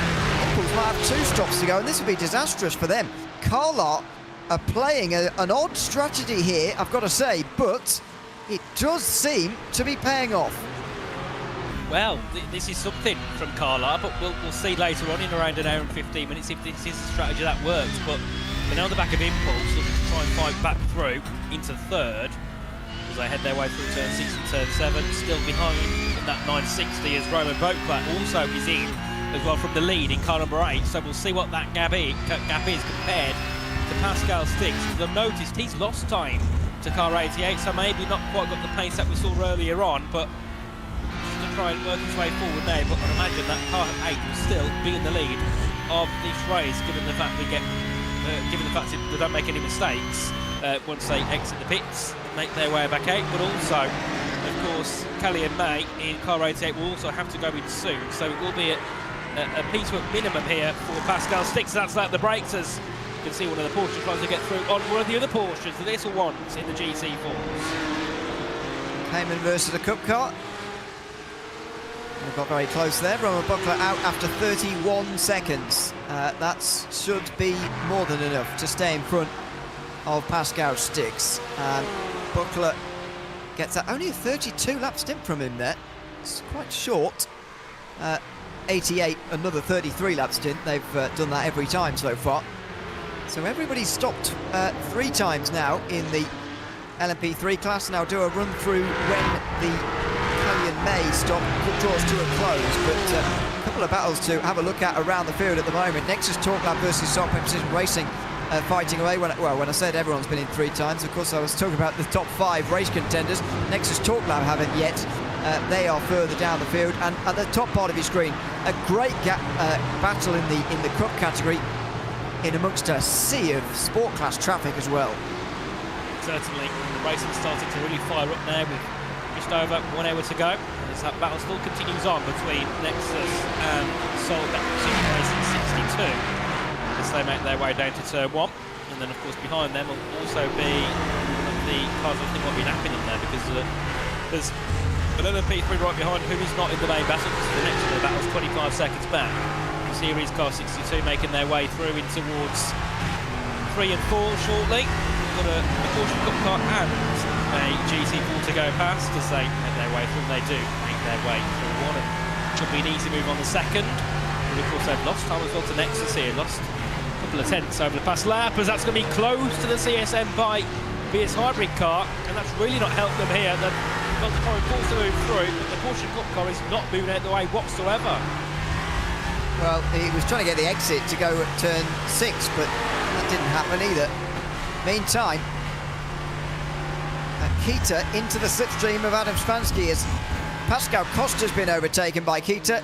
Here he's coming for second place, not quite able to work his way through. As I mentioned, I believe these two both have 1 stop remaining, but Kita's will be a little bit shorter, and he'll be able to go a little bit faster as well, because he's made an extra stop and he's making it work at the moment. It's the lack of tyre taking throughout this race, I think, which has been the difference for Carlo. They've skipped 2 tyres on the last stop. They've skipped all 4 the stop before that. They've skipped all 4 this time as well. 2 of those tyres have been on since the start of this race, as far as I can work out. Although that feels impossible. Maybe I've got that slightly wrong, but because that feels impossible. But anyway, we'll have to try and do a bit of digging and get to the bottom of it. Now Nexus come in, so the field is looking proper in LMP3. Delator Automotive number 8 leading by 15 seconds in front of Core Sim Racing, then Satellite Racing, who are more than half minute off the race lead. Team Hoistingveld 4th ahead of Delator 88 in 5th position, then Solpec Precision Racing. They've all got 1 stop left. The longest of them will be for Hoistingveld, who I think will drop behind number 88, and maybe Solpec Precision Racing. Core Sim Racing stop will be quite long as well, but they've got quite a gap back to Satellite Racing. Delator Automotive will be able to hold quite a large lead there, I would say. Satellite, I think the top 3 are going to come out the final stops as they are, but I think Hoistingveld will drop behind Delator Automotive and maybe Solpec Precision Racing as well. But all of that means that the number 1 car has had a pretty good day. You will see where they are when they filter out a little bit later on. Here comes Carlar again. Luca Kita this time makes it work, and when you're up against someone who's fuel saving to make a strategy work, passes can be easy, because Team Checkmate did just lift off there on the way in towards turn 1. They did, but also about Hoistingveld, I don't know if they'll have to worry about car 62, because they've been given a 5-second penalty for Robin Schwanker, and it was a move, misses the apex in turn 2, causing the 489 to take evasive action. So I think that's what we saw earlier on when one of them jumped the curb and the other one made contact. That's been given as a 5-second penalty. So another penalty for car 62 to serve in the pit lane whenever they choose. And I'd imagine they've only got 1 stop left here, so it'll be the next time they head into the pits. They don't have to serve it in the pit lane, though. They could say, well, just tag it onto the end of my race time. if it goes green to the end, then that's beneficial.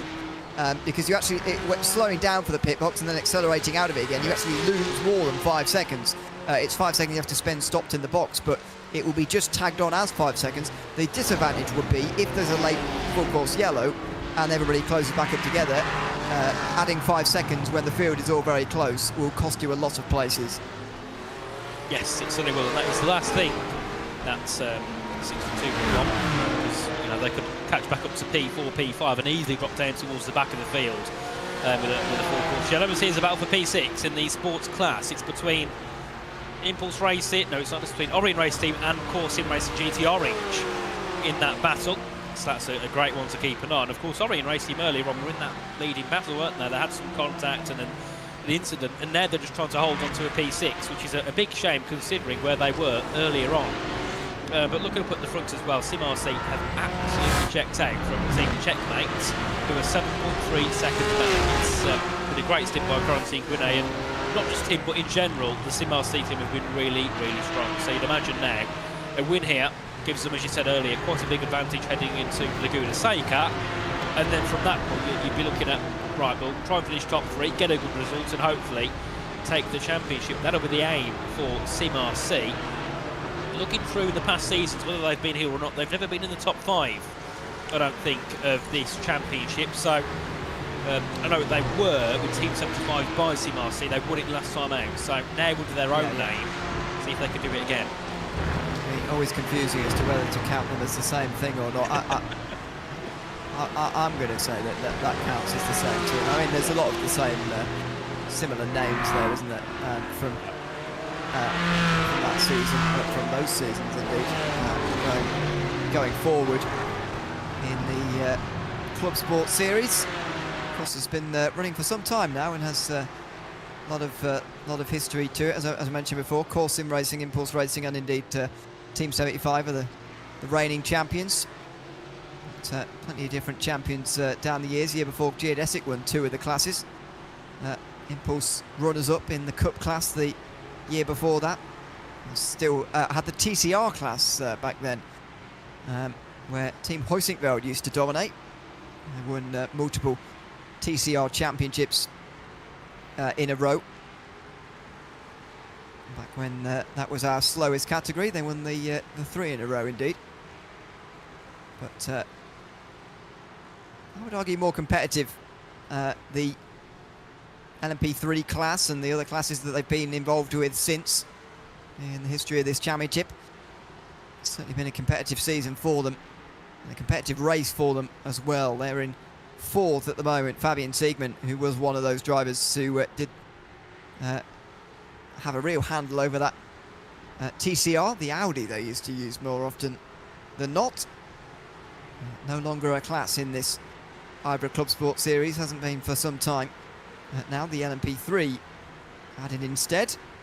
It's the 3rd class, although we did have 4 for one season. Now it's back to the 3 again as we look from the air. This battle for second in the Cup class, it's just extending apart. We're waiting for pit stops really in the Cup class. We're waiting for the final hour where these strategies are really going to unravel. Yeah, you certainly will. Of course, the one we want to keep an eye on is Carlisle Esports, of course, in that extra stop. They're the main one here, but we're sort of thinking, well, will it work or will it not? Because we've still got so long to go on that strategy. We don't know yet. As we do see Carlisle now making their way through that final corner to begin another lap of this race. They've completed many laps so far in this one. 105 the leaders have completed, and the Porsche Cup's run about 102 laps so far. Which is mad to think then. That means that the Porsche Cup cars have only been lapped 3 times, whereas the sports cars have been lapped 10 times. 100 would be impressive, wouldn't it? No, you're right. It is quite unusual to see it, but I think that's a bit of a pattern with. Oh dear, spin in the background for. That's the number 1 car. The Core Sim Racing number 1 car is off. The reigning champions and current championship leaders in the barriers at turn 3. Big drama here with 65 minutes to go in Mexico City. They've got a long stop as well compared to Satellite, so this could bring it close for second in the race. although it hasn't changed hands right now. We'll see what the damage is, and even if there isn't any damage, there could be concern here for the current championship leaders. They were just behind the Impulse Racing car, but I don't think that played a role. They bobbled over the curb, and they did hit the wall pretty hard at turn 3. Oh, what a shame. And that could be some damage to be repaired there, or at least, if they don't repair it, lose a lot of time due to that. But that's horrible for Pascal Stix and Corsium Racing, who were looking in a very, very fine second place. Now 5.5 seconds ahead of Satellite Racing, who will be, you know, they'll be very happy with this situation here. They could potentially jump up into second place if this goes their way. And also, Team Heusinkveld are only 9 seconds back. Of course, they'd love to get ahead of Corsium Racing here in that championship fight, being 13 points back. This is starting to get a little bit dicey now for Corsium Racing and Pascal Stix. And of course, once you make one mistake, it's very easy to make many more. So he's just got to get dialed in and just continue on at that pace and hope not to make any more mistakes. But Delta Automotive, Carlo Boré, have been given such an advantage now in this race. Of course, in terms of results, I don't think they've even been on the podium yet this season, and they're looking to take the win. Yeah, indeed.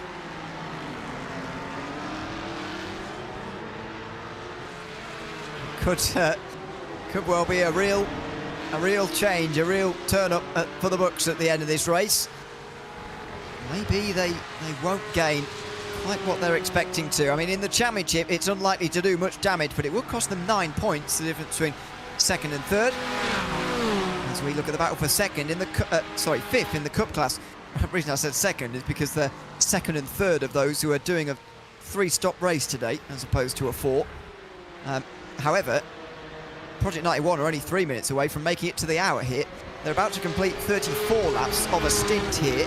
They have done 35 before. 36 is possible because Team Checkmate have done it. So I wonder whether Peter Bieder is on a bit of a fuel-save strategy here that means that his next stop would be the final one, and that would give Project 91 a bit more of an advantage over Luca Kita.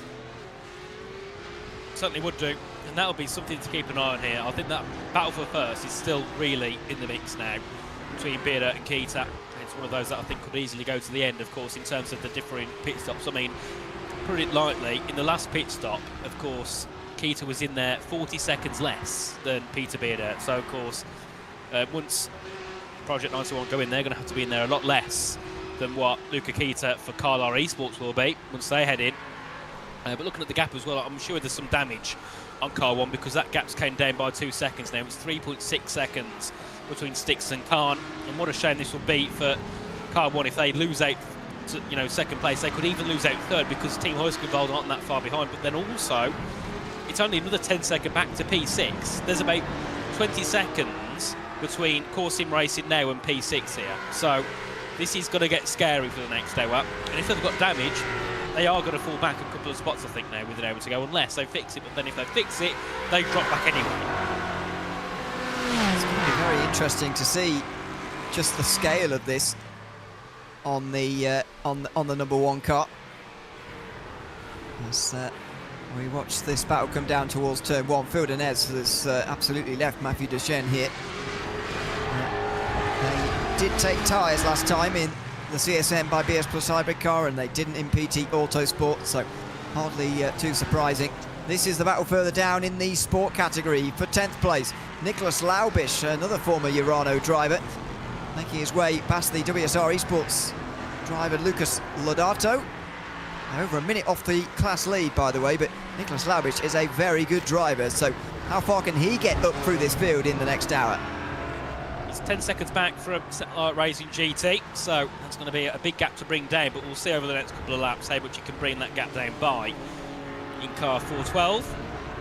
Just looking through, and there's a meatball flag as well as the car's gone off, and that's going to be 404 off the track. I'm not sure where, but there is a meatball flag. Well, that's the first meatball, I think, of the day for mono competition, and they have towed back to pit lane, or have they driven into pit lane, I think. I think it's happened right at the end here. Project 91 would see LMP2 seem to be getting underway pretty slowly. Yeah, so this might be two separate things. This is Project 91 racing team through turn 11. Big spin. Okay. They're lucky to avoid the wall there on the outside. 404, unfortunately, seem to have not been so lucky. Yeah, that was a close call. Easily been so back to the pits there for Project 91, but managed to kind of lock the brakes and not slide too far into the wall. But I'm not sure what happened to that's 404. unfortunate. And that was it, wasn't it? Contact. Oh, and the Course Sim Racing car got spun round. That's not the Course Sim Racing car that is running towards the front, but I mean, I'd like to say that from the 404's point of view, but that is really harsh, isn't it? It's a meatball. I mean, they are quite damaged. To be fair, it's not it's not like the meatball is it shouldn't be there, but it's just not much contact to actually bring it about. Meantime, we've got lots of pit stops. Not many laps on that stint from Corentin Guinet, but he wants to get his final stop in as soon as possible.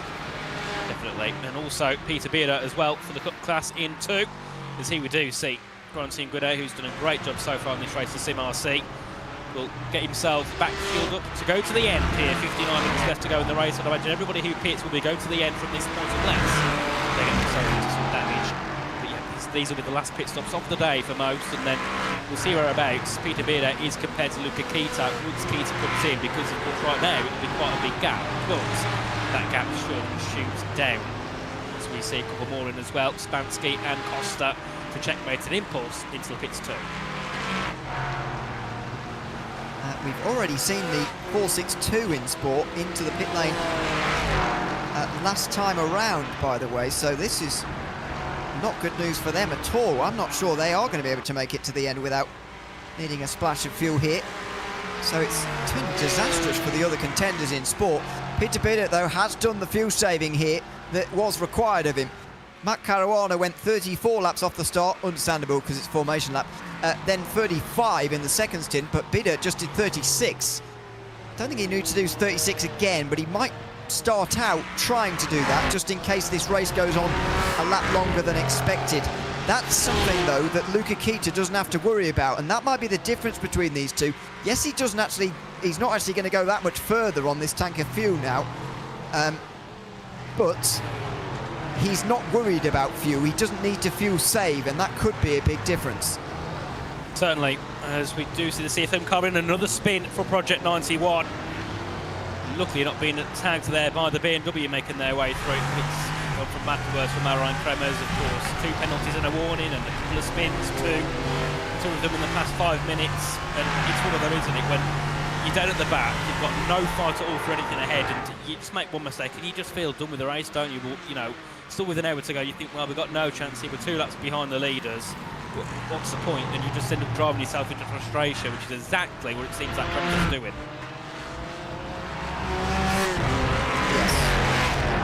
Quite possibly. Stops happening in Sport, now the final stops of the day in a pretty orderly fashion. This Course Sim Racing car is not quite right. It's not quite right, I don't think. Last time round, it was a 38.2. There wasn't that much traffic around, and the others around him were all able to go faster. In fact, that was the slowest lap of the top 5 last time round from Course Sim Racing. They're not that far away from being able to pit and make it to the end, but they are damaged. That's going to need to be repaired unless they want to persevere. This is a bit of a nightmare scenario, really. It doesn't look too damaged, that car, but I think it is, if you look at the lap times anyway.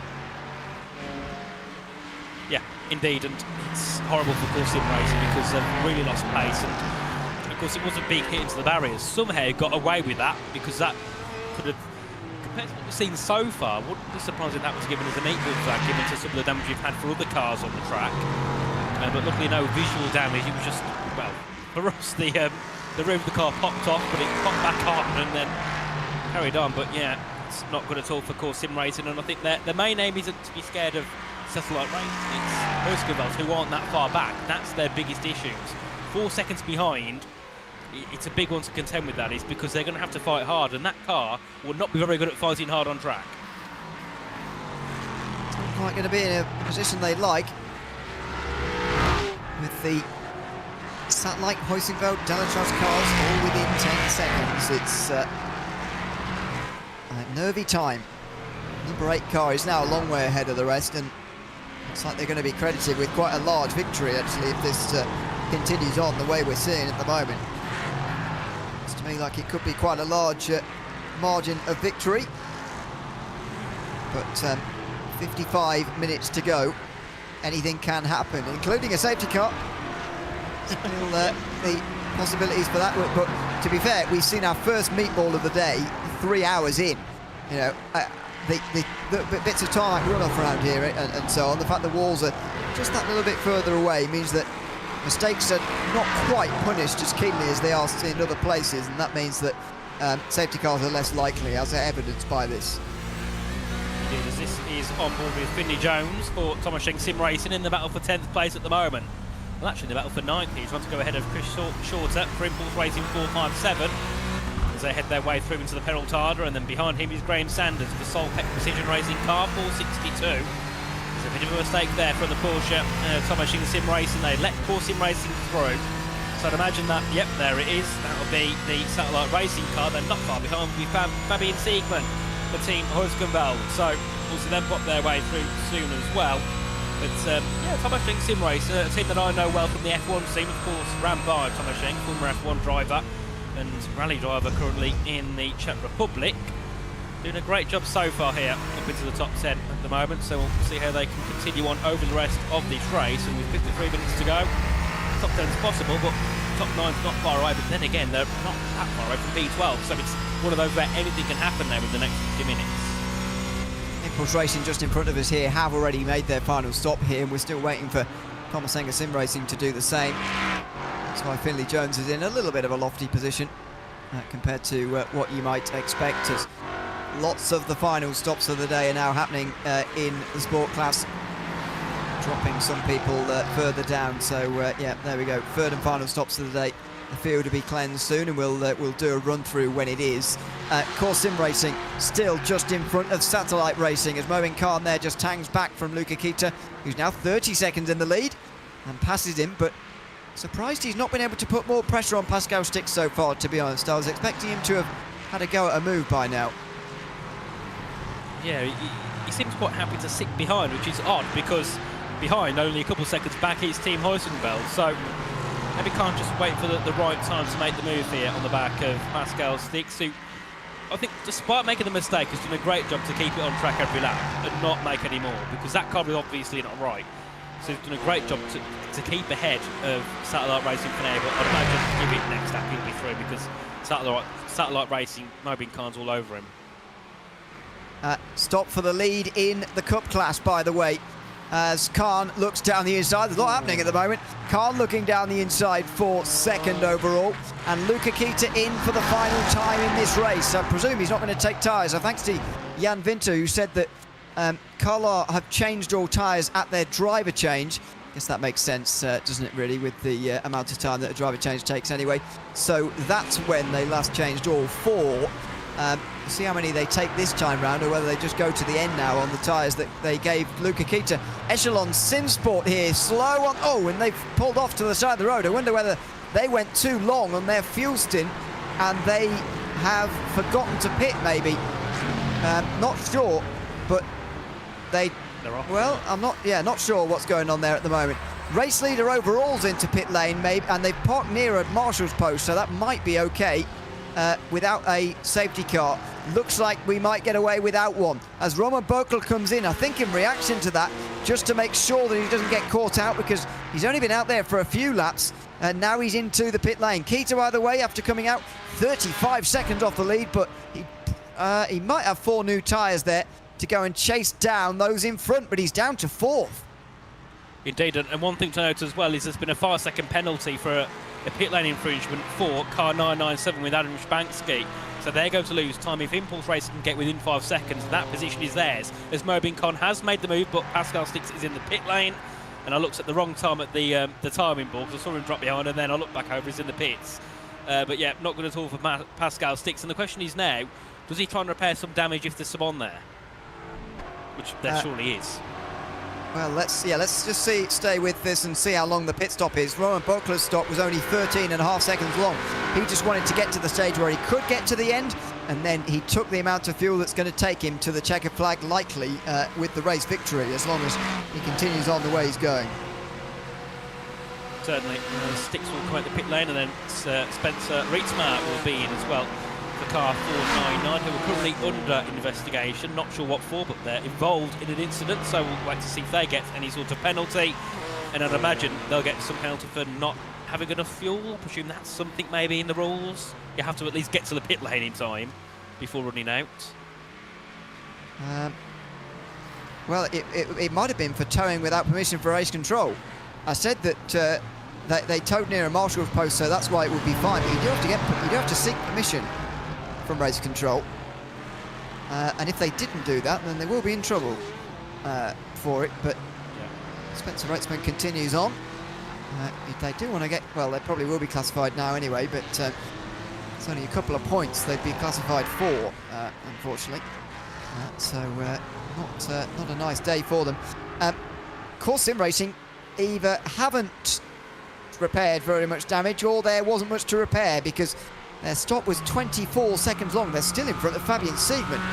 Will they still be in front of Mobin Khan? I think so, unless Khan has a much shorter pit stop than expected. This is Finley Jones, who still hasn't made his final stop yet. Graham Sanders in the 462, who maybe has to have a splash and dash right behind him, and Finley Jones now finally has to come into pit lane. And the question is, how long in is Mobin Khan going to be, as Finley Jones is serving a penalty? How long will Mobin Khan be in the pits? At the moment, it's just at 19.1 seconds, so that's a very short pit stop, isn't it? For Mobin Khan, if it stays at that 19 seconds, it is, and he comes out in third ahead of Solpec Precision Racing car number 60, but of course they've still got to go in. So the main thing is, it's now clear, of course, in racing, P3 is definitely on the cards, P2 as well, given the fact that car 88 still have to pit as well. So if the pit stop's short here for car 88, they might just hold on. If not, then Satellite could be on for a P2 here, which would be brilliant for them. It would. They've jumped Course Sim Racing, which has been brought about by that spin last time around for Pascal Stix. The Solpec Precision Racing 62 has already made its final stop as well now. They did it 2 laps before Course Sim Racing, so only a 16-lap stint there, but everybody's been going a little bit short so that they can not get caught out by a safety car if there were to be one. Garrett Berry is carrying on, though. He hasn't made his final stop yet, and Mobin Khan is right behind him. Needs to make light work of him, really. Otherwise, Pascal Stix could have the chance to catch up. Certainly, as they make their way down in towards the stadium section once again. And of course, it shouldn't be that hard of a move for Mobin Khan. I don't imagine that he'll be stuck behind Garrett Berry for long anyway, because he's got to pit. He's done 31 laps. So you're looking at 3 more maximum here on this stint, and then they'll be going to the end as Zach Hebert is in as well for Echelon Simsport, who've not had the best day at all out on track. P10 at the moment actually behind Project 91, who have also had a bit of a horrid day out this evening as we head towards 7:30 UK time. So it's yes, definitely been a long afternoon here of racing, but a great afternoon nevertheless. And looking at the gap now between Project 91 and Team Checkmate, of course Team Checkmate have a penalty, so they'll have to serve that, and they could possibly end up coming out in 4th here, because you'd imagine Carl Esports will catch up, but also Impulse Racing are actually pulling away from Carl Esports' Luca Keita. The gap's 1.2. It was down to about half a second earlier, so this does not seem to have worked at all for Carl Esports with 46 minutes to go. And this could really be well for Project 91, who could end up having a win by over 20 seconds potentially. Well, yeah, I think they are dead favourites to win this, Project 91. I'm not sure whether they're going to keep it to such a big gap, but they might do. And I'm going to hold fire on Luca Keita yet. There's 45 minutes to go here, and that's a lot of time for him to maybe not gain time to go on and win from here. He'd need close to 1.5 seconds a lap over Biddert, which would be tricky, but he could definitely get to second, since that's only just over 8 seconds away. And any finish ahead of Impulse in such a tight championship would be massively beneficial. I mean, they're only 2 points in front of Impulse at the moment.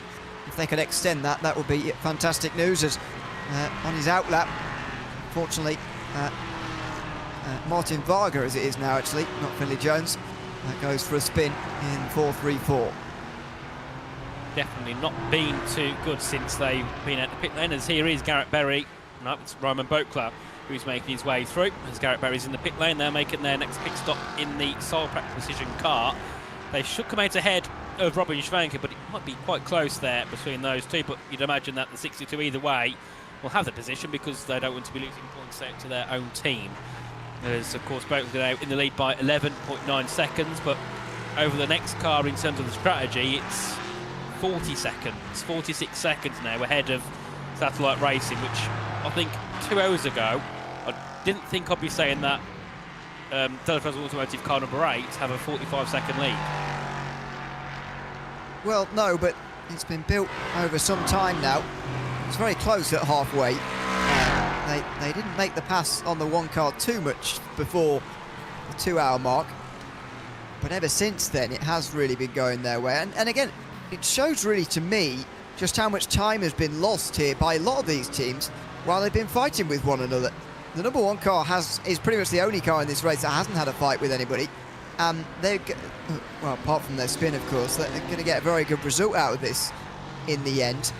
The amount of time that Solpac and Delachaz must have cost each other fighting over those positions has brought, you know, Core Sim Racing more positions than maybe they should have done. It's brought Satellite Racing to the podium, and it's brought Hoisingveld right back into this on a day where they were not looking good at the beginning. So, yeah, the amount of time that's been, I mean, not complaining from our point of view, entertaining as it was to watch Solpac and Delachaz. They were absolutely going at it, both of them. However, just not sure for their races that it was the best idea.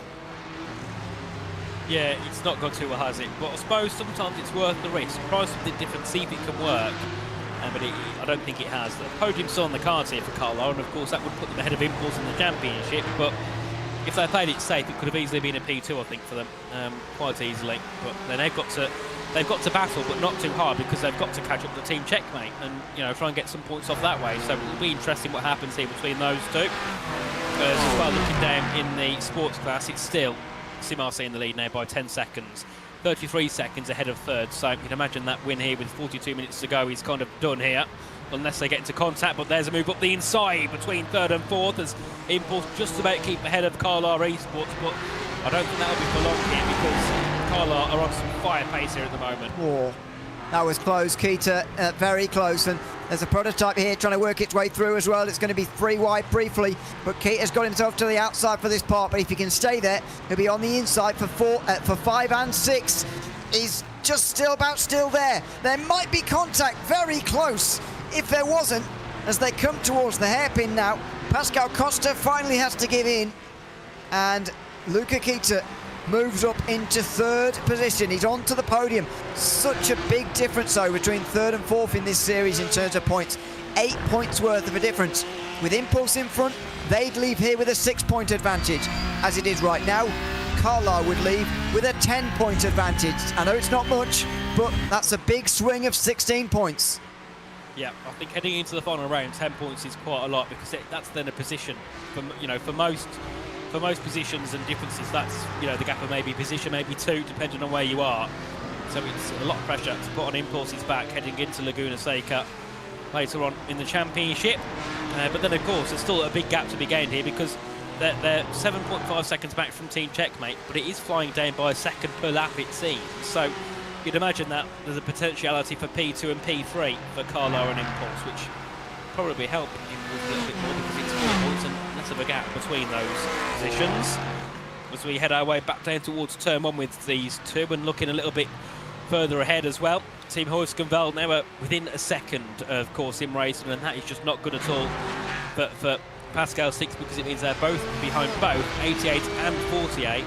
30 seconds ahead of 62, so they should keep ahead of them, but you'd imagine here they lose maybe 2 spots in the championship here, maybe drop down to third.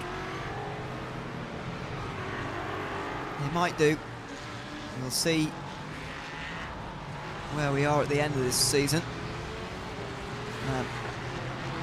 The end of this race, rather, before the finale. Sun really beginning to set now. Time is about 6:30 in Sim in Mexico City. Track temperature now just 27 degrees Celsius, about 15 degrees lower than what it was earlier.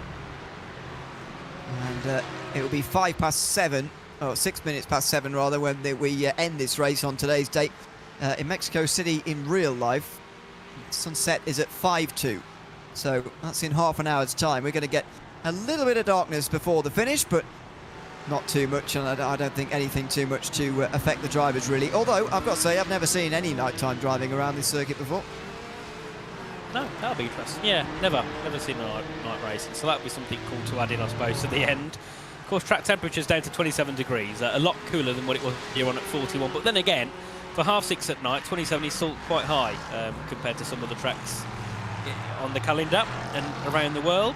As here is Team Horskenveld now on the back. Of course, in racing, you'd imagine a P3 move is inevitable for Fabian Siegmann to go ahead of course in racing, and Pascal Stix, who has lost a P2 due to a mistake at turn 2 and turn 3, which I think is a big shame. But also, I suppose, don't make a mistake when you're in a championship fight is the other message to give. I think he's lost some serious points here with this mistake. Second place would have been 90 points. I think this could get as bad as 5th place, which would be 66 points lost. That'd be a 24-point mistake, and some of his contenders would benefit. Here comes Team Horskenveld in 5th position at the moment with Fabian Siegmann, but last time round before this lap, 0.8 of a second quicker. Time gaps and the lap times are going to equalise as they start to run together here, these two.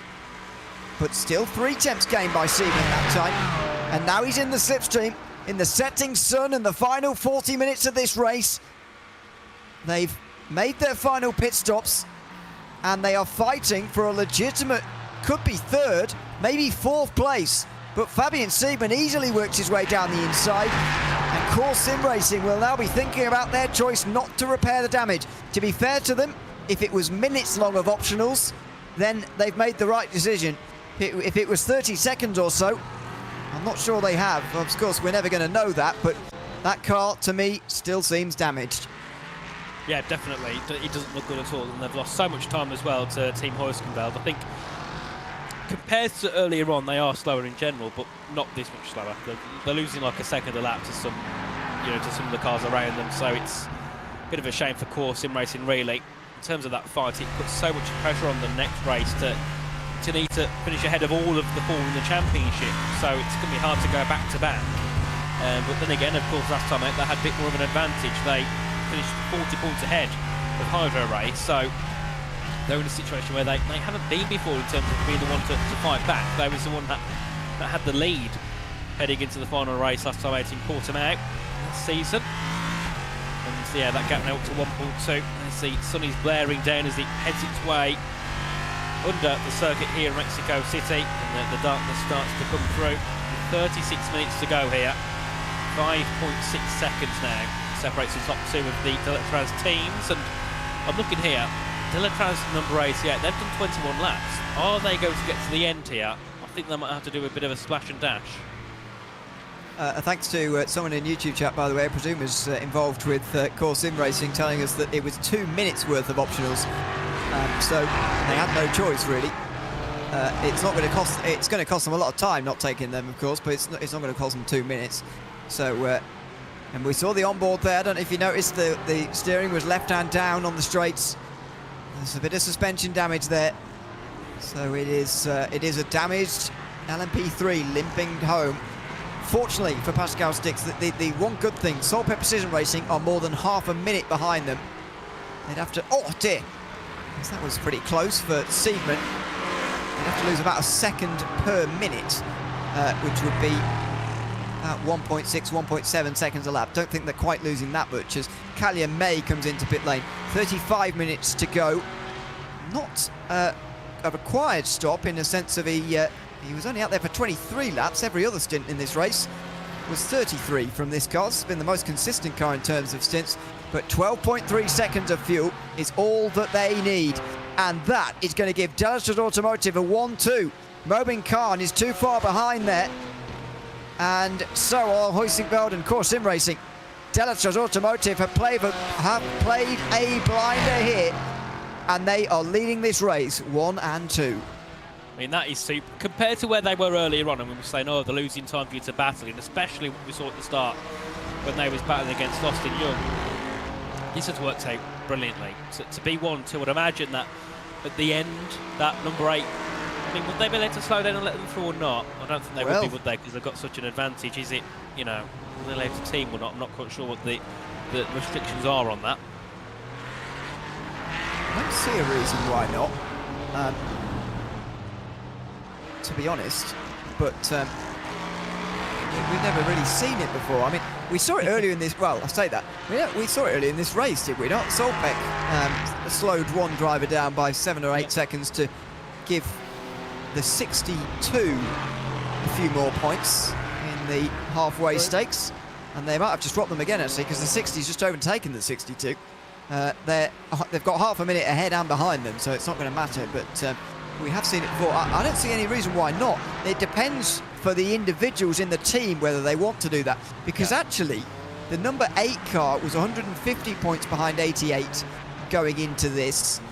They would have gained 16 at halfway, which means they're 134 behind. If they win here, they'd be 124 behind, and mathematically they would be contenders then, therefore. Yep. They would need lots of others to retire and not get classified.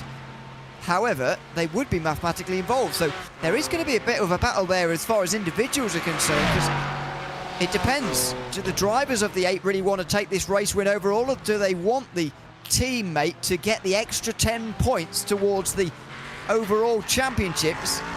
It'll be interesting to see what they do here. Certainly will be. As looking through as well to penalties, of course we did see the 499 head down towards turn 1, pull over and tow.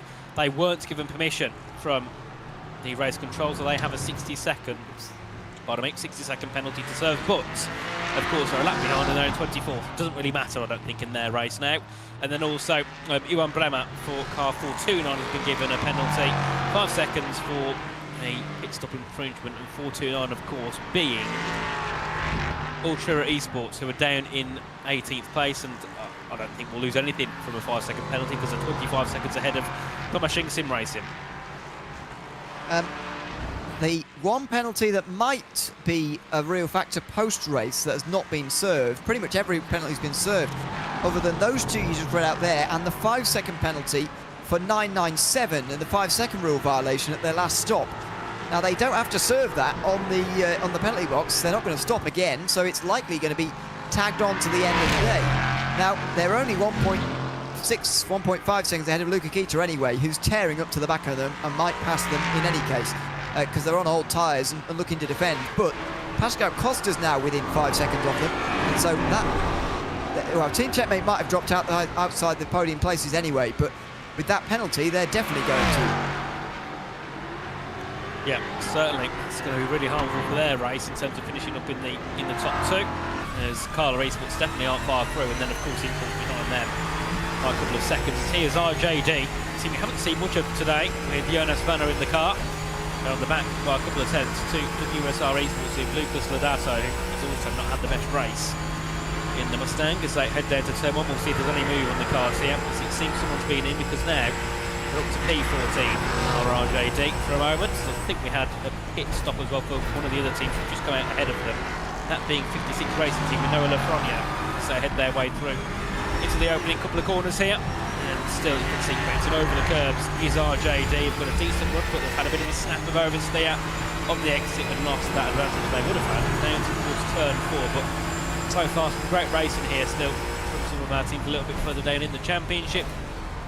We do see Callie and May as well up on the top of our screens, making their way past a couple of those in the GT4, the sports class. There's a couple of Mustangs letting them through. There are some battles up and down the field at the moment, which is nice to see, especially in that sport class. Actually, there's stuff going on all the time. Right on board with RJD as they look down the inside for 14th there at turn 9 and 10, leaning on each other. Goodness me, that was close. Very, very close. Lodato just about staying in front of Jonas Vanner there. But what about into the stadium? Vanna looking again down the inside. And again, Lodato holding on just about again. 14th position, this is the battle for, but they're fighting very hard. Well, you certainly are. And of course, you know, for those guys down there, a couple of points probably matters a lot to them. Or at least maybe not the points, but the fact of saying, oh, we're 14th and not 15th, because by the end, they could get another position here and there and move their way up. So, with 30 minutes to go, every position matters here for these guys in terms of moving forward. Of course, RJD in the standings at 18th. Not been the best season for them. They're on 85 points total, and not been any higher than I don't think they've been any higher than around 15th all season long. So this might be one of their best results so far in this championship. Of course, it didn't go too well at the Bend when they finished on 3 points. You know, they'd probably be maybe a couple of positions higher if that didn't happen in round 1, but they've got better since over the course of the season, with actually last time it being their best scored position, I think, with 29 points in total. So not too bad at all for RJD as they do make the move. Well, after all that fighting, sorry, Esports, Lodato just turns over on the way towards turn 4.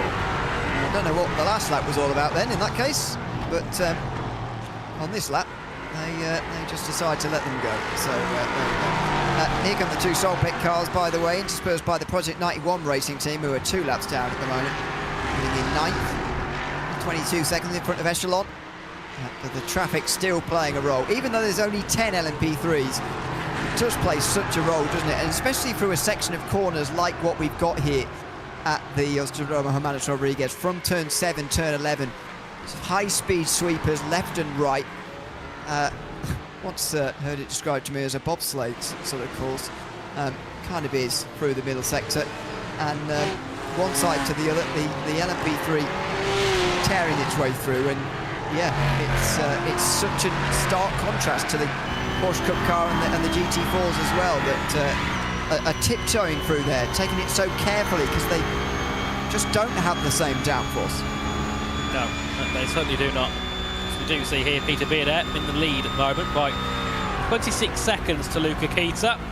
And you'd imagine now that he's probably going to be a little bit more relaxed with half an hour to go now. Peter Beardet, he wasn't looking too good at one moment, but it really works well in their favour. I don't think the pit stop really works for Carlisle, going that extra pit stop. They'd probably still be second anyway, but not 26 seconds back from Project 91 as we head down towards turn 4 again, and that will be our race leader making their way through just ahead of one of the GT4s, as here is going to be a little bit of a battle as well for P5 as Orion Racing ahead of Corsim Racing. Of course, these two have had a lot of battling all day long, and I think both of them have been involved in quite big incidents as well, especially the 444 of Orion Race Team. But P5 is currently on the cards for them, and potentially P4 depending on what happens ahead with Jordan Backmeyer in the Delta Sport car in 400. But Mark Dampton a good job at keeping Top Knapp behind, and so head their way back down towards turn 1.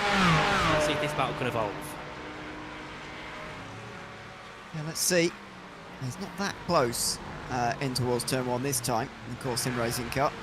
Tom Cunneth started this car and has finished it as well. I think they were hoping for a full course yellow really to bring it all close together again before getting Cunneth back in the car, because that would have really helped them. But anyway, here he comes out of the corner now through turn 3.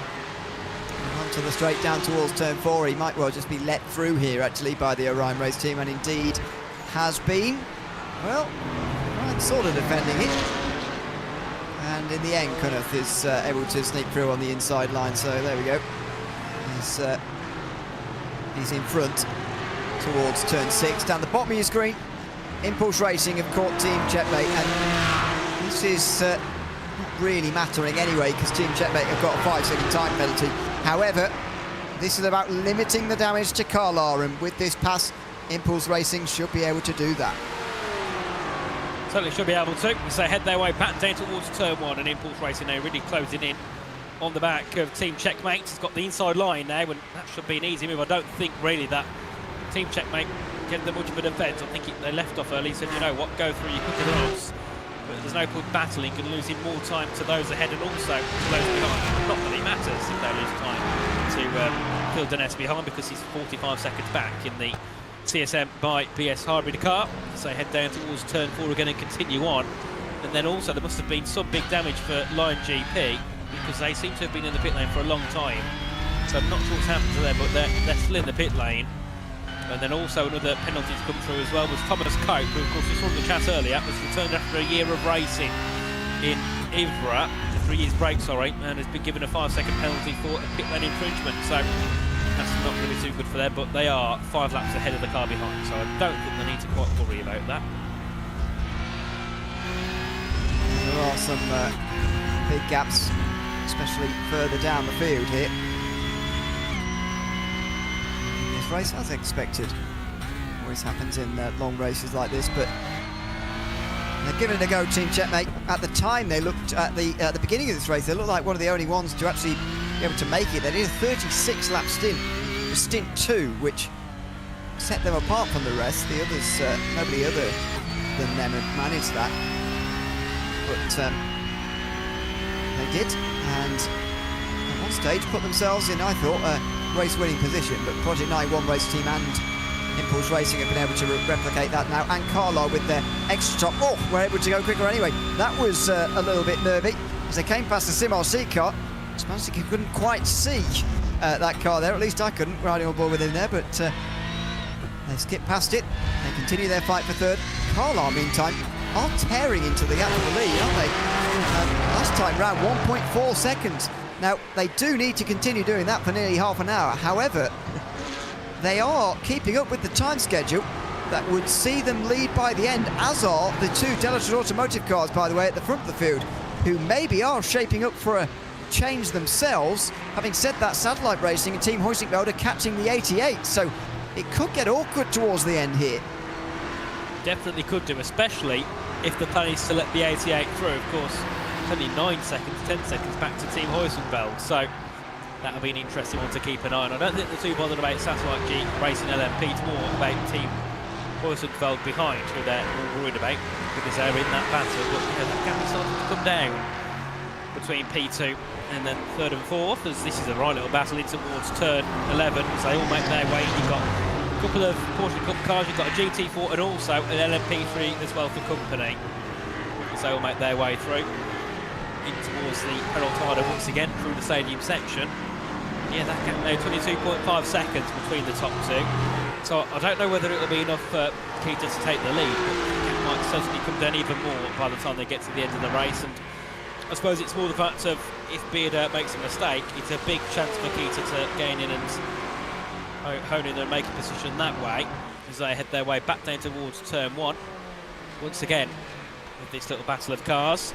And of course it's mainly 3rd and 4th here who we're looking at, which is Impulse and Team Checkmate, but I don't think there's much fight at all from 997, because they know it's behind, the fact they're actually that much lower on pace.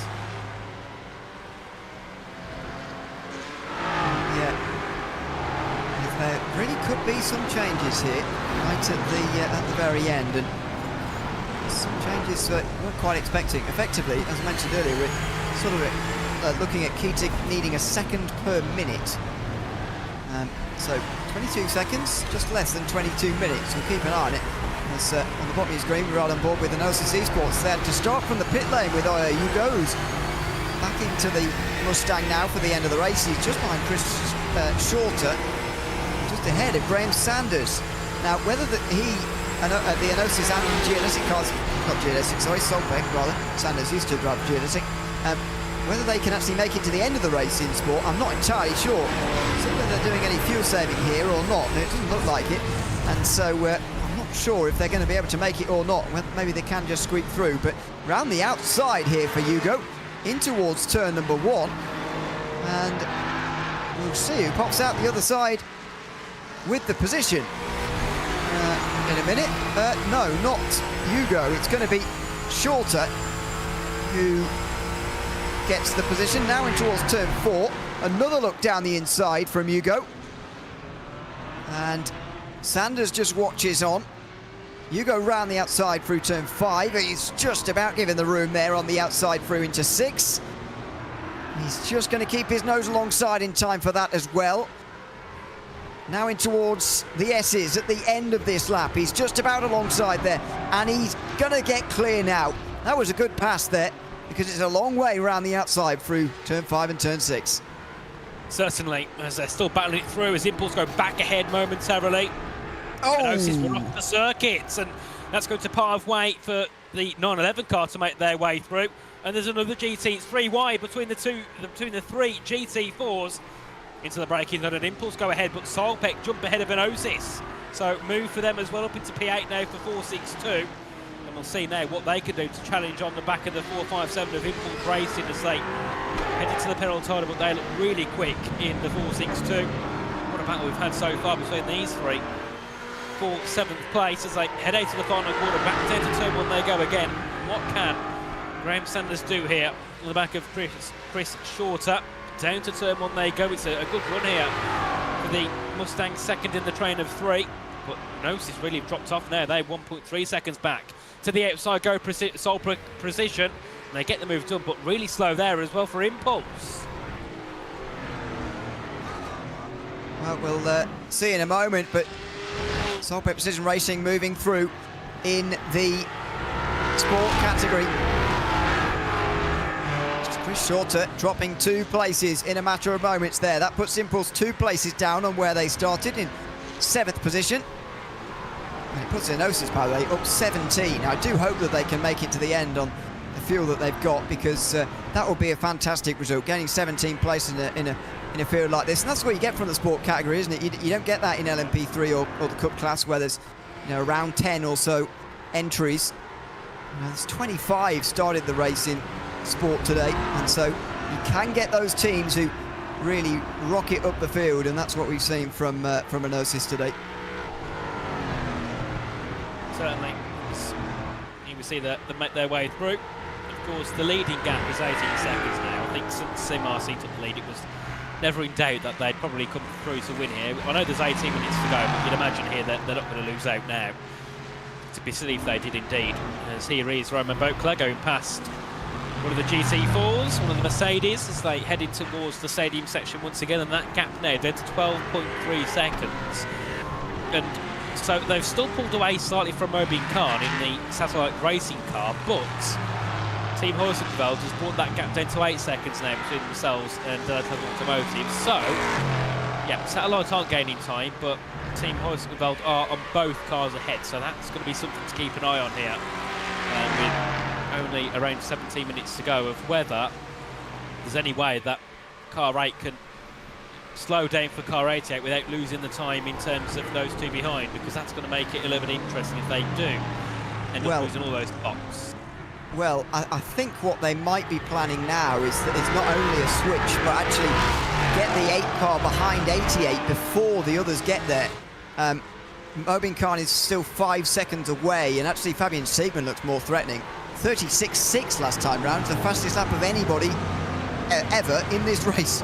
That is the fastest lap of the race. You don't see that very often towards the end, but he's clearly found a bit of free track somewhere, and he's set the fastest, and he's ahead of Mobin Khan.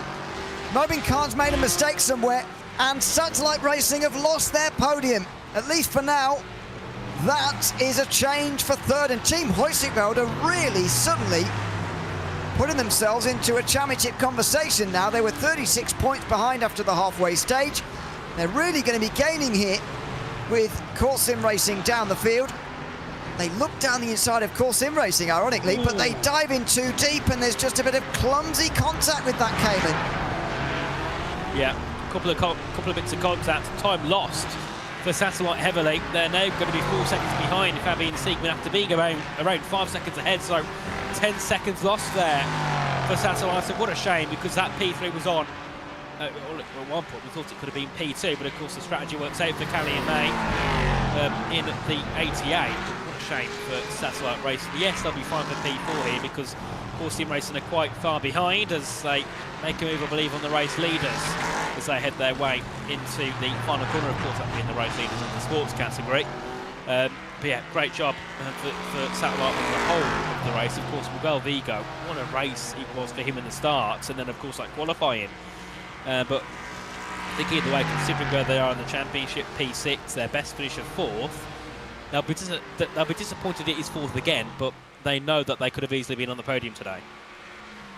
Yeah, I'm not sure how much that's going to comfort them, but it is looking like a second, fourth place of the season. Still the search for a podium goes on in this 25-26 campaign. Now with that mistake, I noticed the rate of closing for 88 has just slowed a little bit. Roman Buckler was really slowing at one stage to try and let Callian May through there, but knowing, because I think he thought he was urgently needed to defend from Mobin Khan, but with Khan not there anymore, they've got a bit more of a buffer. And last time round, Siegman actually lost 2 tenths to Callian May.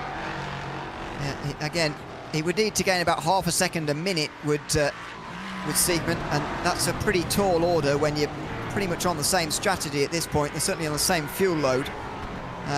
Tyre age is going to be slightly different, but not making too much of an impact. But yeah, it's going to be a big job. Here's the 458 trying to reduce the damage, but it's going to be massive damage inflicted on their championship hopes. With Sim RC leading, that's just a squeak through there into 14th at the expense of RJD. Jonas Vanner continuing to drop down the field. Unfortunately, the 56 racing team of Nola Frong is just in front there for 13th, so there could be another position there. And that's going to have to be made on the road in a few moments' time. If Team Flora by Impulse want to try and limit the damage as much as possible, but even if they get to 13th, they would lose 75 points at the end of the race, not including the points they lost earlier, to Sim RC. Yeah, certainly, and yeah, that's their championship pretty much over, which is a shame because they've been so consistent all season long in terms of getting really good points. Of course, it didn't quite go well in the last race in Miami. They only got about 70, 80 points from that one, which is, of course, when you're fighting for a championship and the teams ahead of you are getting over 100, 80 points isn't good. And then today it's really not gone well. 14th is looking like their best position possibly in all of this race. Unless they can gain in on the back of 56 racing team, they can get 13th. Zanosis have gone ahead of Impulse. So Impulse must have made a mistake somewhere because they were comfortably ahead of the Enosis Esports team, as that's going to be, I think, the 997 making their way through as well to continue on with 12 minutes to go here. But yeah, not good at all for Impulse to drop down at 2 places after being gone in 7th earlier on. Now Enosis are looking to get another top 10 here in this championship. Looking ahead in terms of gaps here, there's not many that are really coming down at all, apart from, of course, the battle for P1 and P2 is extended to 5.9 seconds now between Delafraz Automotive and the second of the Delafraz Automotives. That's P8 and, sorry, that's 8 and 88 closing down on each other. And then also, I think, slightly, Impulse Racing are being closed in by Team Checkmate, but not by much at all. Satellite Racing have, in the sport class car now, gone for a big spin. Christian Menzies there. That is a big spin for 464. That car is running 12th currently in the field, now behind Nicholas Laubish for Fiercely Forward. The reason for the ease of the pass we saw earlier for Enosis, by the way, on Impulse, was because Chris Shorter was instructed to give the place back after failing to leave space on the exit of turn 10 for that Enosis car. So that's been served now, but that's why the pass was so easy. Now he's looking to come back on him again. Mobin Khan has also got 5-second time penalty for that incident with Core Sim Racing, and 410 has got our first track limit incident penalty today for collecting 51x off-track incident points. And that's a 20-second time penalty, 25-second time penalty for that Enosis Esports car. So Chris Shorter had to let them through. Now he's going to get back through on them because of their very large penalty, which will drop them outside of the top 10. But another great thing that IVRA do here with the live reg control, it's not about your incident limit in this series. In fact, there isn't an incident limit in Simulator, I don't think. But Race Control do monitor the off-tracks that you get, not the car contacts at an overall incident point, but the off-tracks that you get. And there is a limit for each circuit. Enosis Esports in GT4 have reached that limit in just 3 hours and 50 minutes. Not ideal at all to be given that penalty for off-track limits, but I suppose this race today, there's been a lot of off-tracks.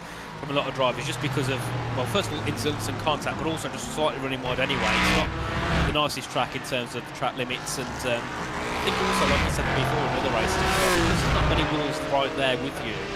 Sometimes you naturally are going to go out a little bit wide if you can. Of course, around some tracks where there's walls there you can't, and you have to just stick it onto the race track and lose time, whereas around some circuits like this one, if you can go wide and get enough track points but not lose time, you might do that naturally, just to save yourself some race time. As here's a replay, I think, or at least live with RJD, as they're heading towards turn 7, and that them round, and that is probably going to be them. They have any chance of a top 14, because then they drop down to P16.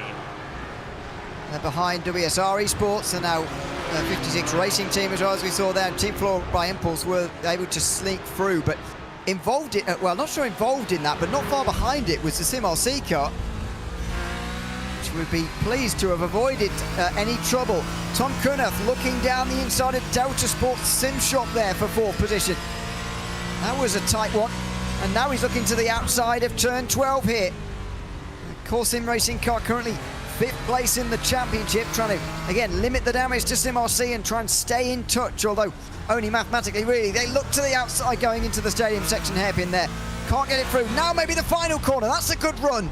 You don't see moves here very often. He jams it down the inside, and they're pretty even. They might well stay pretty even down this long, long front straight. Great move, but you can just see there the BMW a little bit quicker in a straight line, as that's going to be the 997 going through as well. And that will be dispatched by the time these two get to the first braking zone once more. As Delta Sport back into 4th place, but Core Sim Racing are looking to go back as well. To the inside they go. Into turn 1, it's very, very much to the inside.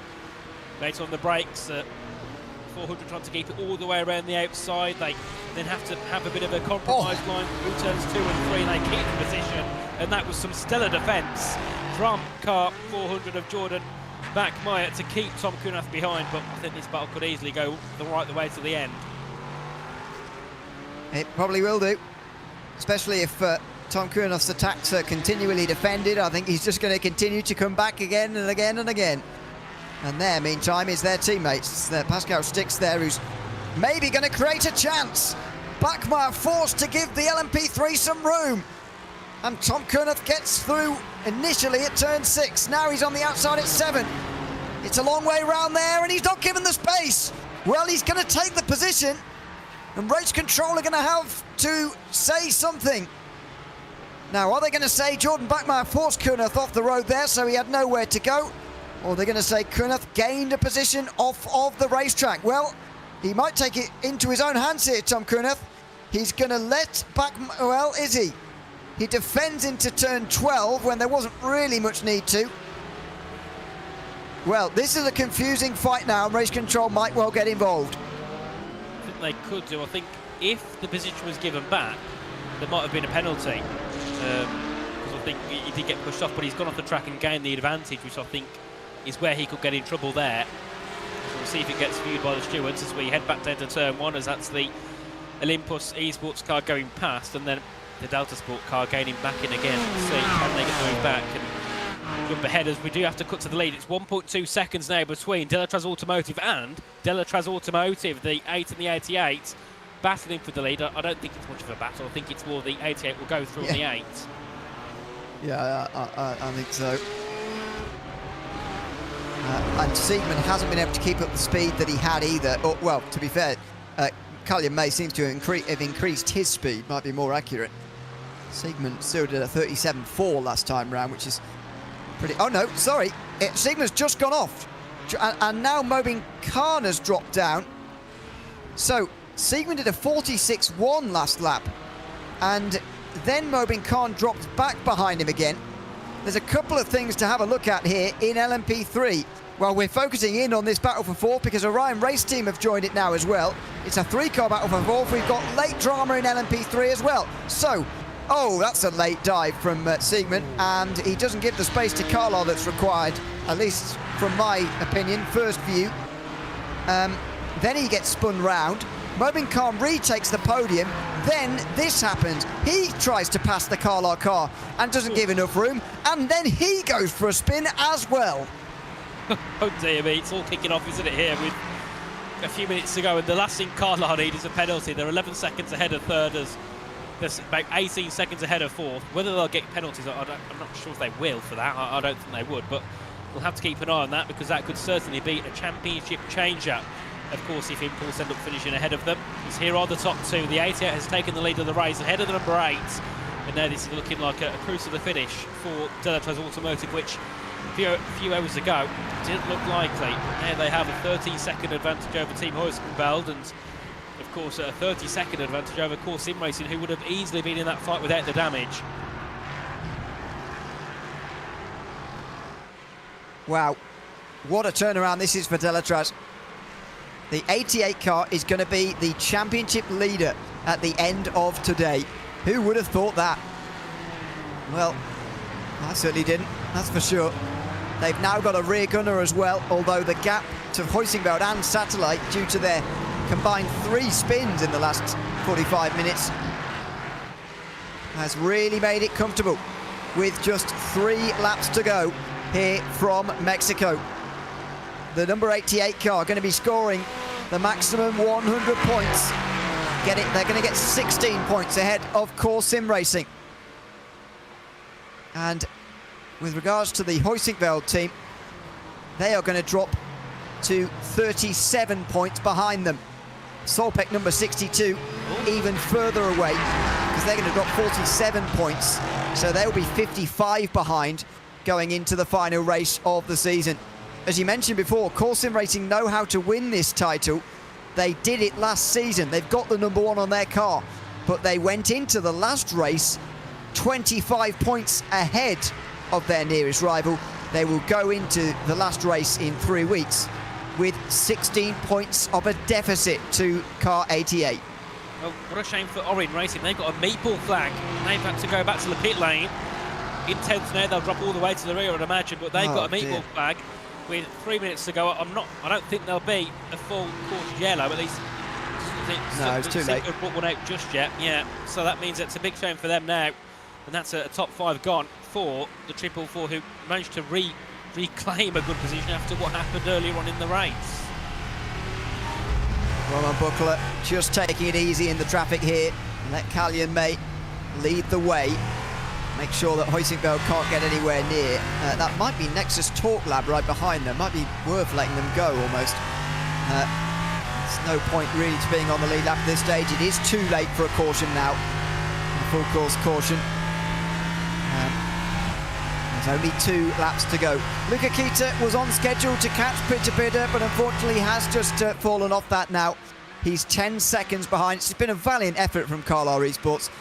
And don't forget, they're still going to gain 9 points on Impulse, giving them an 11-point championship lead going into the final race. And this is what's happened to Orion. They're gone completely. So, not sure quite what the details are of what's happened there. But as I was saying, Luca Kita might not have been able to catch up for the win in the end. Peter Burdett and Matt Caruana are going to get that in car 911. But they have got an 11-point championship lead after coming in today as the second-place team. Certainly, and looking here at Project 91, as they are now 9.4 seconds ahead of Luca Kita in the Carlisle Esports car, and you'd imagine that could be position, could be the race done at least for the top 2. Of course, there might be penalties coming through as Tom Kunath has been given a call to give back the position. Oh, and that would have been from earlier on. I'm not sure if he did give back the position yet. Sorry, car 60 has just gone, well, has just dropped behind their teammates. Sorry, I presume that was them off. I saw a set of headlights there in a place they should not have been through turn 11. I can't give you any more detail than that. The white flag is out meantime for Callian May. He's got a 1.5 seconds over his teammate. This is going to be a 1-2 for Delatraz Automotive, and at a delightful time as well. It's actually Nexus who were right behind the 2 Delatraz cars. They were the ones who went for a spin. So that just was coordinated there to allow the 62 ahead of the 60. So your top 4 in the championship, it's the 88 in first, 48 Team Huiskenveld in 3rd place, Core Sim Racing 5th, and then of course Car 62 in 6th place. So definitely a big shame for both Car 1 and Car 62. I don't think those two would have been expected to finish that low down. I think it could have easily been a P2 on the cards for Corsim Racing if they didn't get into that contact. But of course, car 88 and car 8, despite all the battling they had earlier on with the two Solpec cars, they've managed to come out P1 and P2, whereas the Solpecs came out in 6th and 7th place. So this has really worked well for Delatraz, and there are only a couple of corners to go before 88 can take the championship lead heading into Laguna Seca. Absolutely.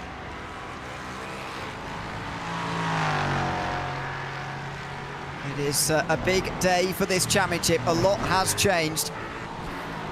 And for Delatraz Automotive, it has changed in a positive way. There will still be 4 teams covered by 50 points going into the final race of the season in 3 weeks' time. But the number 88, Delatraz Automotive by PC Design, Ligier and P3, is going to be at the top of this championship with 1 round to go. They win the 4 hours of Mexico City, the penultimate round of the IVRA Clubsport Series in 2025-26. It's a brilliant result from them when it didn't look likely. As you say, they were fighting hard throughout, and I thought the fighting would cost both Solpec and Delatraz. In the end, it's cost one and not the other. Meanwhile, Impulse Racing's GT4 has gone off for a big crash towards the end there with Chris Shorter.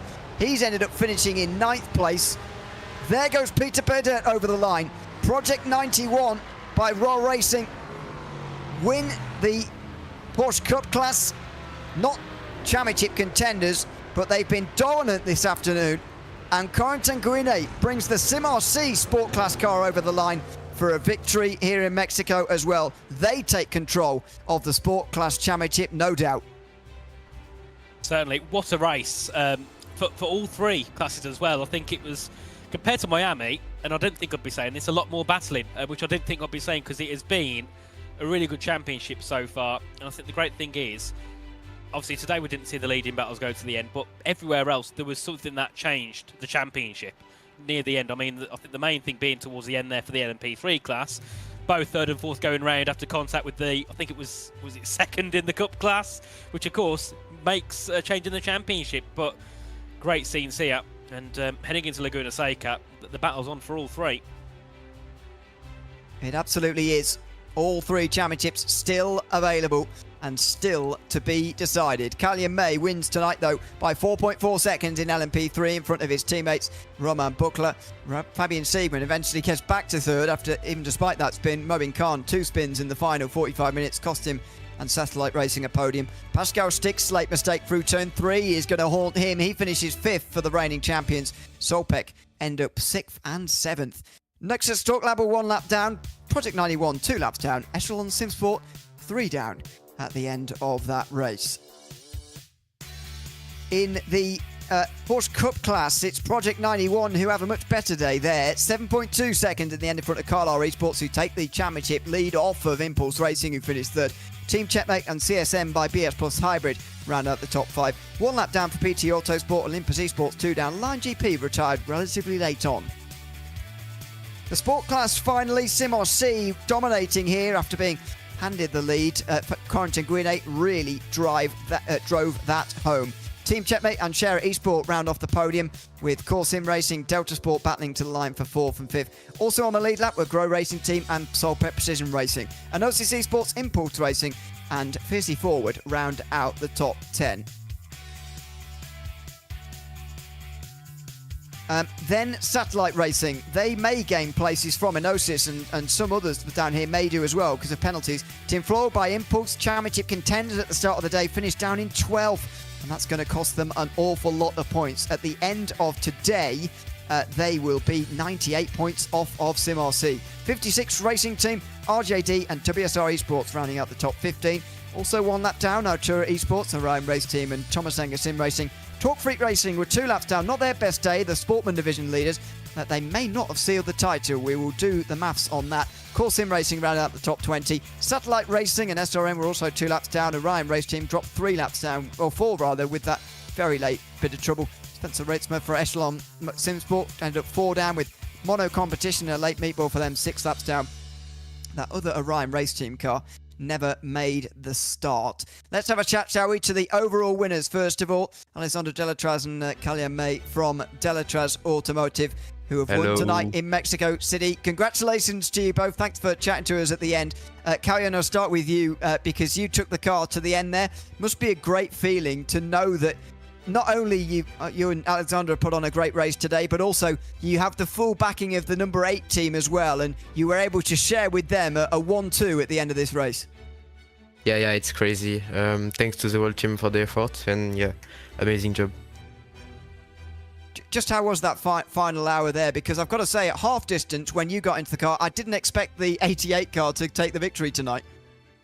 Yeah, it was clean. They got Romain got a force feedback issue, so he managed his best to finish the race. But you know, on this track without force feedback, it's really tough. But yeah, we was expected also the 88 win because we was like 40 seconds behind. But yes, with this issue, it gives us a chance. And after they just look as we are one team. They just manage a gap with the P3, not with us. So yes, at the end we make the position exchange. So yes, but we are really happy to make the first 1-2 of the team in the IVRA championships. It's really nice. Yeah, amazing. One last one to both of you. Kalyan first. How are you feeling about the championship gap? You've overtaken. You are the leaders now, provisionally, based on my maths, which may be unreliable. You'll be 16 points ahead of Core Sim Racing and just 37 ahead of Huizinckveld, 49 over Solpec. Kalyan first, how you feel about that margin with one race to go? Yeah, to be honest, everything can happen on the last round, but obviously we are confident about that. And yeah, let's do the maximum and let's be safe on the last round to win it. Well, congratulations to you both and the whole team, of course, for winning the race tonight. And thanks for chatting to us at the end as well. Thank you. Thanks to you. Thanks. Goodbye. Thank you very much. That is Alexandre Delatraz and Kalyan May, who win tonight for Delatraz in car 88. Of course, they take a 1-2 overall. Let's go to the Porsche Cup class now. Peter Bidert and Matt Caruana can join us now as well. Peter, welcome in, first of all, both of you, and congratulations on taking the race victory. You were able to take the car over the line there. At various stages, Carlo, who were on a completely different strategy to you, were catching up to you. You were pulling away from them. They were catching again. Just talk us through that roller coaster of feelings as the gap was coming up and down throughout that final 2 hours for you. Yeah, hi, and thank you, first of all. Yeah, it was a great race. First of all, I want to thank Project 91 for the opportunity. And also Matt, he did also a really good job at the start. Yeah, of course, I was fuel saving as hell at the end and was losing quite a lot of time, so I was shaking already a bit because the gap always came down like every lap. But yeah, really happy. Matt, you did the first 2 hours handing over a pretty big lead in the end. Was there a change of plan from you and the team to move to a 3-stop strategy today? Because your stints were 34 laps and 35 in length. Admittedly, one of those had a formation lap at the beginning of it, so fair enough. But that wasn't as many as Peter managed later on. Was that a change of strategy throughout, or were you running to a plan the whole way through? Yeah, well, I mean, at the start, I knew we had some decent pace, so I tried to pull out a good little gap. And then, yeah, I got to the second stint, and I saw that we can make the hour. So Peter jumped in, and I said, let's just try and make the hour, because there was no safety cars up until that point, and it didn't really look like there was gonna be one. So I said, let's just try and stick to making the hour and get to the end. Congratulations on making it to the end on the 3-stop and winning the race tonight. And thanks to both for coming to chat to us at the end as well. Yeah, thank you. Thank you. Bye-bye. Thanks very much. That is Peter Bidert and Matt Caruana joining us at the end of the 4 Hours of Mexico tonight. One last interview to Corentin Guine, join us from SimRC now as well in the sport class. Corentin, welcome in. Good to have you with us. Congrats on winning the sport class tonight. You were given the car, I think, just about in second place or just about in the lead, and you pulled out a big advantage at the end. Just how was your stint out there tonight? Not too bad. First one was, I would say, shaky, but I think I was a lot more relaxed in the second one. So this is pretty much where I started to drive a bit better. But yeah, we knew that we had strong pace together with Marvin. We had the same pace really. So yeah, we had. I won't say we had no doubt, but we knew that if we were driving the same as we did in practice, we could make our way at some point at the front. So yeah, we are very happy, both of us, the way we drove today. Your second win of the season, and in terms of the other results, the other drivers in the championship going your way, it couldn't have gone much better. You've gone from 3 teams covered by 1 point, yourself included at the front of the championship, to now leading this championship by more than 50 points ahead of Scherer and Solpeck, who are now second and third. Just how does that feel to have such an advantage? And you know, you can't have really dreamed that this day would have gone much better than that. Well, it really doesn't change anything, honestly, in my mind, because we know how this league works. It can be fully different, like the way the race is going can be fully different because of a safety car or because of everything. It's multi-class, so you have traffic and stuff that can happen. You can have a bad quality, start from the very bottom of the race. So yeah, it doesn't change anything in terms of mindset going into the last race. Really just need to do what we've done so far, staying focused, trying to avoid mistakes, at least not making mistakes on our end, the way we drive. And yeah, but honestly, it doesn't change anything. It's like starting the race with no gap points. We know we need to finish ahead of the others. That's about it. It's a good mindset to have. We look forward to seeing you in 3 weeks' time, but for now, enjoy the win tonight. Thanks for chatting to us at the end, and congratulations again. Thank you, guys. Thanks so much. Corentin Guinet, the second part driver of the SimRC Sport Class entry here this season. We'll be back again in 3 weeks' time with the IVRA Clubsport Series finale. That's from the 25th of April, 2 p.m. UTC. That's 3 p.m. in the UK, 4 p.m. in Central Europe, and 11 a.m. Eastern American time. Anyway, there's all your time zones, or some of them, heading into that final race of the season. That's the 4 hours of Laguna Seca. Between now and then, in 7 days' time, same time, same place as this broadcast, we'll be live with the next round of the IVRA Endurance Series, which is also getting to its 5th race of the season, but don't forget there's 7 rounds of that championship, so still 3 to go there. That's the 6 hours of Sao Paulo. We'll be live with all of that next week. I've been Ewan Leary alongside Nathan Richards with Romero Augustin Cisneros behind the cameras of this RaceSpotTV broadcast from Mexico City. We'll be back with more IVRA Clubsport Series racing in 3 weeks' time. Hope to see you then in Laguna Seca. But from all of us from Mexico City, it's goodbye for now.